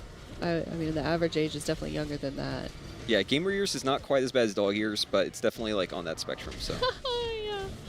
What is a gamer year? Gamer year? There are no gamer years. It's expansions. Oh, so yeah, how expansions, yes. So an average expansion is how long. You just take that and multiply it by how old you are. I remember when people would use the expansion that I started playing as an insult. I was called a catababy. Yes, oh my gosh. That's funny. Yeah. That seems so odd now. 11 years ago now. Yeah, yeah. I mean, the game's been out forever. I've been playing since... so my buddy was like super into MMOs, and he actually got into like the World of Warcraft alpha whenever he was like first playing. I absolutely hated World of Warcraft. because it was taking away my friend who I wanted to play other MMOs with, and he was just so preoccupied with World of Warcraft. But as soon as I played it, that was it. It was GG's. I'm playing ever since, and I don't even want to talk about how long ago that was, honestly. Noobs, I started in vanilla beta. Wow. Yeah, there we go. I got you beat though, Alpha. Get wrecked. Wait, wait, actually, wait. Just kidding. I shouldn't be proud of that. Wait, you literally just told me you were a Cata baby. No, oh, Zyro is, yeah. Oh, Zyro is. Oh, yeah, sorry. Wow. I'm tired. Same. Hard same. Oh, yeah. man, we all are. Have you guys been sleeping at all? I got a wink in. I had 40% sleep recovery last night. 30%? Oh, did you, oh, your sleeper watch told you that? Your sleep watch? Your, what is it called? Your Whoop? Whoop. Wait, did I actually guess that right? Yeah, that was right. Wow. That's some good tech. I need to download some tech like that so I can monitor my stats a little bit more, min-max a little bit more. Do you have a smartwatch? I do not have a smartwatch. I've never really been a watch guy. Okay, see, I was really against the smartwatch, and then I got one, and I'm a big fan of the smartwatch now. They're really nice. They're nice to have. Like, and yeah, you can do. I mean, obviously, that's like the Whoop thing is specifically for tracking sleep, but normal smartwatches kind of track your sleep, and it tells you. Yeah. And it tells you your stress level. Does yours tell you your stress level? Yeah, mine's been in the red. Wait, for so like does a it week. does it stress you out to know that you're stressed? Not me, but I'm sure there are people that do have that problem. I mean, honestly, you're selling me on it. I might have to go check that out. Do you have an iPhone? I have an Android. Okay. I'm thinking about going back, though. I've been like an iPhone guy for basically forever, but... Okay. I've got the Garmin, would recommend if you don't have an iPhone. Okay. Yeah. Cool. Yeah, I'll definitely have to check it out. Yeah, yep. It's pretty nice. How much are... I think so. For me, I was here until like 1, walked back to the Yeah. venue, took a shower, went to sleep at like 1:30, and then I was here at 7:45 to try and get started for the morning show. Oh, yeah, look, there's my there we tweet. go. There's the dynamic duo Yes. behind me. And Fired Up's desk is to the left there, and she keeps desk is to the right there. And that was right before I was going to go on and cast yesterday, and they were just like kind of standing behind me. I was like, hey, can you guys take a picture with me? And Fired Up was like, can we look hard? I love the gamer pose. Yeah. Do we look hard? Can we look hard? I was like, yeah, gamer pose. Yeah, look as hard as you want. Yeah, it was great. Cross those arms, you know? And that the Fired Up gamer pose thing is funny because if you go back to the original MDI picture when he was doing his photo op, he was the guy who went with the double thumbs up. Oh, was he? Yeah. I remember that. That's where the I'm Fired man. Up thumbs up emote Oh, comes love it.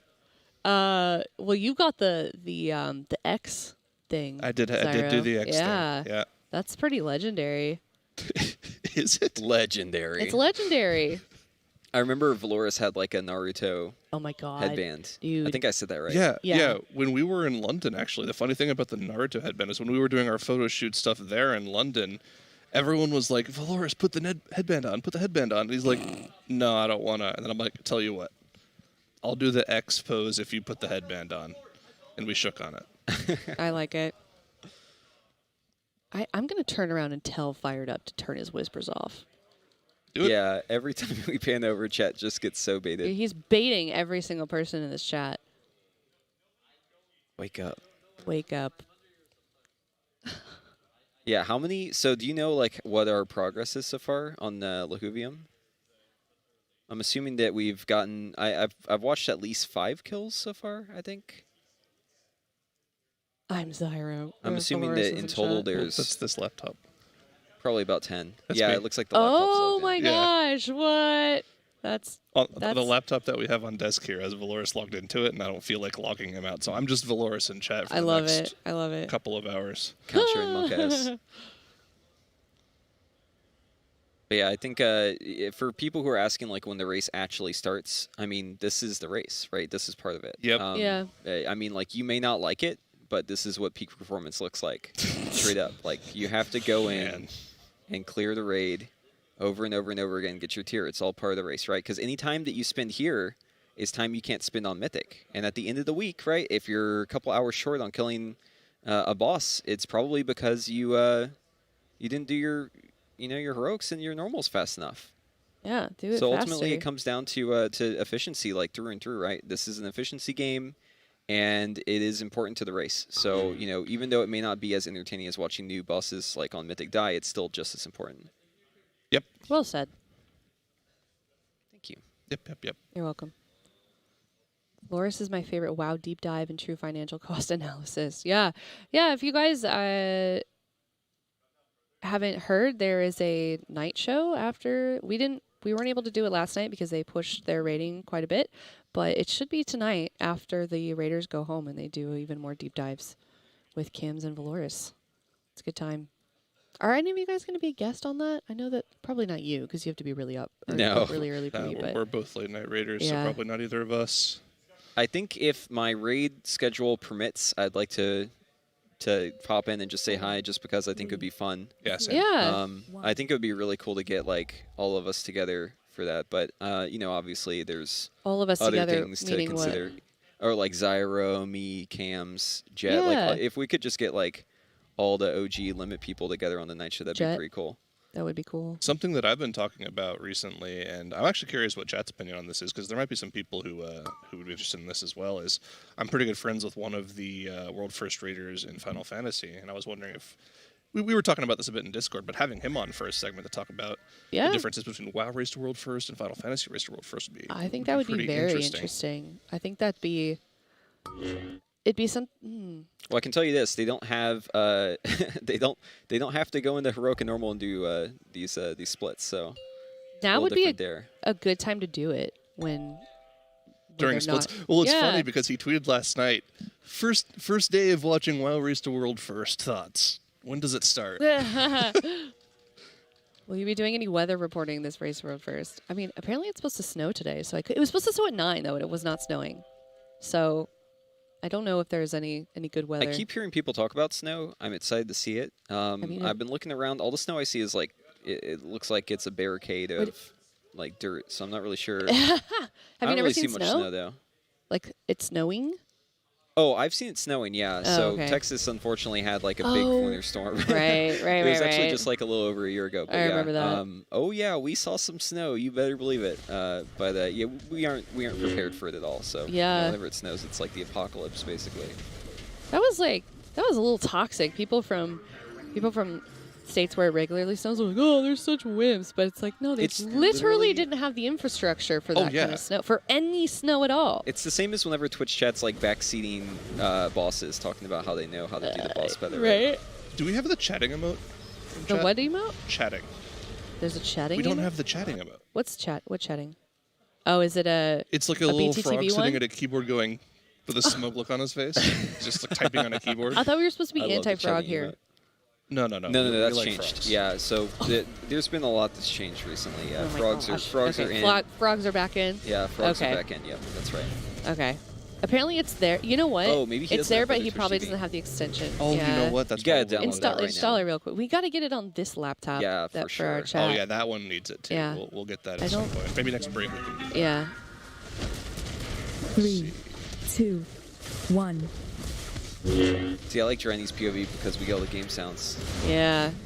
That- Like the sound design for this patch is really cool. I'd like to know how they made the sounds for this boss and for the crab bot as well. It sounds like they yoinked it straight from Star Wars. I'm sure they didn't, but it sounds like a lightsaber. It sounds like if a lightsaber could speak. Yeah. Yeah. And it does sound like it's saying something, like the boss is telling you something. You It just can't probably understand. is. Like they probably had somebody say a sentence and then just warped it to that. Do you think that as we get more like research in Zero Purpose, we'll actually be able to see what he's saying? That'd be insanely Yeah, cool. maybe Hear we'll what he's like saying? be Wow. able to decode it just by listening. Wait, yeah, because that's like the lore of the expansion, right? Like you have to learn their language or something. Like you're learning about these new beings that you're meeting. Yes. I don't know. Help me, I'm trapped in this lightsaber. Yeah, probably. Or he's saying like, please leave me alone. I have a family. I just want to go home. Please stop gosh. beating me up. It's like that Black Mirror episode. Yeah, Remember he's that just stuck in a loop where he's just getting killed over and over and over again. No.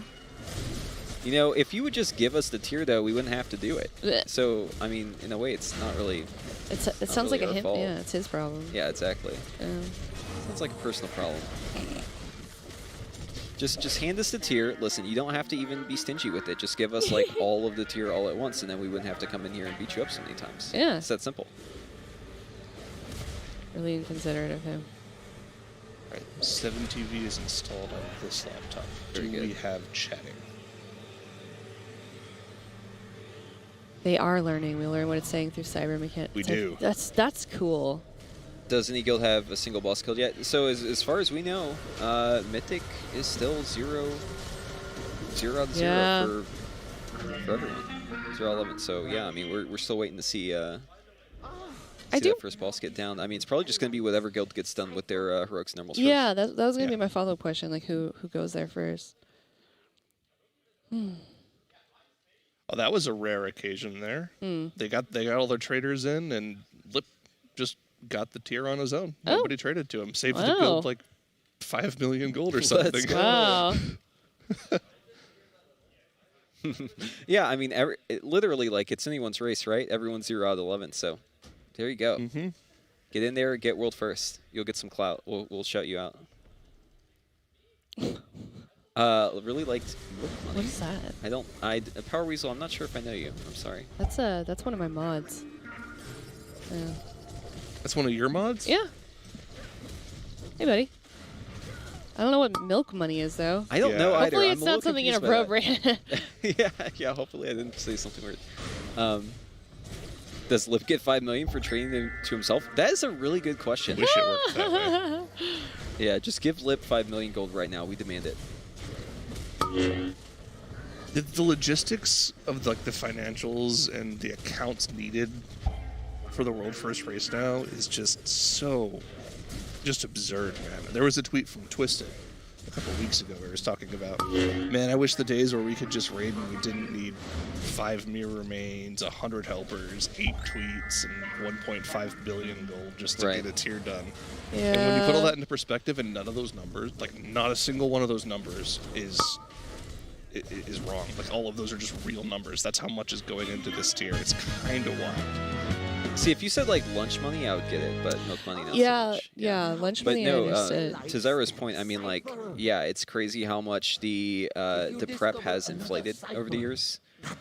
You know, we started seeing splits. I think like back in Dragon Soul, I think it was like Cataclysm is when splits started kind of popping up, and then that was when a bunch of guilds got banned for LFR schemes. Yep.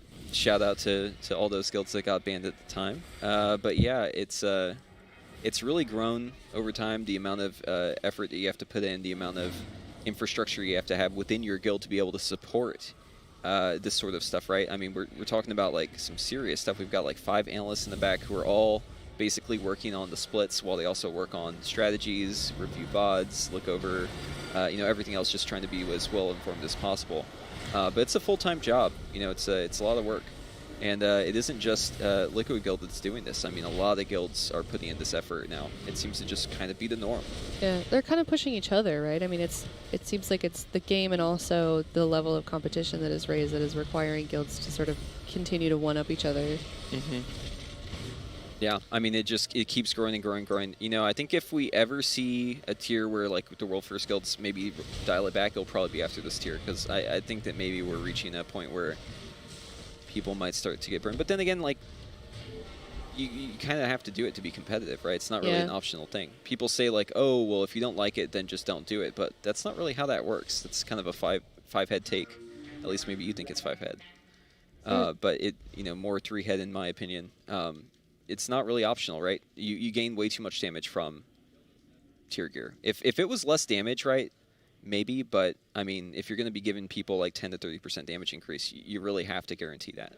Dude, I'm seeing questions in chat that I have not even thought would be a thing in any of the past World First, but it makes sense when you look at that leaderboard on the right with 0 Mythic's bosses down. Is Mythic open this week or next?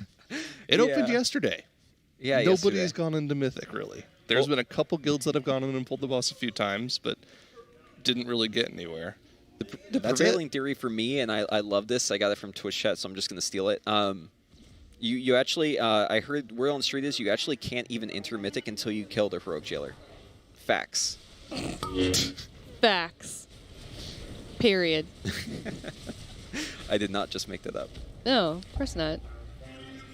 But yeah, I mean, it's kind of an odd tier because of it. I mean, if you followed the race World First before it kind of blew up, you'll probably remember back when this was more of a thing, doing splits before the bosses. You know, but there's also been tiers where you'd get really burnt for that too. I mean, just think about like Emerald Nightmare, right? I think you know, Exorcist got world first, and I don't think they even did splits. I think they just walked in and just did it. They just did it live. 22 hours of Mythic progression. They just slammed everything, did it in one day with no splits. Yeah, no appetizer or anything. They just went in straight to the main course. Straight to dessert.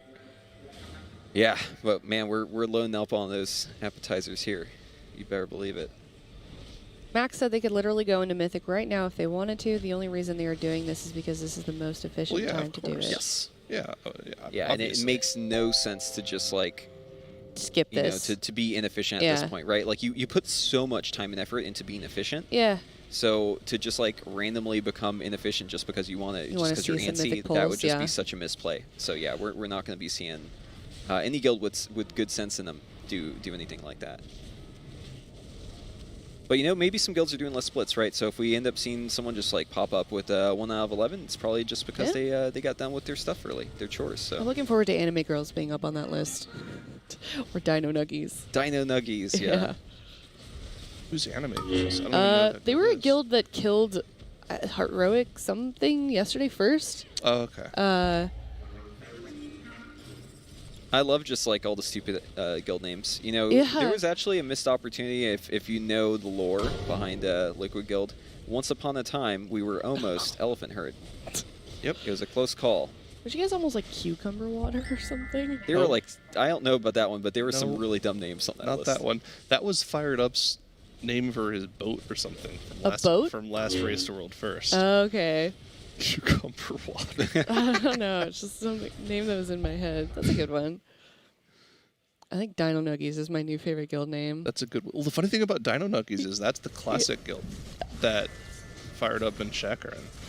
So I thought that was the same guild. Oh, okay. But it's Maybe it's the same. not. It's no. a different. Isn't that like Blood Legion's remake or something? Yeah. Yeah, that's the best part about it is these Blood Legion and now they're Dino Nuggies. That's how it goes. You know, you wanna have fun with it if you've had a serious name for a while. Yeah, it's funny that the trend of naming your guild something like Blood Legion or whatever is now it's just like, what's the most ridiculous name we can think of? Yeah, one of my favorites of all time was Whatever We're Awesome. Yeah. It's just like that was a good one. Wasn't it's that just such Jets a good Guild name. for a while? It was. Yeah. And now Instant Dollars is kind of some of those people. A lot of those people are Yeah. Instant Dollars, yeah. Yeah. But it's much more fun to call Instant Dollars by one of their other names, like Quick Money or Fast Cash. Yeah, instant currency. Yep. What do we know the lore behind that name? Instant Dollars. I'll have to ask the Jet.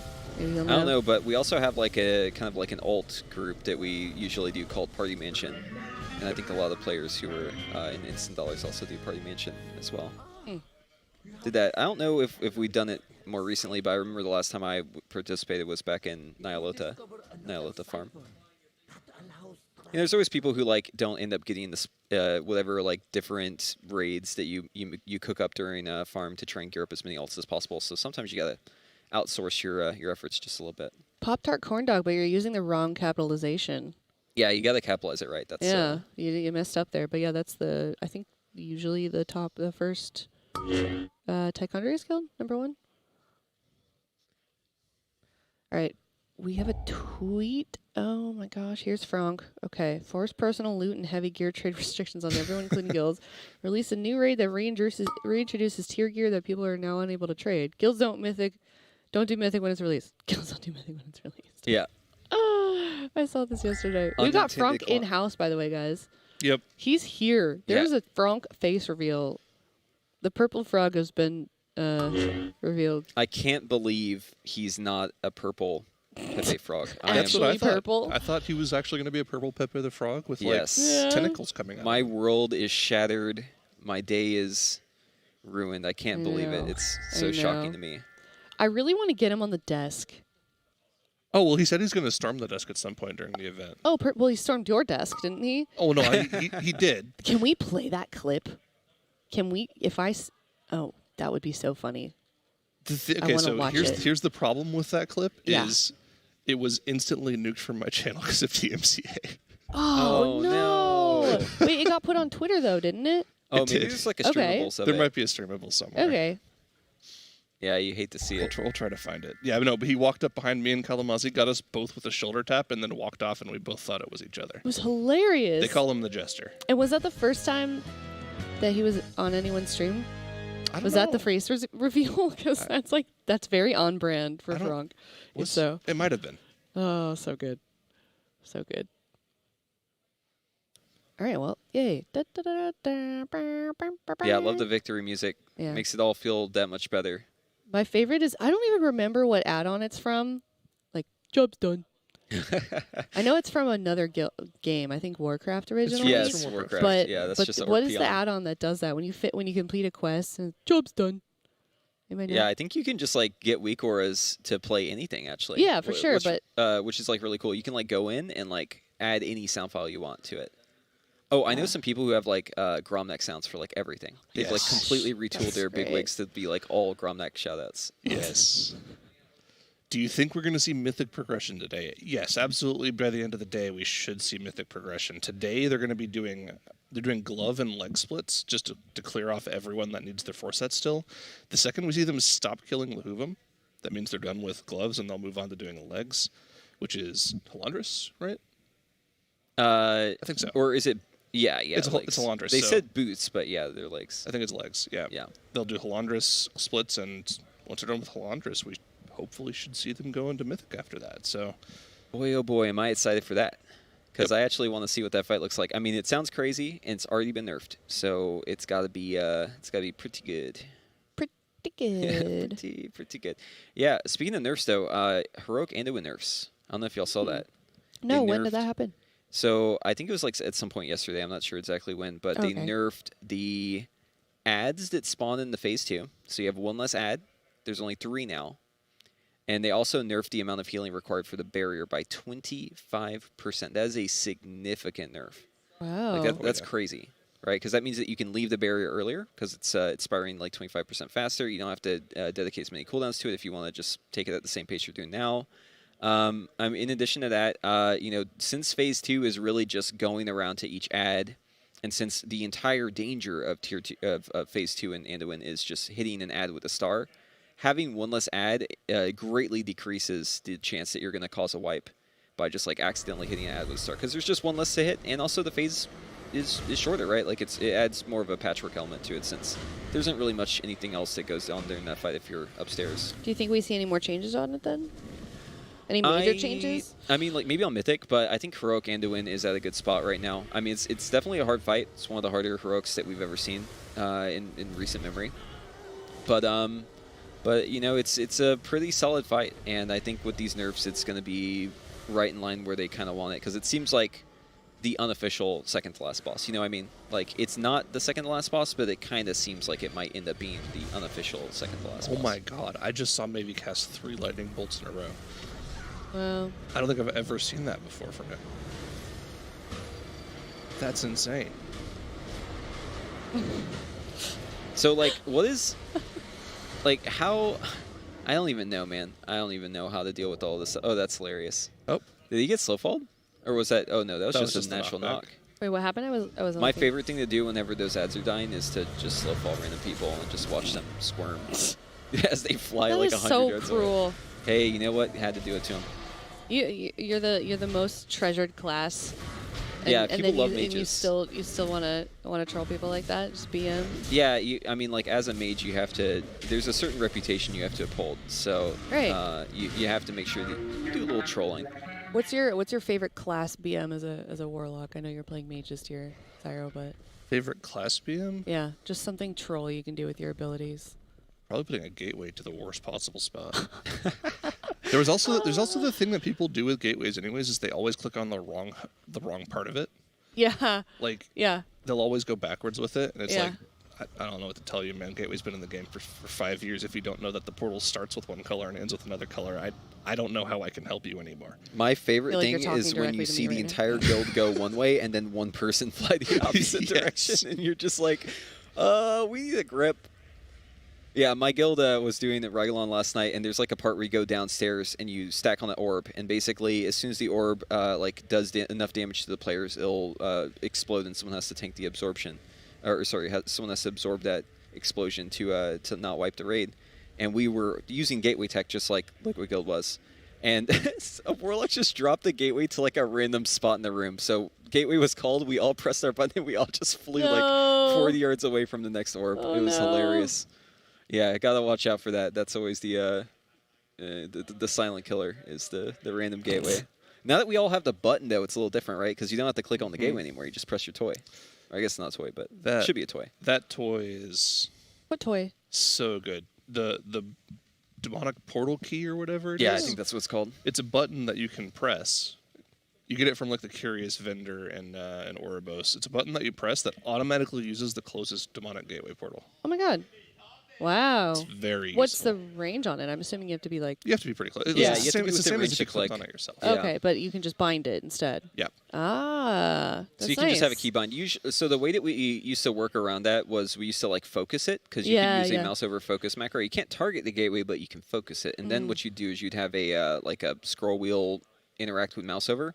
Just slam that mouse on your focus frame, let the mouse wheel rip, and you take the portal. But now, no need for these weird,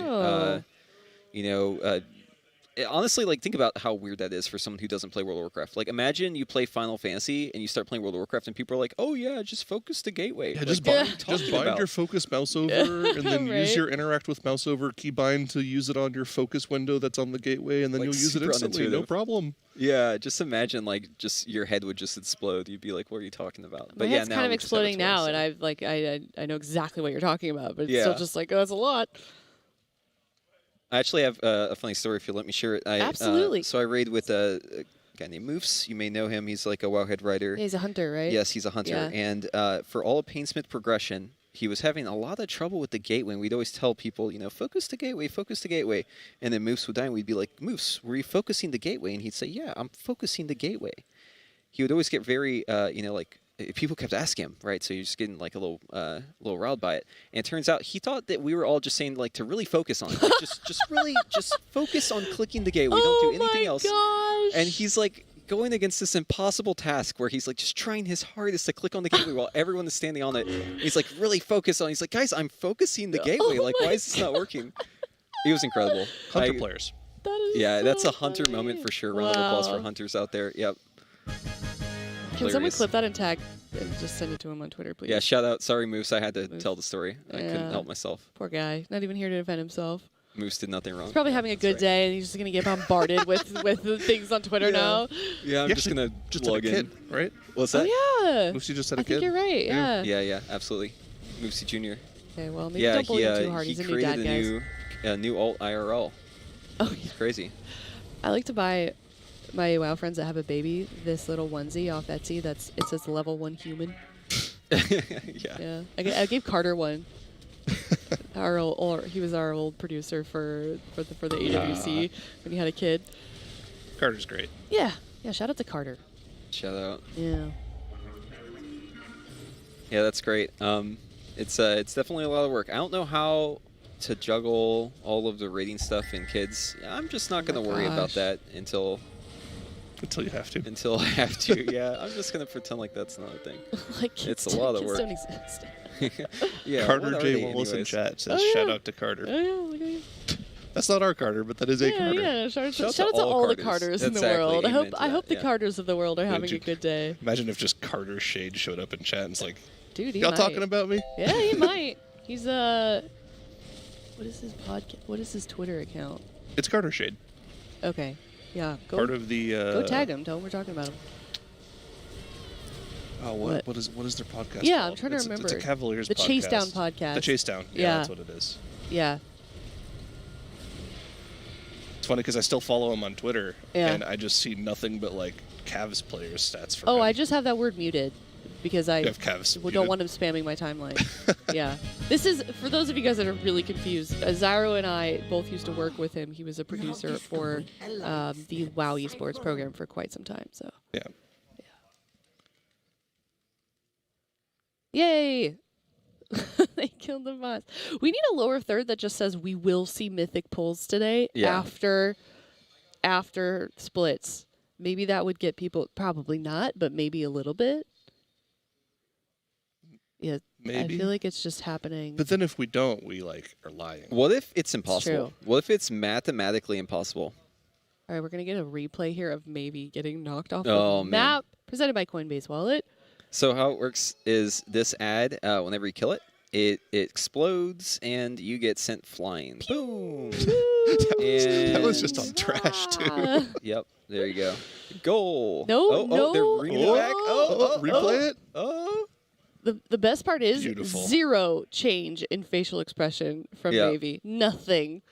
Just the look of being dead inside. From Yeah, That's yeah. what 2 days of Slamming. splits does to a man during Mythic Week. Yeah. I think my favorite Mavie meme ever is the one that Dratnos did, I think in Nyalotha, where it was like, maybe sad, maybe happy, maybe angry. Oh, like, yes, angry. I love And that it was meme. just maybe just deadpanning, and then World First was like a slight smile or whatever it was. I don't remember. No, he goes crazy. Yeah, when he this really yeah, let it rip. no, It I was remember. crazy. Oh, I remember that clip. Yeah, Nyalotha, there was a really good clip. Yeah. You could really feel all the pent up, The energy he had not been expressing for all that healer frustration Yeah. that all the healers probably have with Oh, us yeah. stupid DPS players playing like morons the whole time. Shout out to healers everywhere. Shout out to the Gang. healers of the world. Give me PI, please. Yeah, but also healers aren't people. Yeah, that's true. That's true. Neither Whoa. are mages though. So Yeah. Yeah, it's okay. We can I've- bond over that. I'm really uncomfortable with all the mages on this desk. I feel a little bit outnumbered here. Yeah, join us. It's too much. Huh? Join us. Join us? Join I actually us. did start a fire mage, but she's only level like 45 or something. I could keep going. Would you guys teach me the ropes? The ways of the mage? Yeah, Okay. you need the 500 MS rotation. It's just very important that you slam your keyboard as hard as possible. Okay. We'll teach you the PvP Yeah. side. You can get Supa and Enrique to help you with the PvP side. Sounds good. Chill. Venrique and Zico. Those are the Sorry, the Zico, mages. not Yeah, Supa. yeah, yeah. He's a hero. Yeah. I don't know PvP. Like, I really don't know PvP. If they needed a stand-in caster for AWC, I could not do no, for sure. Like, people will come in and ask me about MDI, and I'm like, I have no idea. I don't have time to pay attention to that program anymore. I hope they're having a good time, but Yeah, for me, it's like I feel like it's just like whenever I enter PvP, it's like I'm looking at Sledge Fist and he just hit the pillar, and I'm just trying to deal as much damage as possible. And Yeah. if I don't win in my cooldowns, then I'm probably just going next because accurate. You know, that's how it is. you play mage, so you're already halfway there. Yeah, that's right. Just combust keep playing and just mage, slam. exactly, and you're good. Combust, play until you get another combust, then combust. Amen to that. Yep, just find a go, basically. Yep. Yeah, throw a little CC in there. Give it a little sprinkle of polymorph. Yeah, Maybe you know. maybe a ring of frost. If in you're there about too. to die, Who you knows? ice block. Easy win. Yeah. Wait You're for What the do you do cauterize. after that? What if they shudder and throw your ice block? Oh, you just gotta then- run away. Then you're dead mage. Cauterize and run around the pillar. Yep. Edge. Edge. Oh, here we go. We got the Dryny Oh, with the tech. Ooh. The Dryny tech. Yep, see that? Right in Look at position the for the boss smile too. on his face. Yeah, see, this is what I was saying. See, slow fall is great. This is why you should, if you're a major priest, make sure that you levitate and slow fall everyone you raid before you kill those little ads because it's very important. Wait, that was a Everything- slow Actually, fall? no, that wasn't a slow fall. You That was say, that was It their had a parry? classic Dosu tech. Yeah, that's the Dosu tech. So Okay. if you're a hunter, just for a little background, and you disengage, you actually go further. If you have the engineering cloak enchant, where you like it's called like something flex weave underweave. or Flex weave something on like that. something like that. Yeah. Yeah. It gives you a little parachute when you're falling. Yes, it does. It's the same as like if you're in like the touring rocket, the 2-seater, you know, the Mhm. flying one, and you kick someone out of your seat. You know how they get Yeah. the little parachute. Yeah, yeah. Or It's you exactly the same as that. Fly yeah. over winter grass. Yep, and it makes you go further if you're disengaging. So if you're like a boomkin or a hunter, it's a little tech to get a little extra distance there. Yeah, I'm Dosu's known for having that tech all the time. I know that's not quite the same function, but I love the propeller in the Ventur thing that you got. But here's a tweet from Liquid Yep. Twisted. He He's had to just rub it in. bugged. He's just bugged. This is really disrespectful. Yeah, I mean, just look at it. I wish I was- Natural 4-piece. Where is This he is- sitting? Do we have a camera view of him? This is just a classic tweet where you know the only reason you're posting this is just to rile people up. Oh yeah. That's it. I would love to see the replies of that. I bet people are Yeah. no. That's a play out of my book. I love doing tweets It's a like good that. one. It's so much fun. Yeah, Yeah, because just him you with the know ratio. someone's gonna get completely baited by that. Oh yeah. You know, if everyone had that, I mean, I feel like if you put in this much work, everyone in the raid should have that. You know what I mean? Like, Yeah. I feel like if you put in this much work, there should be some sort of guarantee that you're going to come out the other side and be able to, do the raid with your character. I don't like the slot machine stuff. It's not great. Just one more pull. One more pull. Copium. It'll pay out this time. Trust. Yeah. Now Twisted's like the tier trading god, because if he gets any more tier, I guess there's maybe like one slot he can trade, but yeah. You know when you blow on the dice for luck? We need him to do that. Yeah, somehow. for everyone. Yeah. That's right. Yeah. Just sprinkle his luck to the other raiders. Imagine doing all this and then still getting benched because you couldn't get 4 pieces. Yeah, well, the thing that's is, the people, everyone knows if they're going to get it right now. Like, we already know that. It's already determined. It's already been determined. If you didn't get any tier pieces from Regalon or Lords of Dread, you're just not getting 4 set this week. So none of these runs that are going on are for you. Yeah. None. So, yeah, the people in the guild already know if they're not getting that this week. And at least you have like 2 chances, right? Because you got heroic and normal. I guess later on you have, well, you'd have to wait, but like LFR for everyone else who isn't going at this pace, you can also get it from there. But yeah, I mean, there isn't really a way to guarantee 4-piece unless you get tier from one of those last 2 bosses, plus 2 of the last 3. So he's talking. He called 2 minutes when they're 2 minutes into the fight. Okay, so 2 minutes. Maybe it's not nothing. I see. Maybe it's. Yeah, he's just Okay. calling when 2 minutes happen. Very important. Call. I'm very so it's Atlas saying this, and this is the only reason I'm going with this. There are like a lot of people in the guild that have been playing a lot of Final Fantasy, and in that game, 2 minutes are a huge deal. So the way combat works in Final Fantasy is almost every class has a buff that is very impactful every 2 minutes. So you really need to coordinate your 2-minute cooldowns together, because you give your teammates damage amps, you give them crit damage, all that stuff. I wonder if that's why he's calling 2 minutes, or if he's just making fun of production. I don't know which one it is. Maybe it's a little bit. I don't think it's he's making fun of production. I think he just found something that he found entertaining, and he's just not going to stop at this point. That's probably that's. We should ask him more the realistic. lore on that. So is it like? So I'm not as familiar with Final Fantasy, but I'm guessing there's some characters that have like a raid buff essentially that just amps everyone's damage by like what 20% or something. Not that good, but yeah, pretty much. Got it. Oh, what happened?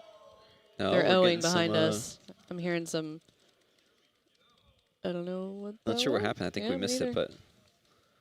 We might be watching the wrong group. Yeah, we got 2 groups going. For everyone who's just joined us and didn't hear it earlier, basically how this is going down is we have 2 separate raids clearing simultaneously so that we get the work done twice as fast. And this is all just to guarantee that every character has their own traders and is 100% guaranteed to get their tier. All these splits are designed so that no character is left behind. If you have a tier piece from those bosses that you only get the 1 kill from, you're going to get your tier from these bosses. It's guaranteed. Just like to shout out JPC has a camera. We talked about it yesterday. I'm going to mention it again because I think it's hilarious. His camera is resting on a Gatorade bottle with no cap. I gotta see this. Yeah. 100. Oh, I see it. Oh, Yeah, I love it. it's literally just. Well, he needs to have that same camera angle from home, where it's like that Yeah, but like chin cam. tripods exist. But I mean, if it works, it works. Yeah, can't knock it. I would have 100% knocked that over by now.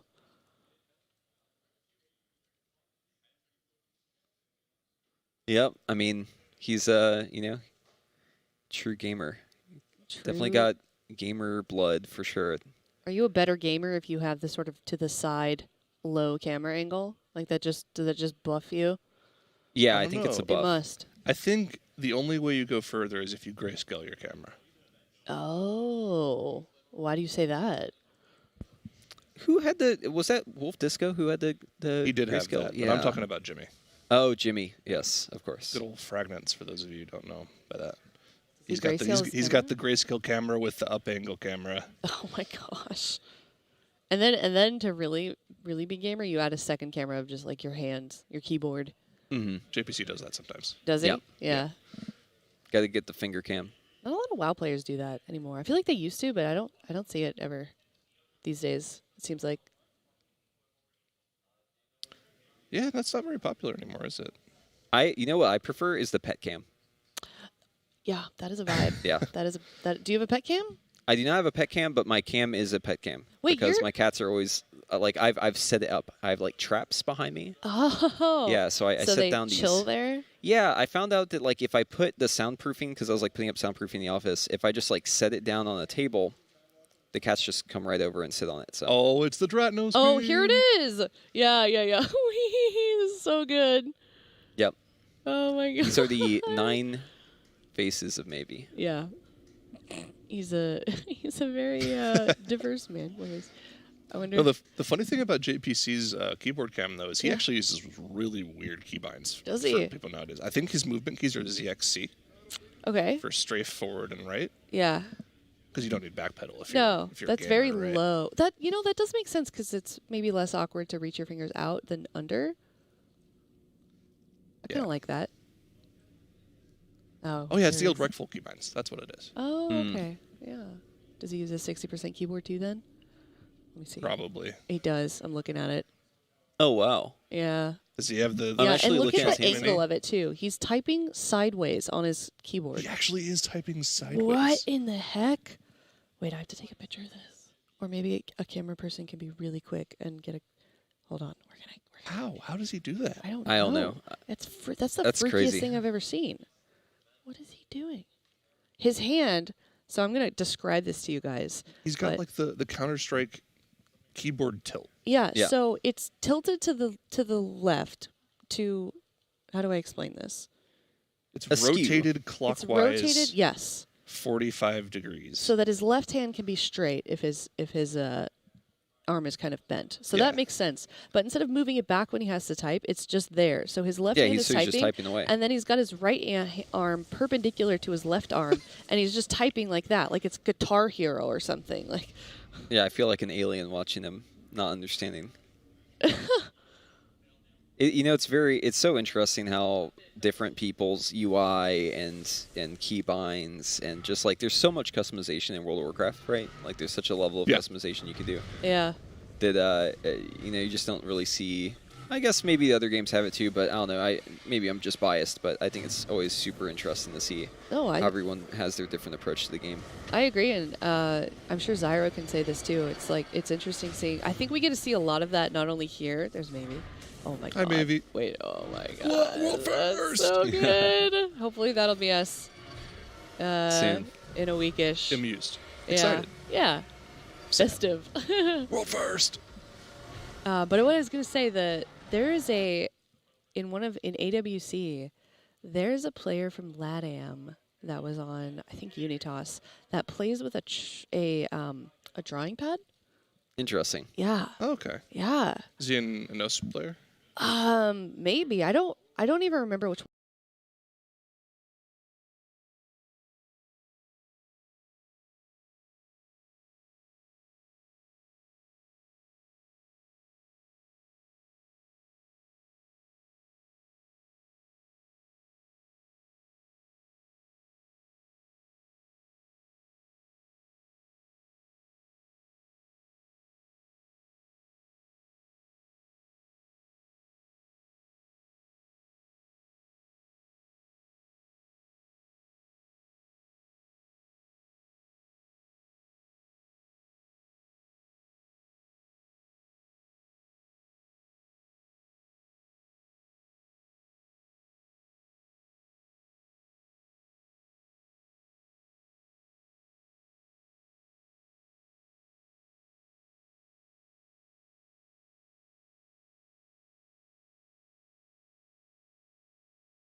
I feel like if you turn it that way, it's almost the same height as I am in real life.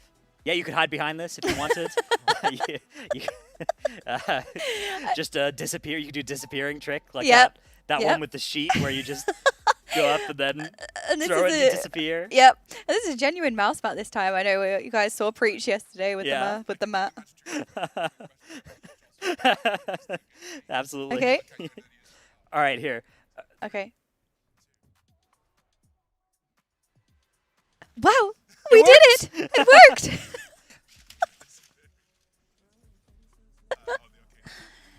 All right, yeah, if you're interested, it's the Arcadia panel under the stream where you could go and pick that up. If you would like to disappear like us, go and pick one up from the link below. All right, I'm going to put this thing back in the box. That is some of the best magic we put on here. Yep. All right. Whoa. Thank you. Just another of the many exciting for things our that next happens trick. during splits. How to make splits very entertaining, 101. Yeah, oh man, how many Halandruses can there be left? How many Halandruses are left I feel like in we've the world? seen 70 or 80. My tingly senses are Yeah. saying about 83. But it can't have been that many. I don't think they needed more than like 20. It just kind of all At this point, it does feel like blends together, yeah. Yeah, definitely. All right, let's try and figure out who's getting traded to in here. So, a lot of warriors. I think yeah. it's what, warrior, monk, Yeah. hunter on the same token? Something like that? Mm-hmm. So, maybe this is Revez getting his item? Yeah, very much could be. Yeah, that's, warrior tier is Yes. real good. Yep. Let me tell you, Fury Warrior tier, that thing is as something else. That is the kind of tier that you are hoping to see just as much as humanly possible. So what I thought was quite interesting is on some of the mythic kills Rogue from Monk. Liquid is there's been both Arms and Fury being played. It was striking to me because usually you see one spec on a boss. It was just very interesting to see both specs. And that could just be because of the characters that had got tier. But I still saw the different icons. I kind of liked seeing the different icons. Yeah, I think there's been a lot of hype about Fury. Yeah. And that's caused a lot of people to miss just how good Arms still is. Yep. Arms on 2-target is still just phenomenal. Fury, it has this build with double Legos with Necrolord that is pretty cool. That got nerfed a little bit, but maybe still reasonably good. But that double Lego stuff isn't even available yet. Until then, Arms is still a really, really strong choice for a lot of situations. So I wouldn't be surprised if we saw a good mix. Arms benefiting more than Fury does from a Wind Fury totem as well. Yeah. If you've only got one good two-hander as well. As long as you've got one, Fury's pretty happy. So that's not as big of a factor. But yeah, Arms really strong spec. And if they were to nerf Fury into the ground tomorrow, Warrior would still be fantastic off the back of that Arms spec. Definitely. Just don't nerf Arms as well. Yeah, please. Please have mercy. Nerf the Moonkins instead. Yeah, they deserve it. They do. And buff mages. Anyway. No, but it's nice, just talking about specs, it's nice to see, just because I think a lot of people feel a lot of pressure to play certain things, so it's nice to see multiple of the same, multiple specs of the same class having play, similar to mages, probably going to see all three in general. And talking of not necessarily off meta, it's nice to see the return of the Enhanced Shaman, albeit only to buff, but still, well, maybe not only to buff, but they're doing some good damage this they year. are but yeah, indeed. I will say, if they didn't have the Wind Fury totem, they probably wouldn't be in the raid. So I think you're absolutely right Precious about that Nelly one. Yeah. It's nice. I mean, yeah, they were meta last tier as well, but before that, you didn't really see them. No. Going back to Highmaul again was the last time with the old Fire Nova. Any boomers remember in that tier? That was the last time before then that Enhanced was good. So definitely a cool thing going on. Ooh. Oh, we have a giveaway, the Race to World First giveaway. As you can see on screen now, we have a lot of items to hand out to you lovely people. So make sure you enter. Yeah, exclamation point giveaway in the chat if you are interested in learning a little bit more about this one. Spectral Tiger Mount in there as well. That was the first thing I saw. All of these real world items who needs them? What Yeah. I'm after is pixels. Yes. Definitely better than anything you can actually have.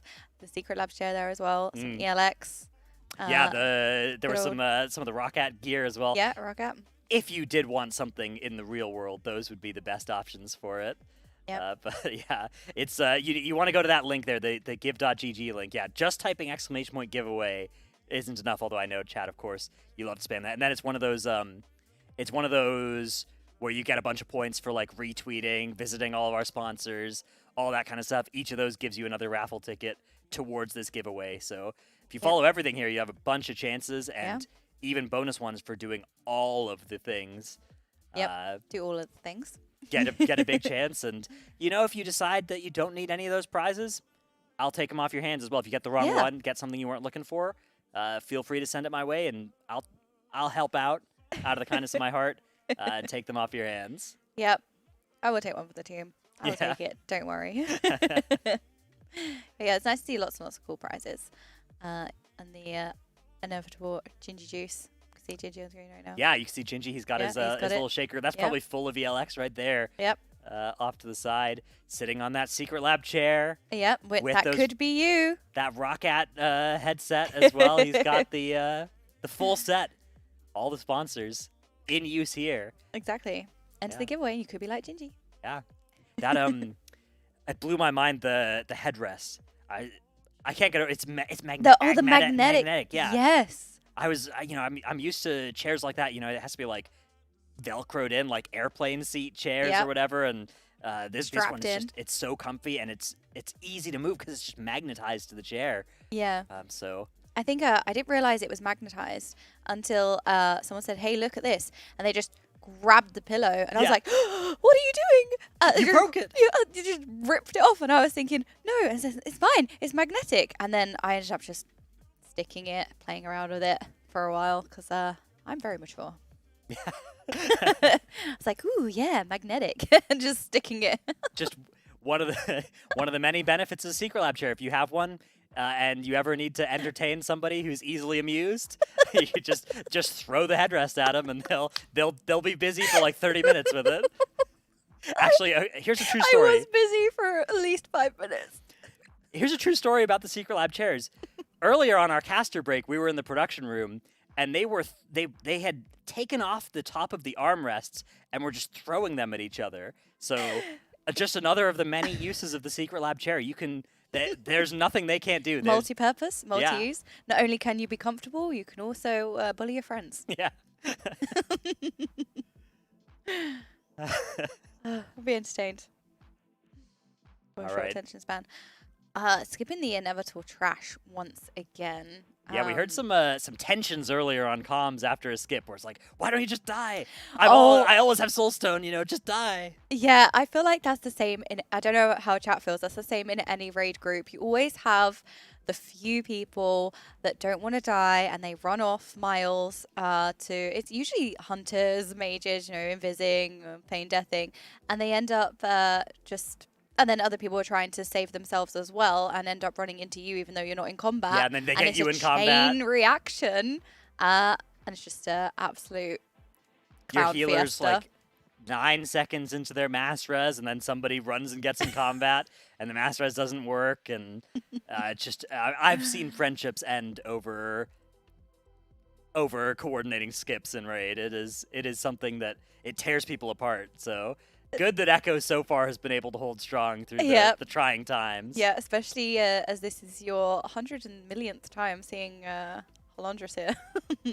Looks like we're on Scripe POV here as he is in a nice gamer lean looking at one of his top monitors. Actually, so you can see him in the very bottom left of our cast, but also if you look just right below the casters there, he is right on the left edge of that. We'll get even a better view of him. There he is. Look how horizontal he is. Oh, we can see what he's looking at as well. He's watching, I think he's probably watching Liquid Zymox getting the strat from Liquid on that fight, yoinking as much of it as possible. That is one, we talk about the 16-hour head start. That's an advantage Liquid has, but to mitigate that, Echo does get to see what they do for as long as they're ahead and streaming. Those strats get to be a way that Scripe can kind of pull that time back and try and make up those 16 hours. And it's really hard to get all 16 of them back, but every single one counts. Yeah, you can definitely beta test it for us, actually, while we do the real fights. Yeah, that's true. If the boss is ever super buggy, that's another another time that EU's just catching back up, slowly getting those 16 hours back. Yep. Yeah. It is nice to see that the bosses relatively are very clean. They have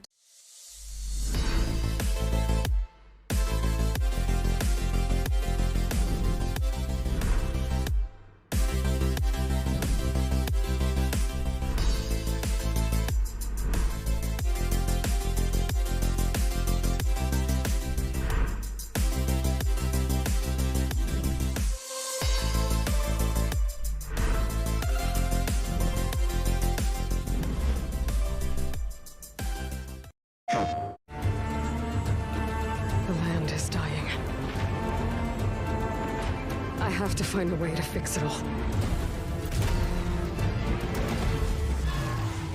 And the answer is somewhere out in the Forbidden West. But whatever comes, I will be ready. PlayStation. I've been doing all the other bosses on all the other difficulties. Haven't gotten to him yet. Hopefully tonight. But yeah, it's from what I've looked at, I love the aesthetics of Raglan. That like celestial theme, it always does it for me. Anytime they do a boss like that, so I think I'm going to enjoy that. Although the imposter mechanic on Lords of Dread, Very cool. particularly once we make it to farm and I can just try and get somebody murdered for fun, is going to be just another favorite, I'm sure. I was going to say, when you actually did play Among Us a while ago, and someone would be like, yeah, I saw them vent, and everyone would be like, yep, good enough for me, vote off. And literally the same in your raid, like that person, and everyone's like, okay, we'll just kill them then. Yeah. You could probably whisper a couple people before and be like, hey, you want to do something crazy? Do you want to get this person back for what they did a couple weeks ago? Yeah, exactly. Start some feuds. When they didn't die on the trash when we were trying to death skip. Exactly. Finally, a way to get some revenge. I know we've been calling it the Among Us mechanic, but that really will be the Among Us mechanic. And just like Among Us, friendships are going to end over that too. It's oh no, yep. I don't know if you've ever been in one of the Among Us lobbies where people came in as friends and like kind of hate each other when they leave. Yep. But I feel like that happened to me because there was a lot of people that took it seriously, and I wasn't one, but I wasn't somebody to take it very seriously. I thought it was more fun to just, well, have fun, I guess. So every time somebody said, well, you know what, this person was walking really weirdly, I'd be like, yep, good enough for me. Vote kick. Oh, that's... And I used to wind people up so much. Why are you all voting on these ridiculous terms? What do you mean walk funny? I'd be like... The best part is... is... it's sus to me. Anytime anybody was the imposter and then gets voted off for a reason that they don't feel is legitimate, right? Where it's like, they get really I didn't even do mad. that, right? People suspect them for killing somebody they didn't even kill. Yep. They guess it feels so unfair to be voted off for the wrong reason as the imposter. Yeah, because it would be a random reason. It's just by chance that you actually are the imposter. Yeah. He went left instead of right, so good enough for kinda me. Sus. Okay. Yeah. And I used to wind up so many people in my guild that would take it very seriously. Why are you voting now? This is ridiculous, and they get very into it. Yeah, and pull out very the mad. spreadsheet. Like, well, one person that I there played are 7 with. players left, and so you you have to do this. The math says. Don't vote on 7 or whatever it was. Yeah. One person I actually played with had a legitimate whiteboard. I'm not even kidding. I wish I was joking. They had a whiteboard set up behind them because it was a stream thing as well. So it had a whiteboard set up behind them and was genuinely making notes. To which we'd just vote kick because somebody was acting weirdly. Yeah, and he'd bring out all of the notes and these legitimate answers, and everyone would go, nah. Luckily, you don't need a whiteboard for the Lords of Dread mechanic, right? Luckily not. That might take a little bit too long. Well, this person the Frost Mage threw a frozen orb into the entire raid, so I think they should die. That is kind of sus. Yeah. Yeah. I actually did that in my raid yesterday. Oh. It was an accident. I just Okay. didn't see that the boss reached 100 energy. I totally didn't see they reached 100 energy. I threw a frozen orb out as the mechanic came in, and it hit everyone. And I already had a blizzard running as well. Everyone was very annoyed. Yeah. One of my officers was saying, it would be really great if we just didn't, do that. I think one of our warlocks also dotted everyone. That's when you gotta be like, oh, who put that frozen orb there? Yeah, I know I'm the only mage because I'm the int buff, but who could have done that? Yeah, it was pretty interesting. Luckily, it is actually pretty simple to figure out who the imposter is, right? It's like, if 3 people see a Dreadlord on somebody, they're the imposter, right? That's all you got to know. Then you kill them. And if less than 3 people see it, wait until you hear 3 people agreeing. Yeah, And if you just keep that in your head, Lords of Dread is not a full game of Among Us. No. Just remember 3 people have got to see them, and you'll kill that boss nice and easy. Well, we can make it into Among Us. But no, you don't need to do that. Once you're on farm, once you're having full on, once On there's farm. nothing important to do, once your raid leader, once their cholesterol levels have gone back down to a healthy level, you're not going to stress them too much. Yep. Then you can start playing around in that phase and throw some wrong calls out for fun. Yep, that person definitely looked at me weird, so it's them. Yeah, but it was actually quite difficult to try and work out how the mechanic would work at first, because obviously bosses weren't made available on the PTR and we didn't see them. So going from the Dungeon Journal, and the Dungeon Journal just read that you would get clues as to who the imposters were. I don't know about you, but it was quite complicated to figure out, okay, well, what will those clues consist of? What will they look like? Are you going to get whispers? Are you going to see something? And even when the guilds did start going onto those bosses, it was still quite difficult to work out, okay, how are they telling? Because not very often would we get a POV where you could see, the person could see, obviously it's the boss model inside the player, so you could see it in the end, but very often we didn't get anyone with a POV who could see it, and we're still trying to work out, how do they know? Yeah, they're just getting some kind of cryptic message and figuring it all out. I thought it was a whisper, like perhaps Yeah. there was a whisper of saying who it was. But then eventually we saw for ourselves, also when people go onto it, and we saw for ourselves also when we got POVs that could see it, that it's just a boss model. And you point out Yeah, who has only the a boss couple model. people can see them, but Yeah. it is quite obvious, quite apparent when Yes, those people very do obvious. indeed see them. If you are the imposter, you can also be fed false information as well. So you can see the wrong person. That's why you need the third person to confirm. Looks like we are coming to a bit of a lull in our exciting splits gameplay. One other thing, though, we've been doing to keep this, I mean, it's already very exciting, but to keep it even more exciting, we've been having you tweet or post on Instagram with hashtag EchoRWF and showing us the setup you're using to watch the Race to World First at. We have a couple more of these to take a look at here. Here's one from Hops Megan. This looks like a whole family affair of Race to World First, and is that Bloons Tower defense over in the bottom left? I think maybe. Yeah. So a bunch of different exciting games all being played over here. Well, yeah. that is a family of gamers that you ever did see one. That See? is a nice one. And again, Secret Labs all over the place. Yeah, the ideal family chair for sure. Yep, definitely. Raising a little army of esports competitors there. Yeah, those Next team the to next compete. generation of Echo Raiders. Yep. Yeah, love to see it. I think we have a couple more as well to take a look at. Here's another one from It Is Els. This is, look at this, the vertical monitor on the right with Discord. I like that. Going Perfect over for there. reading chat as well. Very professional setup. I like the mic. Triple monitor as well. Good little setup.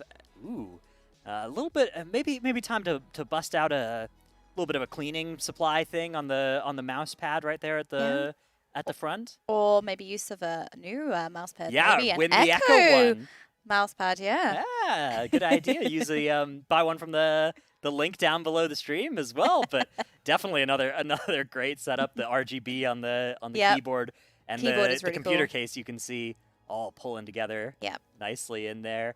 And last one that we're going to take a look at here in this segment, at least, is coming up now. Ta-da! Oh, we got the Secret Lab chair. straight yeah, away. from at Harbor Lord. I think one of your people, because they've got the U in the harbor. That's not something we would be doing. We don't use those extra letters. Don't need them. It's very difficult with typing armor and honor. I start questioning whether I can spell, but I realize it's because there's 2 different versions of the spelling. Yeah. Again, yeah, you can tell, true a recent picture because Discord on one of the monitors. Every setup I know of with multiple monitors, one of them is colonized entirely by Discord. Yes, exactly. Let's take a look at the toppings we have in the pizza in the bottom right. Is that pineapple I see? Definitely a lot of different toppings there. I could argue a point. Initially, when I looked at it, I thought, are they potatoes on the pizza? Oh, chat seems to think there's corn.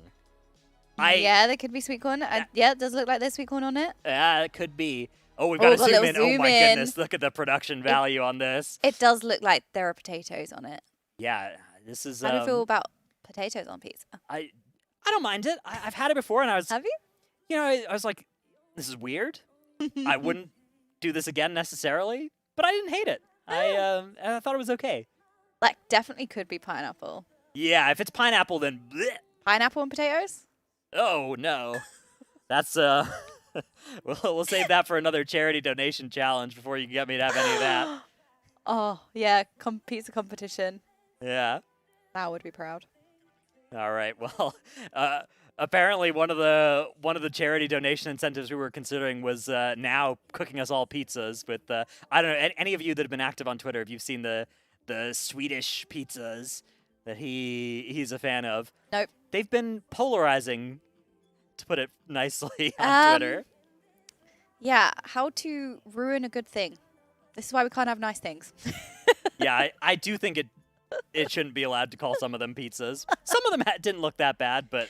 Well, is that just because in comparison they weren't as bad? Yeah.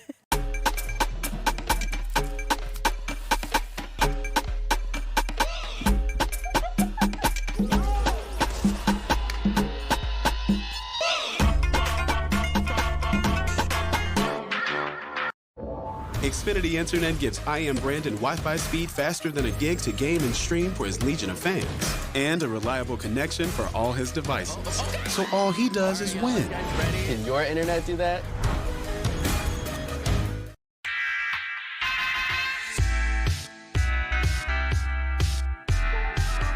With Halandra splits, now we're on Lehuvim splits, so in 3 hours from now, probably, we'll be able to get to Mythic progression, which will be quite early in the day, actually, earlier than I was expecting, if they're able to maintain this pace on Lehuvim. Very impressive pace of getting, I think, something like 30 splits done in 3 hours. That's 10 splits an hour. That is, whew.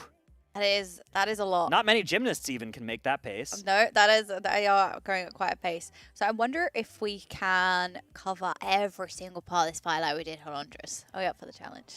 Yeah, okay, all right. So we've got Lehuvim getting pulled here for the team. On normal, not too much of a scary thing. Mira's instantly going to pull it on over to the side. You can see they're cheating towards that side of the room with the bunch of the little ads they want to take out during the intermission. But right now, they're just trying to blast damage into the boss. Yep, you got the modes coming out. And obviously, if you don't move straight away, you are going to spawn a puddle that stays there. So you don't want to do that. You want to move straight away. Blow them up with the bombs. Get rid of them. Very tense, very exciting on normal today. Mira's not even bothering to clear any as well. He's just going to say, oh, we got a player got knocked into back. the bomb. That's going to be pretty lethal on Mythic. Yep. Even on Heroic, it hurts a little bit. On normal, it's NVD. You can do it. It's fine. One good thing about the knockback, actually, that I appreciated as a caster, it doesn't interrupt your cast. Yeah.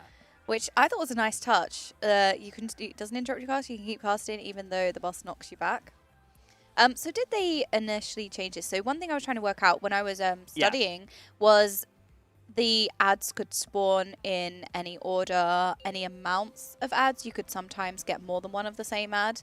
That was at least my understanding. And it didn't quite work like that at first, but I believe when it got changed or buffed, that the ads are working like that. At least so on Heroic, we had 2 of the one that you have to kill and it explodes. Yeah. Automa? On like the second set, right? Yeah. Yeah. So I think it is consistent now. Oh, it is consistent. But it used to be consistent as well, but it's now consistent with a different pattern than it used to be. The pattern, yeah, that's what's different. So Last week, it was just always the same pattern every cast. Yep. Now this week, on Heroic at least, it's a different pattern from first to second cast. Yep. But from pull to pull, the first is always the same, the second is always the same, which means you can get a good plan of like, all right, on this first set, we want to go kill... Where you going? Always kill the knockback ad if one's available. That's Yep. just the easiest way to do this fight. Yep. We don't know what it looks like on Mythic yet. Nobody's pulled this boss on Mythic yet. Liquid Nope. has come closest once they get that last 1% off of Prototype Pantheon. Yeah. If that's what they decide to do at the start of their day in 6 hours or so, then we'll know more about it then. But or maybe Echo will reach this boss on Mythic later today You before never Liquid know. wakes up. It'll all be based on how quickly they can blaze through those early bosses. Yeah, indeed. And it's been interesting because on Mythic, all of the ads have an additional mechanic. I believe it'll be interesting to see if the priority order of killing those ads will stay the same. Now, we said we'd focus the knockback ad always. So on Mythic, it actually resurrects. Yeah, on So Mythic. I believe you would still want to get rid of that one. Yeah, I mean, it is very common that the Heroic strat and the Mythic strat are very different things, right? Yep. But, like you said, from a cursory reading of the Dungeon Journal, I Yep. was still most interested in removing the medium-sized fixate ad Yeah. as the highest priority. But, those are the kinds of things that very much they're going to have an idea, and they're going to try really hard to not just have it be based on, like, what seems best for Heroic, right? It's all Yeah. going to be based on, like, what is our strat for Mythic? What lets us have the least amount of raid damage, the most amount of uptime on the boss, the safest possible strategy, and it could well be a different kill target. Maybe those little ads are just super nasty, Yeah. and they just nuke people down, and you don't want any AoE damage dealers in the raid, so maybe you just take them out before they spawn. They Who do knows? do a lot of damage as well. Even on Heroic, yeah, and they have a really long range, so if you're ever trying to kill something halfway across the room from them, Yep. they're going to be just zapping you as you're trying to close the distance with them. Yep. Maybe that's unhealable on Mythic, right? Maybe that's just going to lead to death. So maybe you need an entirely different strategy for that difficulty. We'll find out maybe today, if not today, almost certainly by tomorrow. Yep. I think we're all very excited and very keen to get into Mythic. There's a lot of, I wonder how that mechanic's going to work. I wonder what that's going to look like. I wonder how they'll deal with that. It's a lot of anticipation, which we were saying earlier. I think having the splits front-loaded is definitely... It feels bad now, for sure. Yeah, it does. But- Because everyone's keen to see Mythic, and, the race has started. Why are we not going to Mythic? But sorry, I interjected you there. No, you were saying a great point. Yeah. But it's just that's just very interesting to see. Yeah, and it may even be better to, in a couple days, it'll be nice that we don't have to break for splits, right? Yeah. It's like you ever have a plate of dinner and there's one thing on there that you're just not too keen about, right? Yep. And you just eat that all first, and then it's all good Exactly. from there. That's what I mean. It'll be very interesting, for race watching purposes, that you don't usually have that awkward break in the middle where the Right. splits usually are. Anticlimactic, it gets very tense, and you want to see where they're going next, what they're going to do next. You're going to see the next boss, and then you break for a few days, and you've got the heroic splits. But having them at the start, looks like it's going to be, unless they desperately need some bits. They of may, course. so there may still be some targeted Yep. heroic splitting but it won't be anywhere near as much of a time investment as this, in my opinion. What we're likely to see is if somebody doesn't have the Skolex trinket and they want it for a fight, they will do one quick Skolex split of people that can trade that to them, get that done, back into Mythic, right? Or they'll even do it the rest of the raid goes to do lunch or M+ or whatever, and they do that really quickly during off time, right? It Yep. won't be we break for splits for 6 hours. I think that is not going to happen this week because all of that is basically already happening right now. The only benefit left to it is small item level upgrades from Heroic, but they're actually much smaller item level upgrades than usual. The 262 gear is available in abundance from all kinds of sources, and in a lot of slots, 262 gear is not going to replace the tier in that slot anyways, unless it's also tier. So Yeah. I think Heroics aren't going to be very time efficient, and we'll only see guilds going to Heroic if they truly feel like they cannot accomplish anything more on the boss they're progressing on Mythic. Yeah, trying to push those even tiny percentages, Yeah. less than a percent. just trying to get every kind of scrap of DPS they possibly can. I don't know what the chat thinks. I guess splits are never necessarily enjoyable, to say the least, but they have to happen at some point, and I like them being at the start. It kind of feels like steady progression in a way. I'm always rooting for them to be on somebody else's capture shift, but you know, sometimes here we it's are. unlucky. Yeah, here we are. Somebody in chat asking, did Perfecto get enough tier? Yes, Perfecto dropped his Rygalon tier on like the last Rygalon chance that he had. So he is still in business. It is only like Lorgok, maybe one other player that didn't get tier from Rygalon or Lord's Dread and is therefore out of luck for 4-piece this week. Everybody else, they are guaranteeing that 4-piece with the splits that we're watching right now, the Lehuvim, and before that it was Anduin and Halandris. Exactly. Exact tier pieces, I believe, will be made available. We do have some cool. We're gonna have a nice graphic for it that will. It'll turn on once we start pulling mythic bosses. We'll get to see all that stuff. So so we do have some cool visuals and cool widgets for you guys. Yeah, let's just say a lot of the planning of this race we were expecting to be in Mythic fairly early. So this stream is going to get even more awesome when we get there. Look at this Mythic progression we've got on the bottom of the screen that just all of those it's been the same for 2 days now for us. But yeah, we expect Echo to get into Mythic in the next 3.5 hours, something like that. So you know, if you've got something to do for 3.5 hours that you need to get done, get it done, get back here, and plant yourself for the rest of the week. Yep. Yeah. But then I guess you don't want to miss out on us talking about cheese. Yeah. Talking about cheese. Go ahead. Cheese? That you proposed the topic. Okay. I'll hear the opening argument now. So I used to always preach that cheese is definitely a fruit and it's part of your fiber day. It's good for the soul. So okay. We just do strict science here, so you definitely learn something new. As an American, I'm always down for this kind of. We had is pizza a vegetable? We had this argument, and the school boards decided yes. So there you go. There you have it. If pizza can be a vegetable, I don't see why cheese can't be a fruit. What's the definition of fruit, in your opinion? It's good for you, and when I say it's good for you, it's good for the soul. All right. Argument's becoming a little circular, I see, but I think I get the gist of it. So kind of anything could be a fruit then, right? Technically. All right. Well, it does look like we might have something even equally as exciting as this discussion of fruit and cheese. Same thing. Which is we do have a flash pick result from yesterday. Oh, so we do. If you are in chat and your name is Noxify, you are the lucky winner of yesterday's flash pick. Even if you're not in chat right now, you're still the winner. The prize was merch. Oh, very exciting. So you'll get a DM, presumably, from somebody that'll help get you in touch with that. But the flash pick yesterday on our Pick'em site was, will a mythic boss die today? The answer was yes. Not from us, but many guilds did kill mythic bosses during our stream yesterday. So that is the answer to that one. Stay tuned for another flash pick later today. And if you haven't done your non-flash pick, regular pick'ems, I think they're still available of just who do you think's getting world first? When do you think the jailer's going to die? What spec do you think's going to do top DPS on the jailer? Pick'ems. How many healers? Pick'ems.echoesports.gg, something like that. Yeah, there it is. All right. Nailed Getting it. confirmation. That's the URL you want to go to. So if you haven't filled that out, just one of the many exciting things you can do during splits time is go and have a think about what you're expecting from this race, and maybe win some sweet prizes. I think there's some nice prizes both for the flat.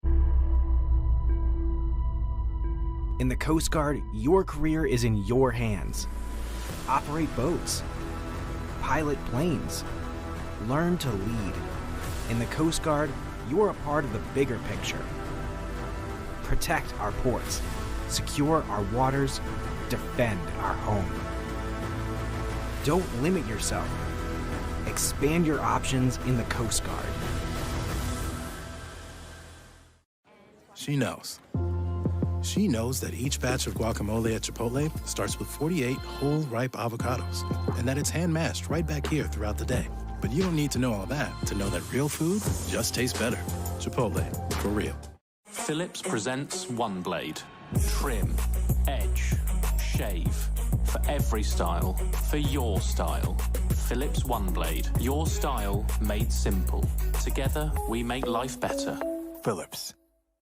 If World First Guilds, if Echo needs 5 healers, the rest of us are going to be in big trouble on that fight. That is going to be so nasty what the healing looks like on it.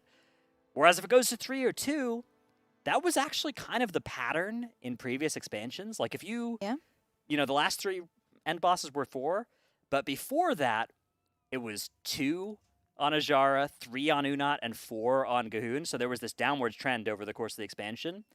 Blizzard kind of solved that removal of healers by just making more raid damage that needs to get healed. And this raid so far has had a lot of raid damage. So I don't think we're going to go sub 4, but that would be how it would happen. Yeah, there are a couple of things. Obviously, until you see the raid, you see the tuning, and it comes out, it makes you question sometimes. I don't think the amount of healing required was ever gonna be considered. I guess I think it's taken everyone by surprise. But as you said, it'd have to be certain circumstances to be able to run more than 4. Yeah, here you can see exactly what it looks like as you make your pick'ems on our beautiful site. There's where you can select who you think's going to get first. Of course, you're going to want to pick Echo for that one. Yep. Second, all the way through there. The wipe count. Yeah, that's a very Jailer, interesting one. Yeah. 7. Yep. Ooh, good How guess. many healers are we thinking? 3. Jailer kill day. Here you got this nice calendar pop-up. 26 days after Mythic. And then top DPS spec. Feral Druid is over to the left. Okay. Oh, definitely. Gone with Ret Pallies, I see. All right, close. And here you've got all of our big brain picks. Yep. All of you picked Echo. I went with Liquid on this one. I was, I was like, okay, if everybody else goes with Echo, I could just one little betrayal of the org here, and if Liquid wins, I'll be the only caster who gets it right. And that was my theory there. And when they don't, we all gang up on you. Yeah, I hadn't really thought that one through, but we'll see. This way, I'm kind of playing both sides, right? So I always come out on top. Yeah, can't go wrong there. Yeah. But it's a really cool thing. Definitely get involved. And again, some sweet prizes to be won.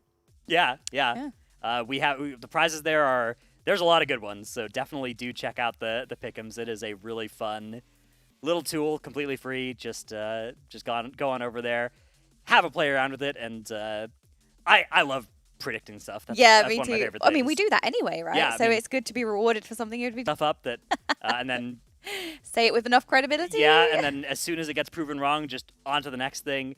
Hope nobody remembers. Yep. And so go anyway. from there. Yeah, exactly. I like the in this raid. I was just thinking as well. I like the different aesthetics because you've got the inside with the color palettes, and then you've got outside with the grass and the water. I think it's really important for everything to feel different. I think when you've got a lot of the same, it can get quite, not necessarily draining, but having lots of different visuals I think is really important if you're going to spend a long time, say, in a raid, rather than everything looking samey. It's kind of nice. Like, this is a really cool room. Yeah, I don't think we've talked about it enough. Sepulcher it's a beautiful raid. It is very. The art in this place is stunning. The bosses, the boss rooms, everything about it is... It's just phenomenally, it's kind of unlike Sanctum, right? It's not just going to be this like dull gray metal for the whole time, right? You're going to get this varied experience in the different rooms, and I think it's going to be really nice for the farm period, just keeping things interesting to look at. So. Yeah, exactly. Especially as they are running the splits over and over and over again, having different color palettes, different arenas as well. Yeah, absolutely. It's very, very cool. Going from the sandy to the... Sand, grass, inside, like, Forge of the Titans stuff. The cool. Ragallon, starry room. Yeah, exactly. Anduin's little light platform thing. I mean, the art team has completely knocked it out of the park with this one. Definitely. As far as I'm concerned. And you know what? So far, I'd say the Encounter team also has. It is this raid is shaping up to be once we get this split nonsense with the tier When we system see it. out of the way, I think we are going to be in for maybe 10 straight days of just bangers one after another. Yeah, they've really knocked it out of the park. I think there's a lot of really, really cool fights, unique encounter designs, and yeah, it's definitely very fun. Yeah, absolutely. Looks like we've got almost a ready group here for this next split. Deep Shades here. He's got that Inky Black potion on inside this raid too. So even in the indoor rooms, you can see it's sort of just slightly making things just a little darker. A little more crisp. Because as we were saying, because the visuals weren't changing, so they looked brighter. It seems like the lighting in general, the floor markings and more, I haven't really been unaffected. It seems like a really nice balance. Someone asking in chat, for a new player, how do splits work? I thought you couldn't trade if you were locked already. Wow. How do splits work? So splits work. So we have a personal loot now in World of Warcraft where you cannot trade an item if it is. You can only trade an item if it's lower than an item level of an item you already have. So you need to loot something for the first time, and then especially with tier, you need to loot tier for the first time, and then you are able to trade it. So then the technicalities of it, a lot of thought goes behind it, and you'll probably have much more insight than me. But essentially, you are taking people that have already looted an item, are able to trade an item, and you are putting all of those people in with the player that needs it, increasing your chances of getting that item, and then whoever loots it will then trade said wanted item to the player who the split was for. Yeah, exactly. It's not like a 1 week thing, right? It's over the course of many weeks, right? Yep. Like over the course of 3 or 4 weeks, I'm going to be able to trade, right? And so you do these splits, and the idea is that some mains are going to get unlucky, and they're going to get no items in some slot. Mm-hmm. Some alts are going to get really lucky, and they're going to get 2 items in a slot. And so then that time that happens, that they drop the second item in that slot, they get to make that trade. That's how splits normally work. This sort of helper split is a new level of that, which is, okay, instead of our own guild alts, what we're going to do is we're going to take people from the community that got lucky last week and got an item that now we want to get traded to us, and then we'll bring them into our raid this week, pay them some gold if they then trade that item to us this week. So yeah, because the tier pieces have added a little bit of new spin on it, where you desperately need the tier pieces. So in other raids, you're seeking items, and it's not as much of an importance as getting the tier bonuses. So that's why they're bringing in a lot of the community who have looted it already just to trade it in. It's a little bit of different circumstances just because of the RNG element attached to tier. Yeah, it's definitely a bit of a weird thing with the community helpers going in, but the good news is that at least for the integrity of the race, you know, all of the top 5 guilds are able to deploy enough resources to get the helpers they need for this kind of thing. So at least that's going. At least we don't have a situation where it's like one guild can do this and, you know, win by default. So this is something that all of the top 5 are doing to a greater or lesser extent to get that tier on those people who need it the most. And yeah, it's a little bit it's a little weird. But it'll be over soon. Yeah, it would add a little bit of a taint, I guess, if it was only, say, one guild that was able to have the resources to pay the community and all of that. So it's nice that the top 5 are all on the even playing field, like you said. All right, we have a exciting moment on our stream once again here. This is the Wheel of Priziness. Just look at it. The Echo exciting prize Wheel of Excitement. And awesome. The way that this works is what we land on is going to be the prize, and production's going to correct me if I'm wrong on this, for the flash pick that we have today, which is how many mythic bosses will Echo kill today? That is our flash pick. Pick'ems.echo.gg. Go and make your prediction there for what you think the answer to that is going to be.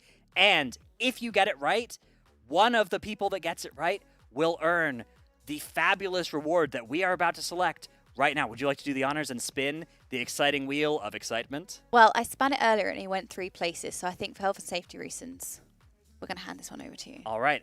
In that case, ta-da! Spin the wheel. Don't know why it came out like that. What did we get? Oh, okay. All right, that's what we got yesterday. So that we'll was run a it again. practice run. I'm you quite know, bad at just this too. feeling All right. it. Okay, you've had the practice now. Okay. So month game time. 6 months game. 6 months. 6 months. That's a 6 right there. That's 6 months game time. So the lucky winner, the lucky predictor of our flash pick today will earn 6 months of World of Warcraft game time. Pick'ems.echo.gg. Go and do the flash pick. Get the right answer, and you will have a chance to win this. Shiny game time. Shiny game time. I know we've had a lot of questions in chat of, as somebody who doesn't play World of Warcraft, for somebody who doesn't really know WoW, this is your opportunity to give it a try yourself. Yeah, for 6 whole months as well. That, if you decide you hate it, there's 5.5 extra months for for you in there to, I don't know what to do with. Love the wheel, by the way. Yeah, looks awesome. A very exciting wheel for sure. Yeah. Meanwhile, we got Deep Shades here, getting ready to do the exact same thing over and over again. They're going to be doing this for the next couple hours. Yeah. Just zoning out, getting a new main in, getting 9 new helpers in, and getting them that Halandras item. Here is that pick'em, though. It looks like our most popular answers are 5, 4, 3, and 6. Oh, very ambitious with the 6 there. I like it. We know that Liquid went to bed on the end of their second day with 4.99 bosses down, which rounds down to 4. Mm-hmm. How much will Echo get to at the end of their first day? Is it going to be that 5? That means they're pulling ahead. Is it going to be that 3, which means that they've fallen behind or they've invested more of that heroic time? Yep. 6 would mean they've really shot ahead. They've taken down Pantheon and Lehuvim, or they've gone and done Halandras somehow as well. Either of those would need to die for 6 to be true.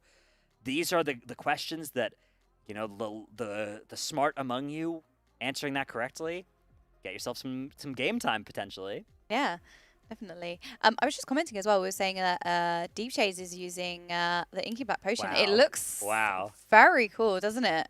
Yeah, it looks completely different. It's like the raid at night if it was to change night and day, which obviously is what the Inky Black Potion does. But it does give you that sort of living city feel. Yeah, the way that those spheres have that kind of glow to them. Yeah. That's really nice, actually. I don't usually use Inky Black Potions because I can't be bothered to get them No, out of the I auction don't house. either. But I think I might have to for this, right? I mean, this looks gorgeous. so good. Yeah. It's like a vacation resort with that you're walking out on the beach at night and all the the lights in the sand. Like that is a nice aesthetic that the Deep Shades is looking at here. Yeah. So you can see, look at his little grin. Look at the he's little very grin happy he's got. about this decision. Yeah, as one happy camper. I was going to add as well, which completely slipped my mind, actually. Oh, the Inky Black Potion. A lot of people use it in Spires of Ascension. Yeah. And I am another person who doesn't use it just because I just don't think to get it when I go to the auction house, and it doesn't necessarily bother me that much. I did go into Spires using it, and I felt very blind. It is really nice It was in there. very different. A little bit too dark, but I think that's just because I was used to the light, but it didn't seem like it makes too much difference in this raid, except for giving it a little bit of a different color palette. Yeah. But in Spires, I genuinely was struggling to see. The problem with Spires, I don't know if you ever game in a completely dark room, the lights turned off, and you're just sitting there. Yep, full hermit. Yep. Yeah, and you're just you're just hanging out in Revendreth, everything's fine, and then you you accept a summon to Bastion, and just yeah, your screen you just get flashbanged. Flashbangs you, yeah. So really good in that situation. If you're streaming, if you got your lights turned on because you're streaming and you don't want people to think you're weird. Bad RNG. Oh no, Deep Shades off the side. He's gonna wait for the res there. He's got another grin on his face about that one. Yeah, that's definitely a case where the Inky Black does make sense though. The Spires. Yeah, sure. I gave in one time and I thought, okay, right, I need to try it, but yeah, if you're used to the other one, then. Yeah, I was too used. It's like I think I forgot to take something off of light mode. I can't remember. It was a very obscure thing that I don't often visit, and I sent a screenshot to a friend. My friend was like, "Why are you flashbanging me?" I was like, "Oh yeah, sorry." Yeah. Outed as a light user, I'm definitely not, but it was just an obscure website. Anyone in chat a Discord light mode user? Oh no. Anyone in chat doing doing Discord light. I have a guildie who genuinely uses Discord in light mode, and it's very upsetting every time we get a screenshot. I used to have light mode Discord when I was when I first started streaming, I didn't have the Elgato key lights that I now have to light my face up. And so in order to light my face up, I would put Discord in light mode because my second monitor was Discord. Big brain. And then after that, what I started doing, I actually started opening up Microsoft Paint bucketing yellow onto it, and just full screening it on a monitor as well to just blast my face with some yellow. Yeah, the Elgato key lights much better than doing that. Do not do this. That's not the better way to. The key lights are the way to go. Yeah, when I first started streaming, I actually did the same thing. I had Discord on light mode next to me, just like had a light in shining into my face, because where I used to be had spotlights, which were completely useless. Yeah. Really bad. So I used to have light mode on Discord, and I'd forget to change it back. Yeah, and then you'd like take a screenshot or something, and people would be like, "What are you doing?" Right. And I'd have to explain myself every time. No, wait. I swear, I'm using it for makeshift at-home stream lighting. Obviously, as soon as you get the light, it's a lot better. Especially these Elgato. The Elgato key lights.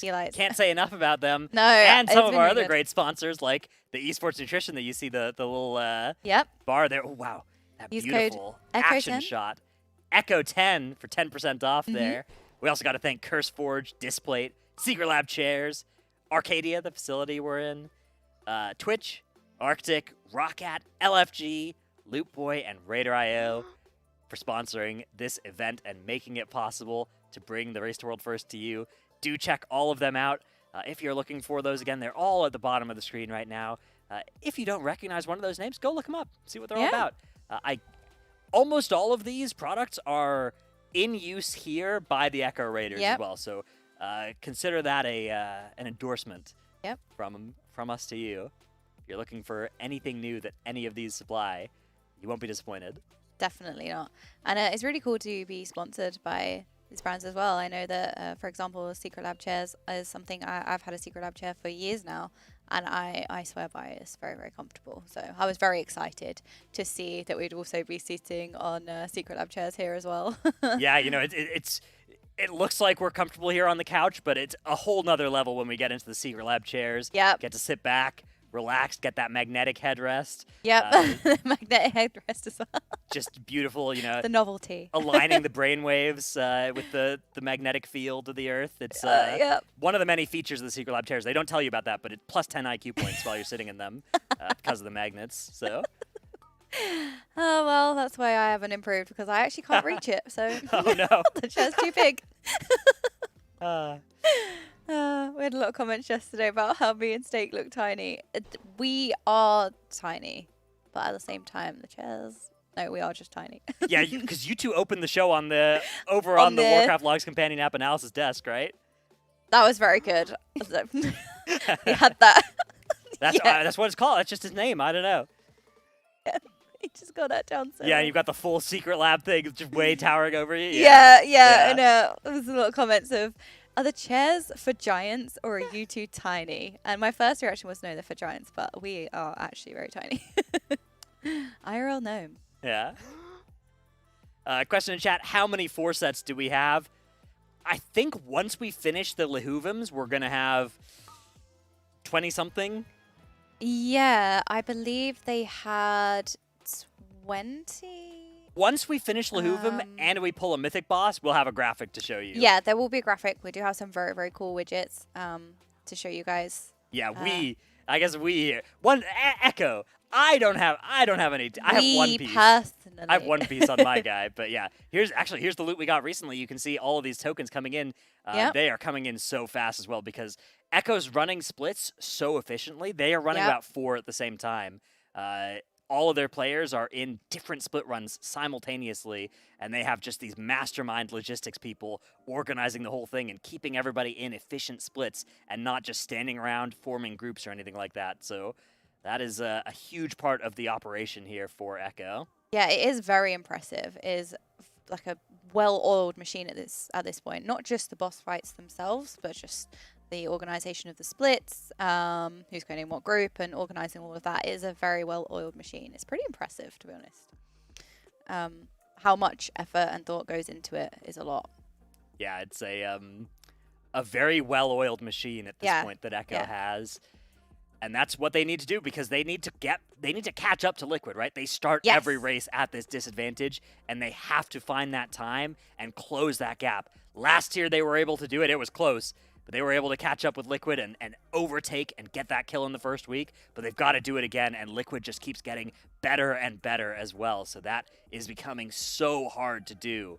Yeah, as we are coming out to the end of splits, it is getting very tense. It's starting to get very tense. Yeah, because Liquid's waking up soon. Yeah, they are.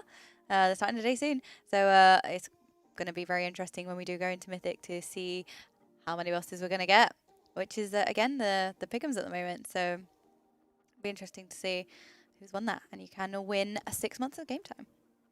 Yeah, someone asking in the chat, approximately how many Anduins per hour are these splits equivalent to? Yesterday, apparently they were able to do... I think 10 Anduins per hour was the peak that they hit. I think they're going to be able to do probably 20 Lahuvums per hour, right? Because Lahuvum takes like half as long to kill. I guess there's still a long run back and run back in thing, but yeah, I mean, maybe 15, maybe 20 Lahuvums per hour, some kind of crazy number like that, I think should be a possibility here for us. Yeah. So even though Anduin is quite a long fight, they were still very efficient. They still got a lot done. In that time, a lot of organization, and it's good to the same time to running multiple splits at the same time, parallel to each other rather than concurrent, as you said before. It's speedy, very speedy. Someone asking how many splits are left to do. I think probably about 20, 30 Lahuvums, something like that. I'm making this up more than anything, but they just started Sounds Lahuvum. about right though.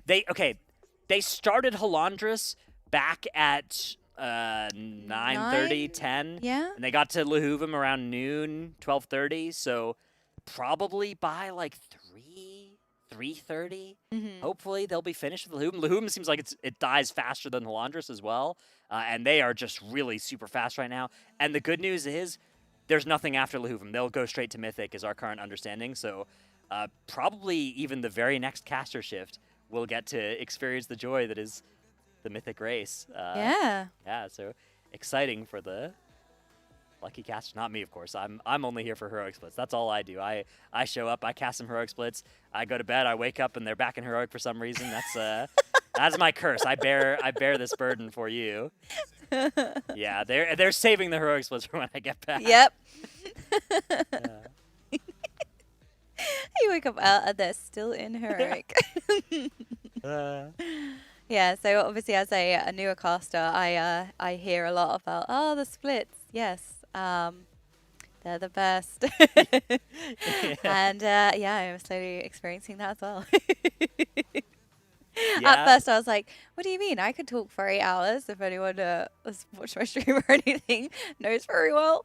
But yeah, it is I think it's just even for a viewer's perspective, us nattering on isn't necessarily the content that they want. Chat, I mean, I'm right there with you. By the end of the splits, I despise the sound of my own voice too. I will that guy shut up. Oh my God, that's me. Yeah, and I already hate the sound of my own voice, so sorry for everyone. Our deepest condolences, but luckily, I'm sorry. We should be on to Mythic soon, and hopefully there's not too much else to do on the lower difficulties this week. Hopefully it's just Mythic all the way through until they reach some kind of wall, at which point they might start to have to think creatively about, okay, is there some benefit we can get from doing some lower difficulty? But the lion's share of that DPS is from the tier pieces, and once they finish that, they'll have 4-piece on all of the people that looted tier from the last 2, so all the people that can get it. Yeah. So yeah, 1 boss down and 1 boss to go in terms of splits. Yeah, if you want to help out, we are looking for a couple of more Lahuvum normal gloves traders. If you're on the European servers, if you have tier gloves, if you are not saved to Lahuvum normal, and if you're on the Horde, then look in your group finder, look for that Echo group, and you could earn yourself 2 million gold by trading an item that you don't need because you already have tier in that spot. Oh, look who we have here. Look who's come to join us. We have Alex from Bad Buzz. Welcome. Yeah, they can't hear you at all yet. Not yet. That is. Hello, Alex. Welcome. Hello, hello. Oh, hello. Straight away. There we go. Hello, Yeah. everybody. There we go. Yeah. Oh, shuffle. Oh, yeah. Thank you. Hold. There we go. We got it. We got it. We got it. We got it. We got it. There we go. There we go. I'm just out of frame, but rightfully so. It just needs to be the voice, not the face. How's it going? It looks like they're doing a lot of this, boss. Yeah, you are. Are you excited to talk about this boss? I was actually speaking to now just outside, maybe around an hour ago or so. They say they're ahead of schedule because we've heard we've heard of the dreaded maybe 5 o'clock number kind of rummaging around. Yeah. But of course they have got the food coming out soon, so they will probably go for a little lunch break. But if they're keeping up this pace, as you guys have been saying, they just need to do this boss, get all the tier that they want from it, which is almost guaranteed, assuming that they've got their traders all set up and the traders don't yoink anything. Yeah. So assuming that goes all correctly, then they're just going to go straight into the Mythic stuff. Oh, I've been having a little look at what Liquid managed to do yesterday. Surprisingly strange on the difficulty scale, how all of it works out. Like in terms of, the first boss kind of giving people quite a lot of grief, whereas the big worm boss, not really anything to worry about. The only wipe they had on that was because someone didn't sack when they should have. They got a little confused, and they kind of double blinked away, and everyone else died. But it was a whoops, and then they just went in and killed it, with a pretty messy pull, but they still managed to kill it just as it started to enrage. So, once our good friends here at Echo manage to get in, they're going to be slamming. They're going to be slamming really hard. Yeah, definitely. It'd be very exciting to see. But, of course, with lunch coming, that means that you can go and grab somebody. Well, I do love the sound of lunch. One of my 3 favorite meals. Well, isn't it dinner for you, actually? Well, yeah, actually, it might just be bedtime for me as well. Just take the plate up to the room, dude. Yeah, we'll see. Anyways, yeah, good luck with the rest of your cast. Thanks for hanging out with the chat as well. Yeah. Chat. I'll be back for the evening shift. And it will be Mythic this time. Yeah, hopefully it will be Mythic then. But yeah. As we make our little switch there, let's have a little listen in on the absolutely, I'm sure at this point, nearly deranged conversation that the players are having with one another. Let's have a look.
No, I meant for the freaking income like you do, yeah. Yeah, I was kidding. No, you weren't. You These just are not realized. those falls I did. Of course, man. It's actually such a different feeling, yeah. Fucking 55-second breath. Which side are we going? We're gonna get knocked. No, we're pushing, dude. We make it. No, we're not pushing. We're not No, making definitely it. we're not making it. And we go Let's Guardian. go over here. I mean, nothing matters. Oh, no. Like, God. I mean, it doesn't matter if we don't kill, we just need to kill it so we don't die. Better for surviving. Kill it! Welcome back, ladies and gentlemen, and everyone in between. I am OK Mage, and I am joined by Alex. Welcome to the Caster Couch. How's it going? Oh. Okay. There we go. there Now we you go. can. Hello, hello, hello. All good, all good. Yeah. It seemed that the comms Yeah, at this point, are very much just functional, really, aren't they? Yeah. Just we get through these splits, get through nice and quickly. But I know we've been going through a lot of splits. There has been a lot of splits, but it is for the best, because there's nothing worse than having that sort of question in your head whilst you're going through some of those early bosses in Mythic, and then you eventually reach that wall, and you're like, is it because of our strat that our damage is low, or is it because we're kind of undergeared and we should do more splits? Yep. That's a horrible feeling to have, because then you start second-guessing yourself. Of course, these guys being experienced as they are, they probably know the answer to that. But by kind of eliminating any sort of need, we're just going to 100% just get all of these tier pieces out, which is really the largest increases that most people are going to be getting. Credit Karma helps members get approved for a credit card 66% more often with Karma Confidence technology. But if you purchase art with Wheelbarrow Cash, you probably don't need a new card. Get the money app that shows your chances at a great credit card. Create your own karma with Credit Karma. The best part about doing things yourself? It's free. Like doing your own taxes with H&R Block Free Online, where more people can file free than with TurboTax. Help is here.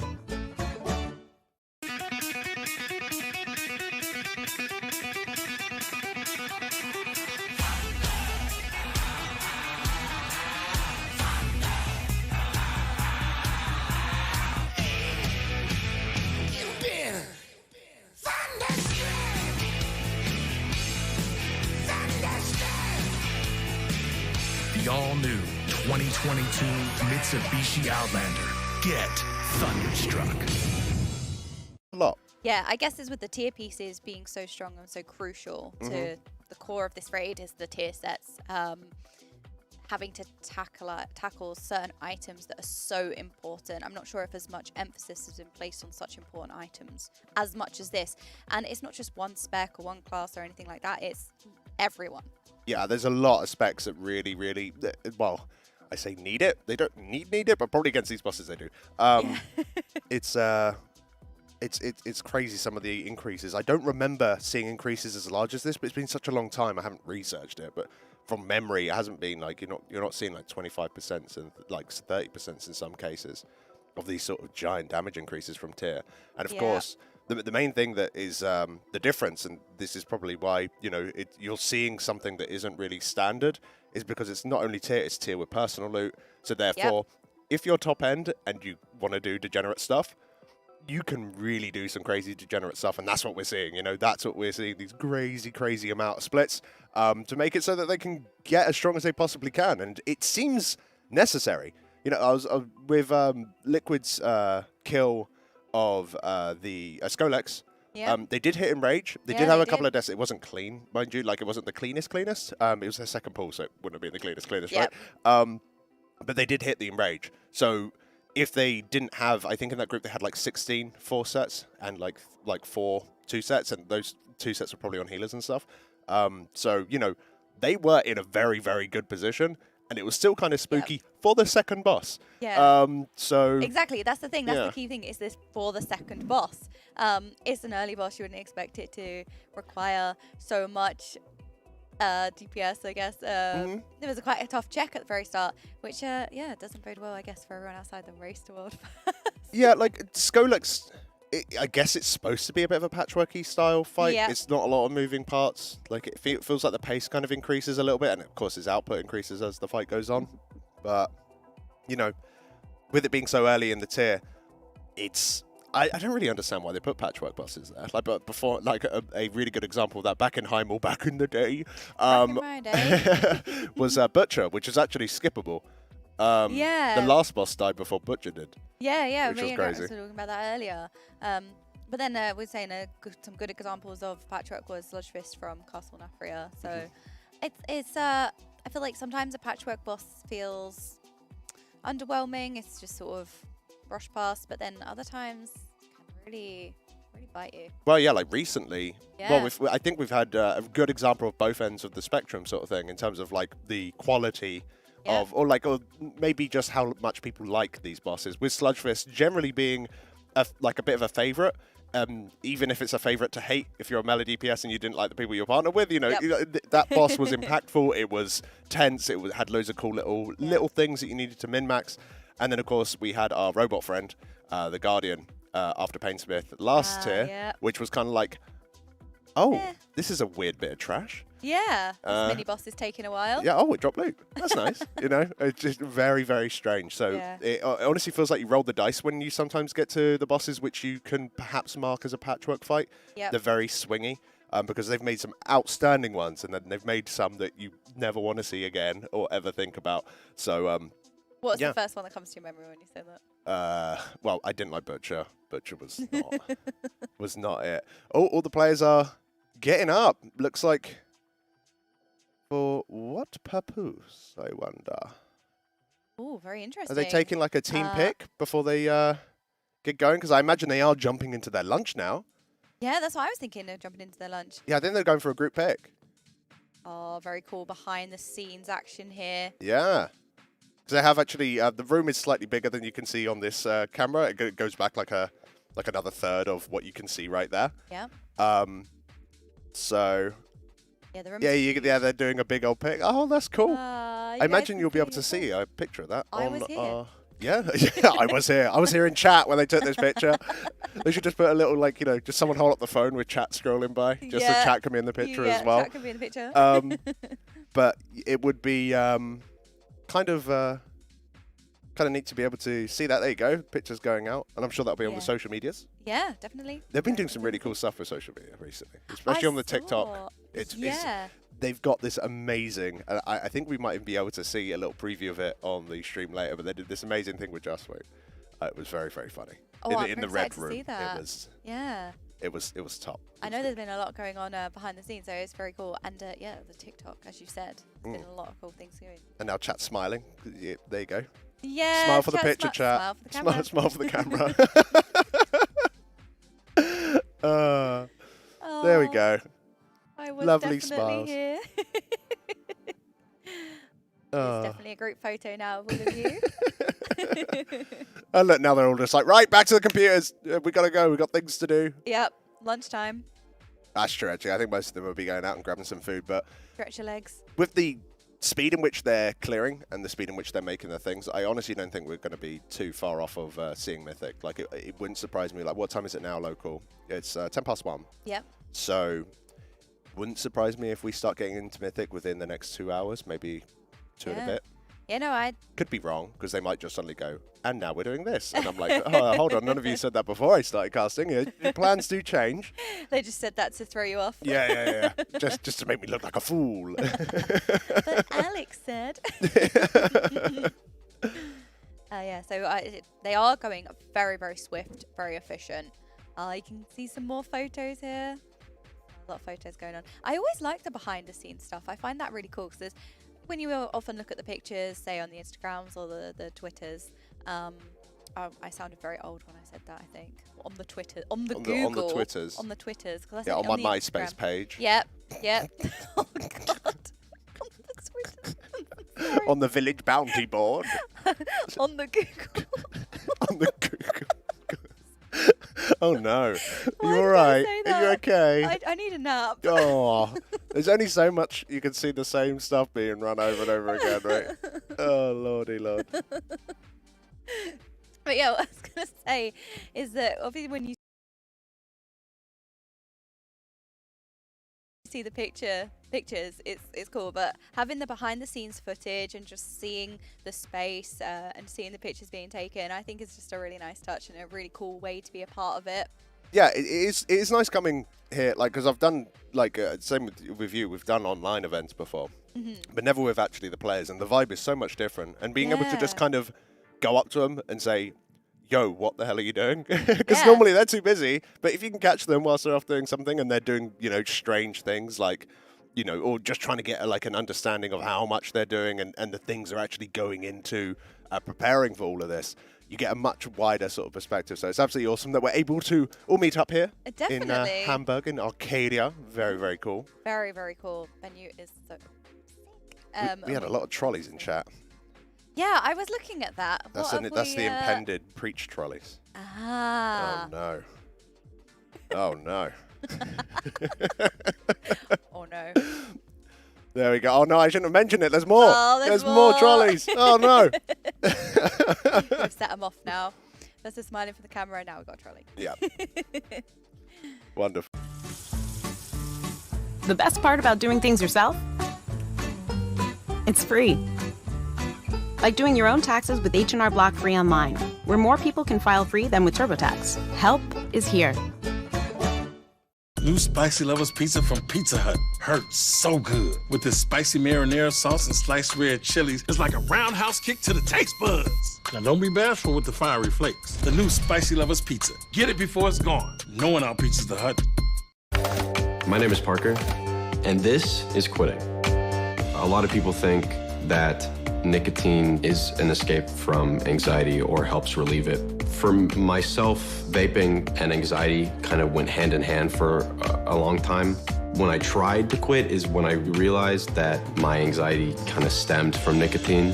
The best thing about quitting vaping nicotine is that I feel like myself again. Need help quitting vaping? Text Ditch Vape to 88709. I love him. I love him. Yep. That was it. Yeah, I love him. And Lahuvium, although that might actually be the name. I think Lahuvium is actually the name. Is that actually the name? That's the first time I got that right. Yeah, so, yeah, we'll be doing some more Lahuviums, but that's the last tier boss that we need to do. Finishing off people's set bonuses that they need, it's all going in on normal mode. So far as I'm aware, we haven't stepped foot into Heroic, apart from on the 2 new bosses that were released. Yep. We've done all of those, Yes, but I don't think we've done any Anduins on Heroic. I don't think we've done any of the previous stuff on Heroic. It's just, let's get normal mode. I think the main reason behind that is the tier is the big thing. Get that tier, get those increases. Yep. Then when we hit the next wall, we can see what actual upgrades we need from Heroic. Mm-hmm. So I imagine that's the thoughts behind it. Yep, definitely. And it's a lot quicker to split farm normal modes as well if you want to really be worrying about pace here. Yeah, and they've been going very, very speedy. I think at this point, especially where they've had so much practice on the bosses, they've done them so many times, they're just very efficient.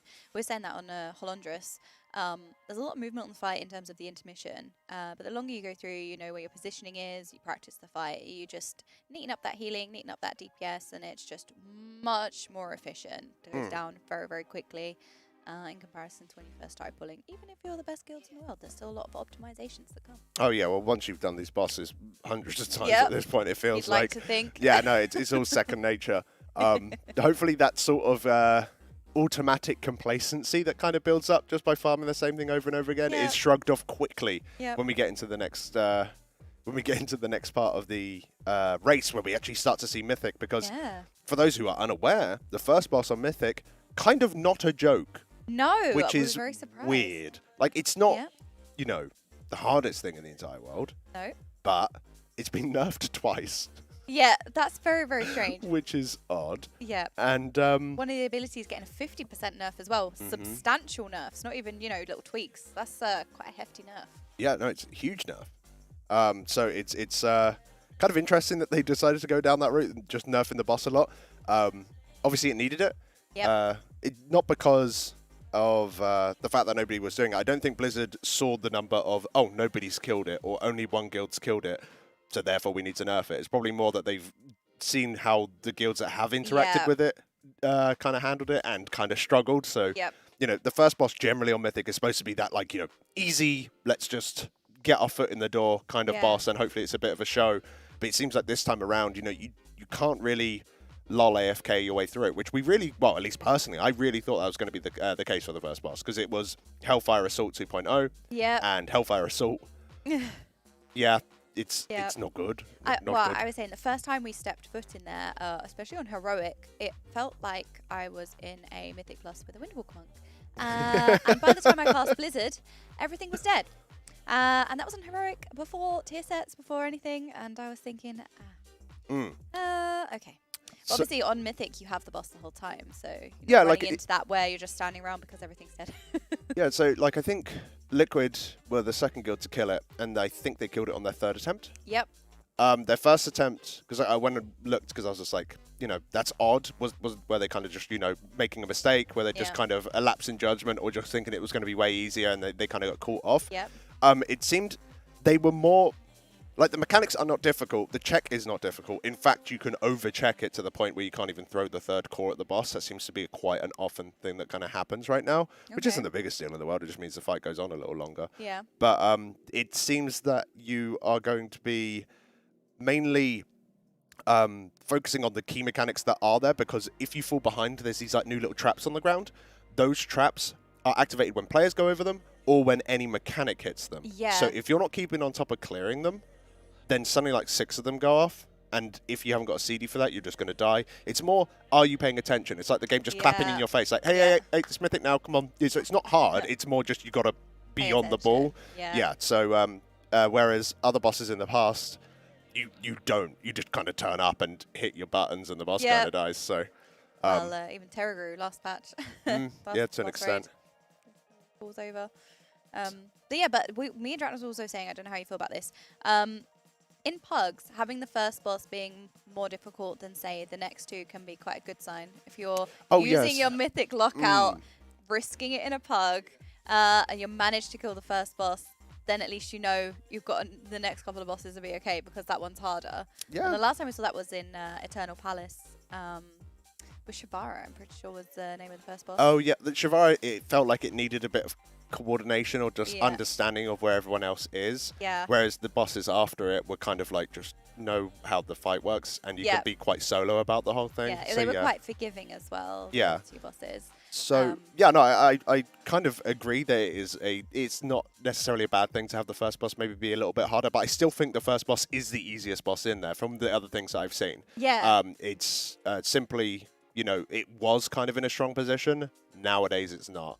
Maybe there were some things that were kind of like, that's a little unfair for first boss, well, at least how Blizzard like to design their first bosses, and now it isn't. So I think that now that guilds are starting to finish off either their heroic reclear or whatever normal shenanigans they're up to, or whether or not they're quickly going to LFR to see if they can get tier off Alondras. I wondered if we was going to see LFR. We won't. You will not see Echo do it, I don't think, unless one of their Halondra splits goes wrong, and for whatever reason they didn't get the tier piece because something either they didn't have enough traders or something went peculiar. I imagine you went to see LFR, but I think that the tier, from what I've seen so far, at least from Liquid's point of view, seems to be flowing as expected, and it looks pretty chunky. Some of those bosses are not mucking around at all. No, and I think the tuning has taken us by surprise pretty much every step of the way so far, especially it's caught us off guard in Heroic even. And then obviously the first boss getting a couple of nerfs, substantial nerfs as well. The tuning is very interesting. And going for a raid where the first few bosses aren't 1 to 3 or 1 to 4 pulls, and having quite a sync on some early bosses. So it makes you think, what about the bosses that have proven difficult on Heroic? Alondras, Anduin. Yep. Swords of Dread, Rygalon. Even the Jailer. Well, we don't really even know what's it, going on with the Jailer. You've seen normal mode. Yeah, we've seen normal mode Jailer-ish, and then everyone's just like, Heroic? Nah, we got normal splits to do. What would we go in there for? We've got normal to do. So I was asking Draknos about this, and I wanted to know what you thought as well. Is it strange that the last boss of the instance, no one's really bothered about? In terms of the race to world first, the last boss is just, we don't care about it. Yeah, I haven't seen that before, at least for nothing from memory. It's just because of once again the introduction of tier and personal loot, and the boss hasn't got tier. It will die this week. Yeah. They're going to hit a wall. They're going to hit like Halondras or Anduin on Mythic, and they're like, oh, we really need as much damage as we could possibly get. Yeah. We'll go and get as much loot from any sources that we can do. It still drops weapons and trinkets. And then we're going to be, so you go and do those things, and once you hit that wall, pop over to Jailer, get them all done, and do all the other heroic stuff as well. But we'll have to see what that happens, because there's still so much to go. Yeah. We've got to get to that point. We've got to find out where that wall is. But whilst we're ruminating on that, have a little bit of a think, we are going to jump on over to a small little ad break, so we will see you guys in a couple of minutes. Don't go anywhere. See you soon. And for those of you that are, tuning in now and didn't get to see the explanation, oh, there it is. Oh, just like that. Yeah, just like that. That's what happens if one is Yeah, it's either a debuff expiring on a player, that's equipped, or the pool that the collapsing quasar field, which is the pool left behind when quasars are killed. Stuck on a boss and confused about where you went wrong? Check the logs with the new Warcraft Logs companion app. Analyze how top players manage their cooldowns on a visual timeline, and review the gear and talents of some of the best players in the world. Then see how you stack up with a full comprehensive breakdown of all of your fights, and discover what you need to do to improve. Warcraft logs can now be used in-game with all of its most powerful features embedded directly into WoW. Easily view character profiles in Group Finder, or log and upload fights in-game seamlessly. You can even call a wipe with a hotkey to mark it in your logs, ensuring that the data you want to log is recorded. Go to warcraftlogs.com/app to download it for free.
Are you struggling with staying focused while gaming, or do you need an extra energy boost to take you to the next level? That's exactly why we developed the ELX Energy Elixir, the perfect companion for those long gaming sessions when you want to stay sharp and focused from start to finish. ELX is a crash-free energy drink optimized for high-level gaming. It's specifically designed with the best vitamins and nootropics to ensure the best performance possible. That's why everyone at Echo uses ELX to stay ahead of the competition during the world's first race. Do like everyone at Echo and get your own ELX today. Use the discount code ECHO10 at the end of checkout to get 10% off your purchase. But hurry up, the offer is only valid until we kill the last boss on Mythic.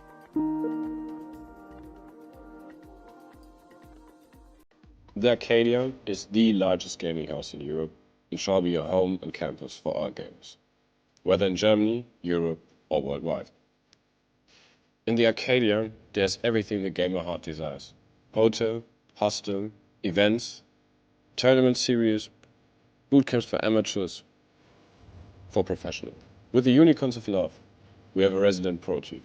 We will have free memberships with exclusive benefits. Every day, every weekend, something happens here. We also have business products and business packages, with the goal to introduce the business world to the gaming community and connect them. We have digital innovation offerings, where we introduce the latest technologies and put into use. And of course, always a good party to have some fun after a hard display. Our motto is pixel by pixel, piece by piece, transforming the gaming house and transforming the building to become a gaming house. New Year's Eve this year, we want to present the Arcadia as we imagine it.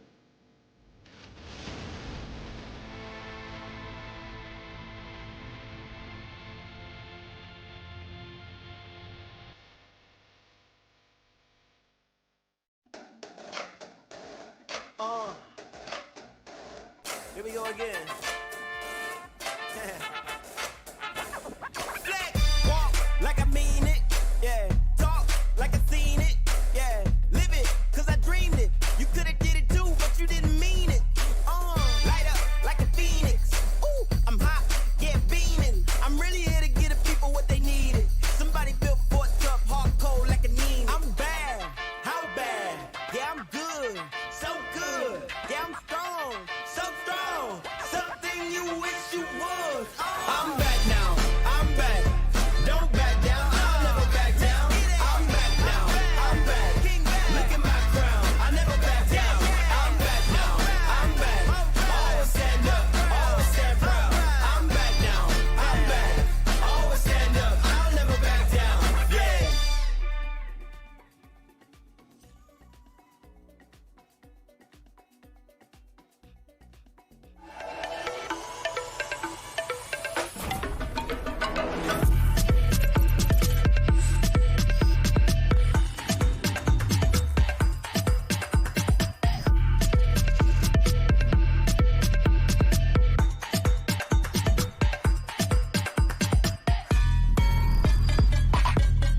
get it, you know I be on the way. Yeah. You know I be on the way. Man on a mission, I'ma get it, you know I be on the way. Yeah, it's all hard, ain't no fear here. You ain't giving this to all, you steer clear. Never beat, I've been down and I reappear. You got some money on the line, you better put it here. Rolling in and doing that work. Check priorities, I'm doing that first. Checks big and I'm sure that hurts. But it's checks ain't, we ain't selling short, know the work. Ain't nowhere to hide. You ain't gotta see me come and keep me on your mind. Cause I be on the way. Yeah, on the way. I'm on the way. I'm on the way.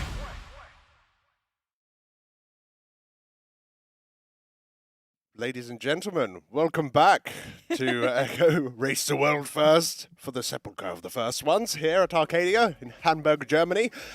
We're coming up towards the end of our lunch break, which means that the Raiders will be getting back to their desk, continuing on their final normal mode splits. Yep, continuing in swift fashion, but now powered by lunch, so you can even see it go quicker. You can see, yeah, they're all starting to make their way back towards the raid. Get these last few runs of our battery boy, lithium ion battery man. Battery boy, I love that. Yeah, that's the last normal boss that they need to spam. They've already been doing a little bit of it, and assuming that the rate of spam is similar to how it's been with all of their splits, which they have 3 going on concurrently. I think at any given time they can have up to 3 of them going. Yep, very efficient. Yes, they are doing it as quickly as they possibly can, trying to get everybody who managed to loot a tier piece off of the last 2 bosses. Yep. Their 4 set. Yep, as we all know, there's only 5 opportunities to get tier in the raid, and you need 4 of them. So if you didn't loot tier off of the last 2 bosses after Anduin, Lords of Dread and Rygalon, you definitely wouldn't be getting your 4 set for this week.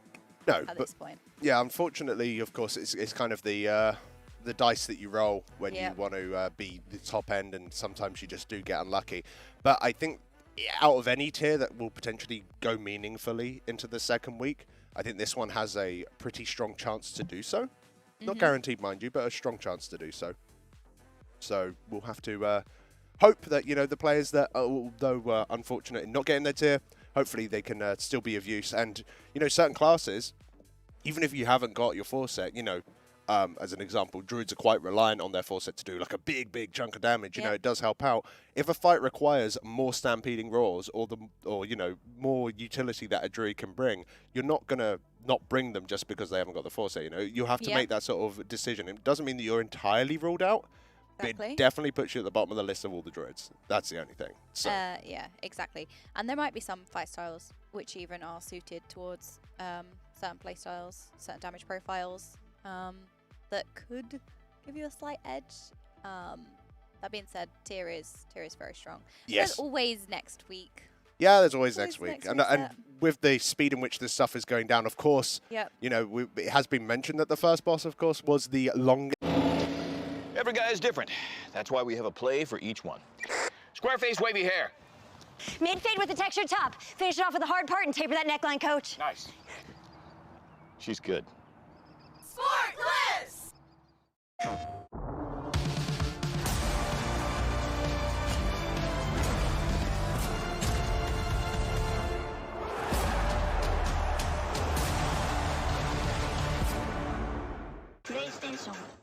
It was no pushover even after all that. But yeah, you wonder how difficult that metric is. Oh, it's the longest standing mythic boss, but just because of tier pieces, not necessarily because guilds were, or the world first guilds were bashing their heads against it for ages and it just didn't die. Yeah. Like if you they didn't really try. Yeah, if you were to look at it in terms of pull count, then it is very reasonably where a first boss is. It's just not in any way really remarkable. Because we were comparing it against the Restless Cabal from the Crucible of Storms. Oh yeah, no. But that first boss, it wasn't really a first boss. It was more of like the boss after Jaina in terms of its difficulty. Yeah, it was like it was like the additional bosses. It was like a mid-tier sort of thing, and I think it was for most guilds at least 100 pulls to kill it. Whereas for our first boss in Sepulcher, nowhere near that. Yeah, I think with Crucible of Storms, it didn't necessarily feel like a first boss and an end boss. It was, like you said, as if it had followed Jaina, but the first boss was more of a penultimate boss, and then you had the last boss of the raid, rather than it being a first boss and a last boss. Yeah. There was only 2 bosses.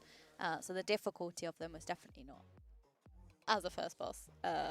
Yeah, have you heard of this little rumor going around as to how true it is? That the way that this raid is set out and the fact that it was 3 bosses hidden behind 8 bosses and like all the separation, that really this was once 2 raid tiers that have been combined into one. That seems to be quite an ongoing discussion point as to, you know, most people are like, yep, no, that's 100% what happened. I'm in that camp. I think that's exactly what happened.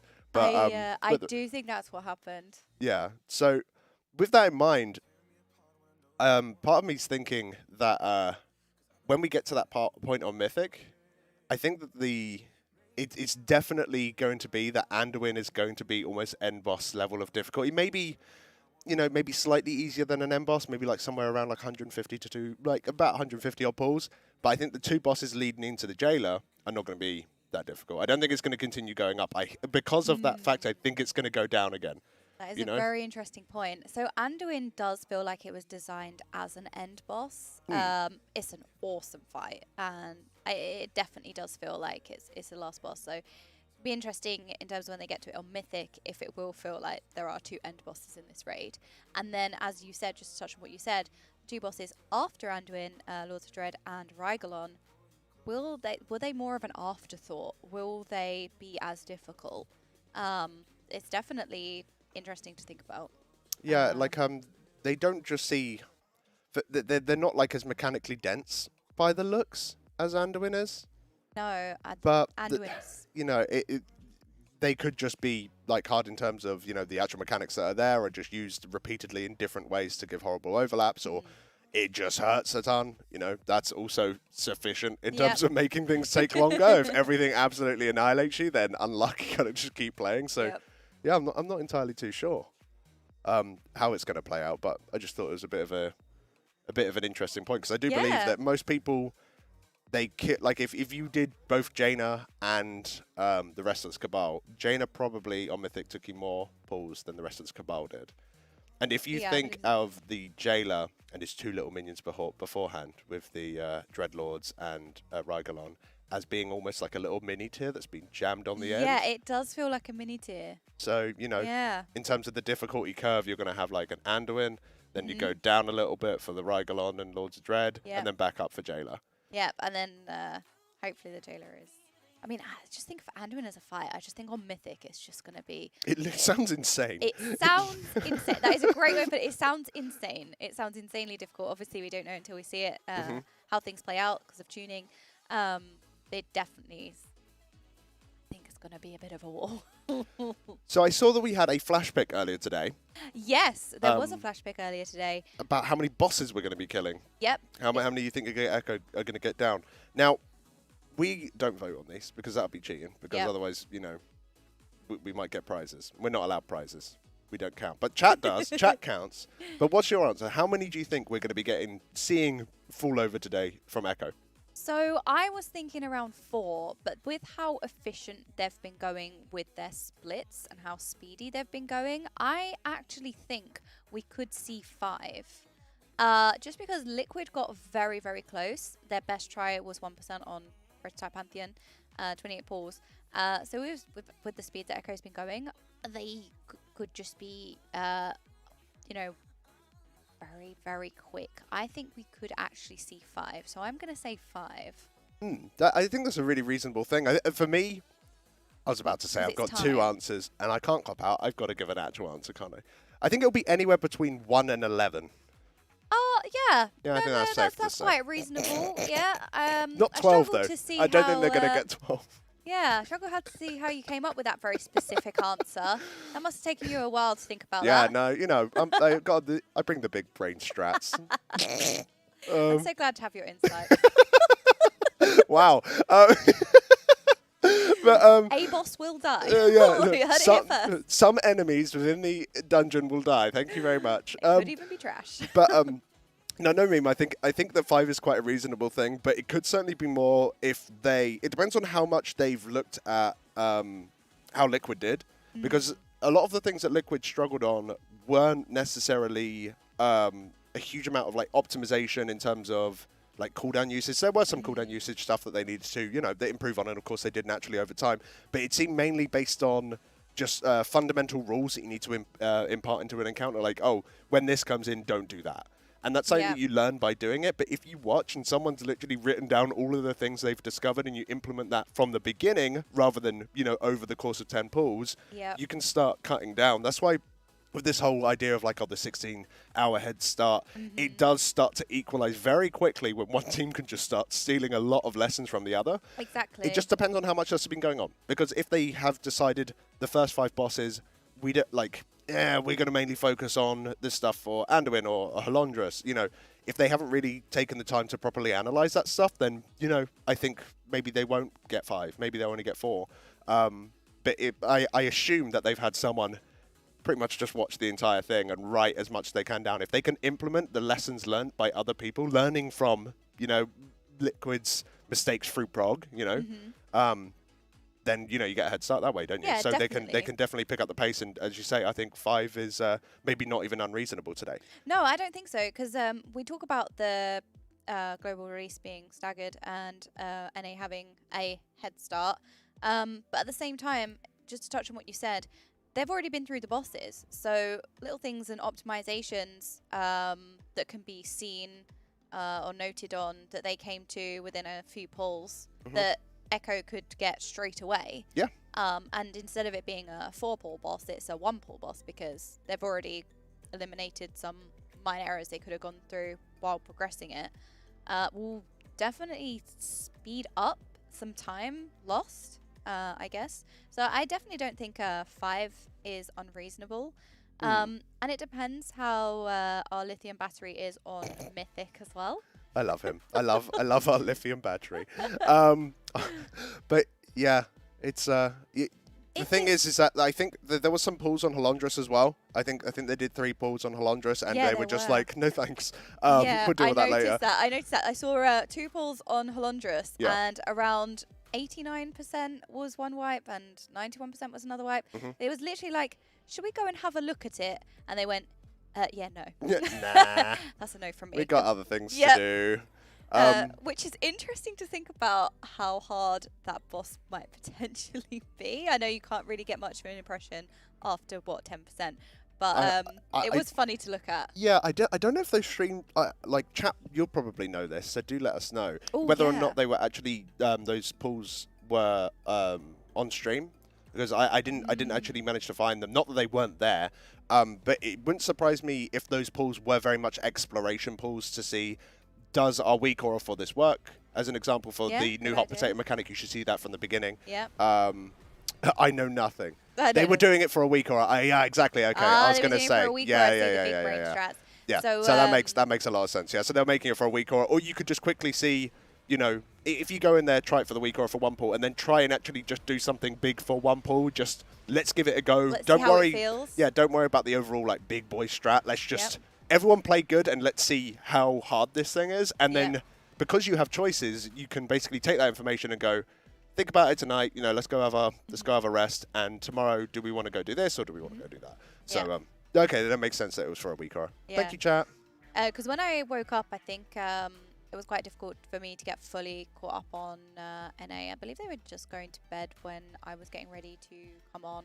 And I did have a glance through. I was mainly interested in seeing how they did Zymox. I think that took up a lot of my time as soon as I woke up. Is so cool. Yeah, that took up a lot of my time when I woke up. I was very keen to get caught up on Zymox. And then so when I had a look, because me and Tettles earlier was on the Warcraft Logs companion app analyst desk. How did I do? Very well. Let's go. That's a practice for Janos. So we was having a look at some analytics on Warcraft Logs, and I just saw that they did have a couple of pulls on Halondrus, and I was like, yeah, it amused me thinking that they pulled the bus. Like, yeah, no. Obviously, that's not what would happen, but that just amused me for a second as an afterthought. Yeah, it's... I love Zymox. I watched a lot of their Zymox prog. Yeah. As a VOD, mind you, because I was asleep when they was doing it. Yeah. But the Zymox, it is everything that I wanted it to be.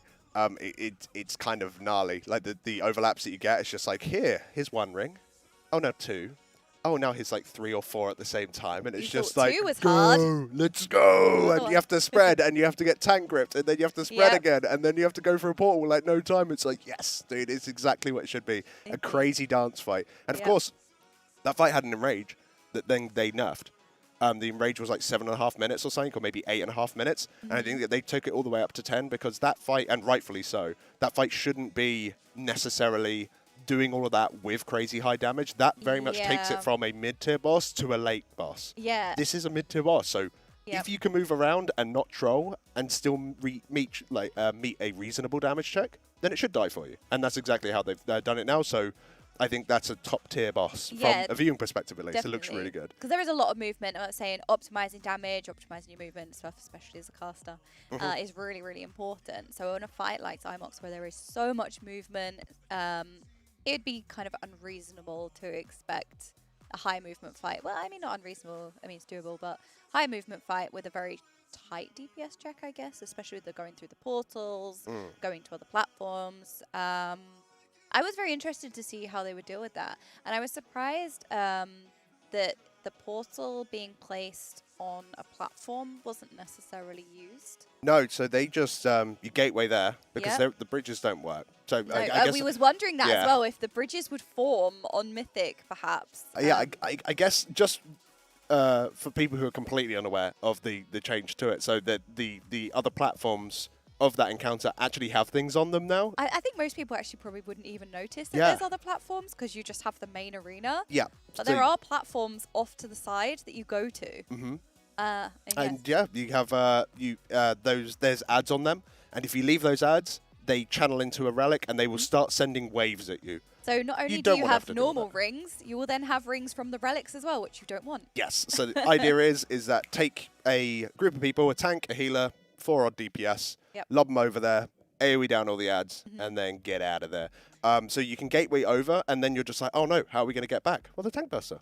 Yeah, It'll so that's just another grip you thing. back, so. Exactly, that's another thing to think about as well. I think there was a lot of and ahhing of whether the tank grip would grip you through rings. It does, think we had a few conversations about it of unsure if that was how it would work, and we did see that. It's mandatory. Like for one It of the is. overlaps, you have to use it to avoid a ring. So the tank runs through the ring because he's a tank, you don't care. He just runs through the ring and grips everyone over the top of it. Then you spread out quickly for it, and you go into, I'm going to analyst test that. I'm going to slow it down. So when we saw all of the tools that we have available, especially on the desk, analyst Warcraft Logs companion app, Analyst desk, apologies, good call. We have a lot of tools at our disposal. We have a lot of really cool widgets. We can't wait to show you guys. And I knew, for example, especially you on a fight like Zymox, was just going to have so much fun with that. I'm going to draw all over it. Literally so excited. Yeah, hopefully we can make some good stuff for you guys. Well, hopefully we can get there today. I know. I'm sure we will. Yeah, I'm sure we will. I think we're off to a good day, really. And I talked a little bit with Dratnos about how we feel about splits being front-loaded as opposed to the entire race being paused for a few days at a tense moment and then going back to it. I think, obviously, it's no guarantee that we're just going to go straight Mythic. We might... They might need to go back to a couple of bosses. Yeah, like just to pick up off pieces, weapons, trinkets. Yep. And that's why they've left Heroic open for such a purpose. Very unlikely they'll be going into any non-tier normal mode boss, unless like a trinket is really that busted, but unlikely on normal mode in comparison to the crazy gear they already have. So yeah, they have got that option, but that should be very much the last thing to do. Because you have your tier, in theory, you need to push and go as hard as you can. I like the idea that it's been front-loaded. Like, if I was running a guild, if I was running a top-end guild, I think I'd be crying in a cupboard somewhere because of the stress. But, you know, like if I was running a guild that, you know, you were looking to either go into Mythic or do Heroic first, I think just getting yourself in a stronger position is just nicer. So then you're not worrying when you're on a boss that's kind of slapping you about, is it because of our gear? Yep. Can we go and get more gear? And if you're worried about that, you're always at least I was before in the past, always second-guessing myself. Do we need to go and do this? Do we need to go and do that? If you've already done it, then the answer is no. Just get good. Yeah. Stop trolling. Dodge the swirly. Look at that. Stand in the fire. My God, a 4 set. It's glorious. flex his on a mage there. Unlucky. You know, if they're going to bring a mage, there's nothing wrong with them having a 4-set. No, definitely not. Give all your mages 4 sets. Am I right in saying though? I'm not biased. Because you I'm not biased. I'm definitely not. Okay, mage. So I'm right in saying that the mage sets though, in terms of like a increase to the class, is relatively low in comparison to some of the others, or is it like more of an average thing? Because I did research on it, but you know, it's hard to get everything precise and know the intricacies of it, because you can look at a number and it's like, oh, that's it, but then you can also say, well, actually, it's depending on how they get that number as well, that can be quite difficult, because sometimes the sim profiles might be using a strange build or talents or gear setup that you shouldn't be, or should be running something else. But in terms of answering your question, Fire's set is kind of underwhelming. Fire's borrowed power going into this tier is incredibly underwhelming. I believe when they get their double legendary, it's around just over a 1% increase. Wow. Even that lamb or sheep or whatever it was unimpressed with that. So when Fire gets its 4 set, it's pretty much done. There's not really much difference where it's going to go from there. Arcane and Frost have a steady curve. You know, obviously it's going to be much better at every gain. It's a lot more. In comparison to other classes, it's just made in general, individually, the specs are just a little bit underwhelming. Right. In general, rather than their tier isn't very good. Apart from Fire. Well. What spec do you think they will be going, mostly? I think if you was to be fully optimized as a mage. Oh, we have a guest. What's he doing here? Get her off. We don't want to talk about mages anymore. Squeeze on over, baby. We can't talk about mages anymore. That's what splits have come to. I think you're 4 with that one. There we are. What are you talking about? Trying to justify your raid spot? Main character in the game. Good news, team. I've been and spoke to him. I said, I'm coming on cast now. And then they went, all right, we're finished the splits. So we've nailed it. We're splitless, me and you, Al. We are going into Mythic, my friend. No way. When? Like, very, very soon. Oh, well, that's much Are they sooner doing than it just to spite OK mage, you think? I would like that to be the case, but no. I would love it if that was the case, but no, that's not the case. They are going to... Are you hear that sheep still? Dude. Yeah, right? Yeah. And it's the gasp as well. There you go. As if on cue. That was kind of creepy. I actually thought that was you. I thought you were demonstrating the gasp. Hidden somewhere in these pillows. How's it been going? Catch me up. Yeah. So we've done all of the Holondra splits. Just finishing off Lithium. It's battery boy. Lithium battery, and I love him, as Dragnos' guild calls him. I love him. Yeah. Oh, yeah, I don't. Very cute. Well, yeah. It's all been going very smoothly. Yeah, I mean, they're not going to struggle with these, right? No, I mean, this is just gear it's more collection. the efficiency of getting the groups together that we was commenting on. A lot of work goes on behind the scenes. That team is so strong right now. Like, it's actually ridiculous. Well, I tell you what I did see, and I bet in fact I know there weren't many viewers for it, right? Because on the face of it, it looked very dull. But after I finished the casting last night, I went and just watched Scripe for an hour, and it was mind-blowing, Al. It would have made you cry. Was he in the Matrix? He was in a zone, and I had Potter, who's their outside healing officer, who's helping the healing. He's begging and pleading Scripe to do less splits. And I'm not joking. He's like, Scripe, we can't do that many. And Scripe's like, I'm going to add in another character to it. And he's like, are you serious? And this was the conversation that was happening. He's like, yeah, I would like the option to have that other character in. Yeah, we're going to do another one. And simultaneously, while that's happening, he's just dragging all the members. And he's like, right, you're doing Wolf Disco's run now. Get out. And then just removing them from the chat. Wow. And so, because every single character is getting their own run. That's what's happening, right? To make sure they get everything they want. And watching Scripe coordinate, he's got 3 spreadsheet monitors up. And he's going through everybody's armory. And he's going through everybody's list of stuff. And he's going through all their vault potential choices. And he's just dragging and dropping them at the same time. While they're coming in and coordinating it, and at the same time, Potter's like, please stop. Stop, dude, stop. It's like, are we really going to use, say, 6 Moonkins? And Scripe's like, maybe. Scripe's like, maybe 8. It sounds like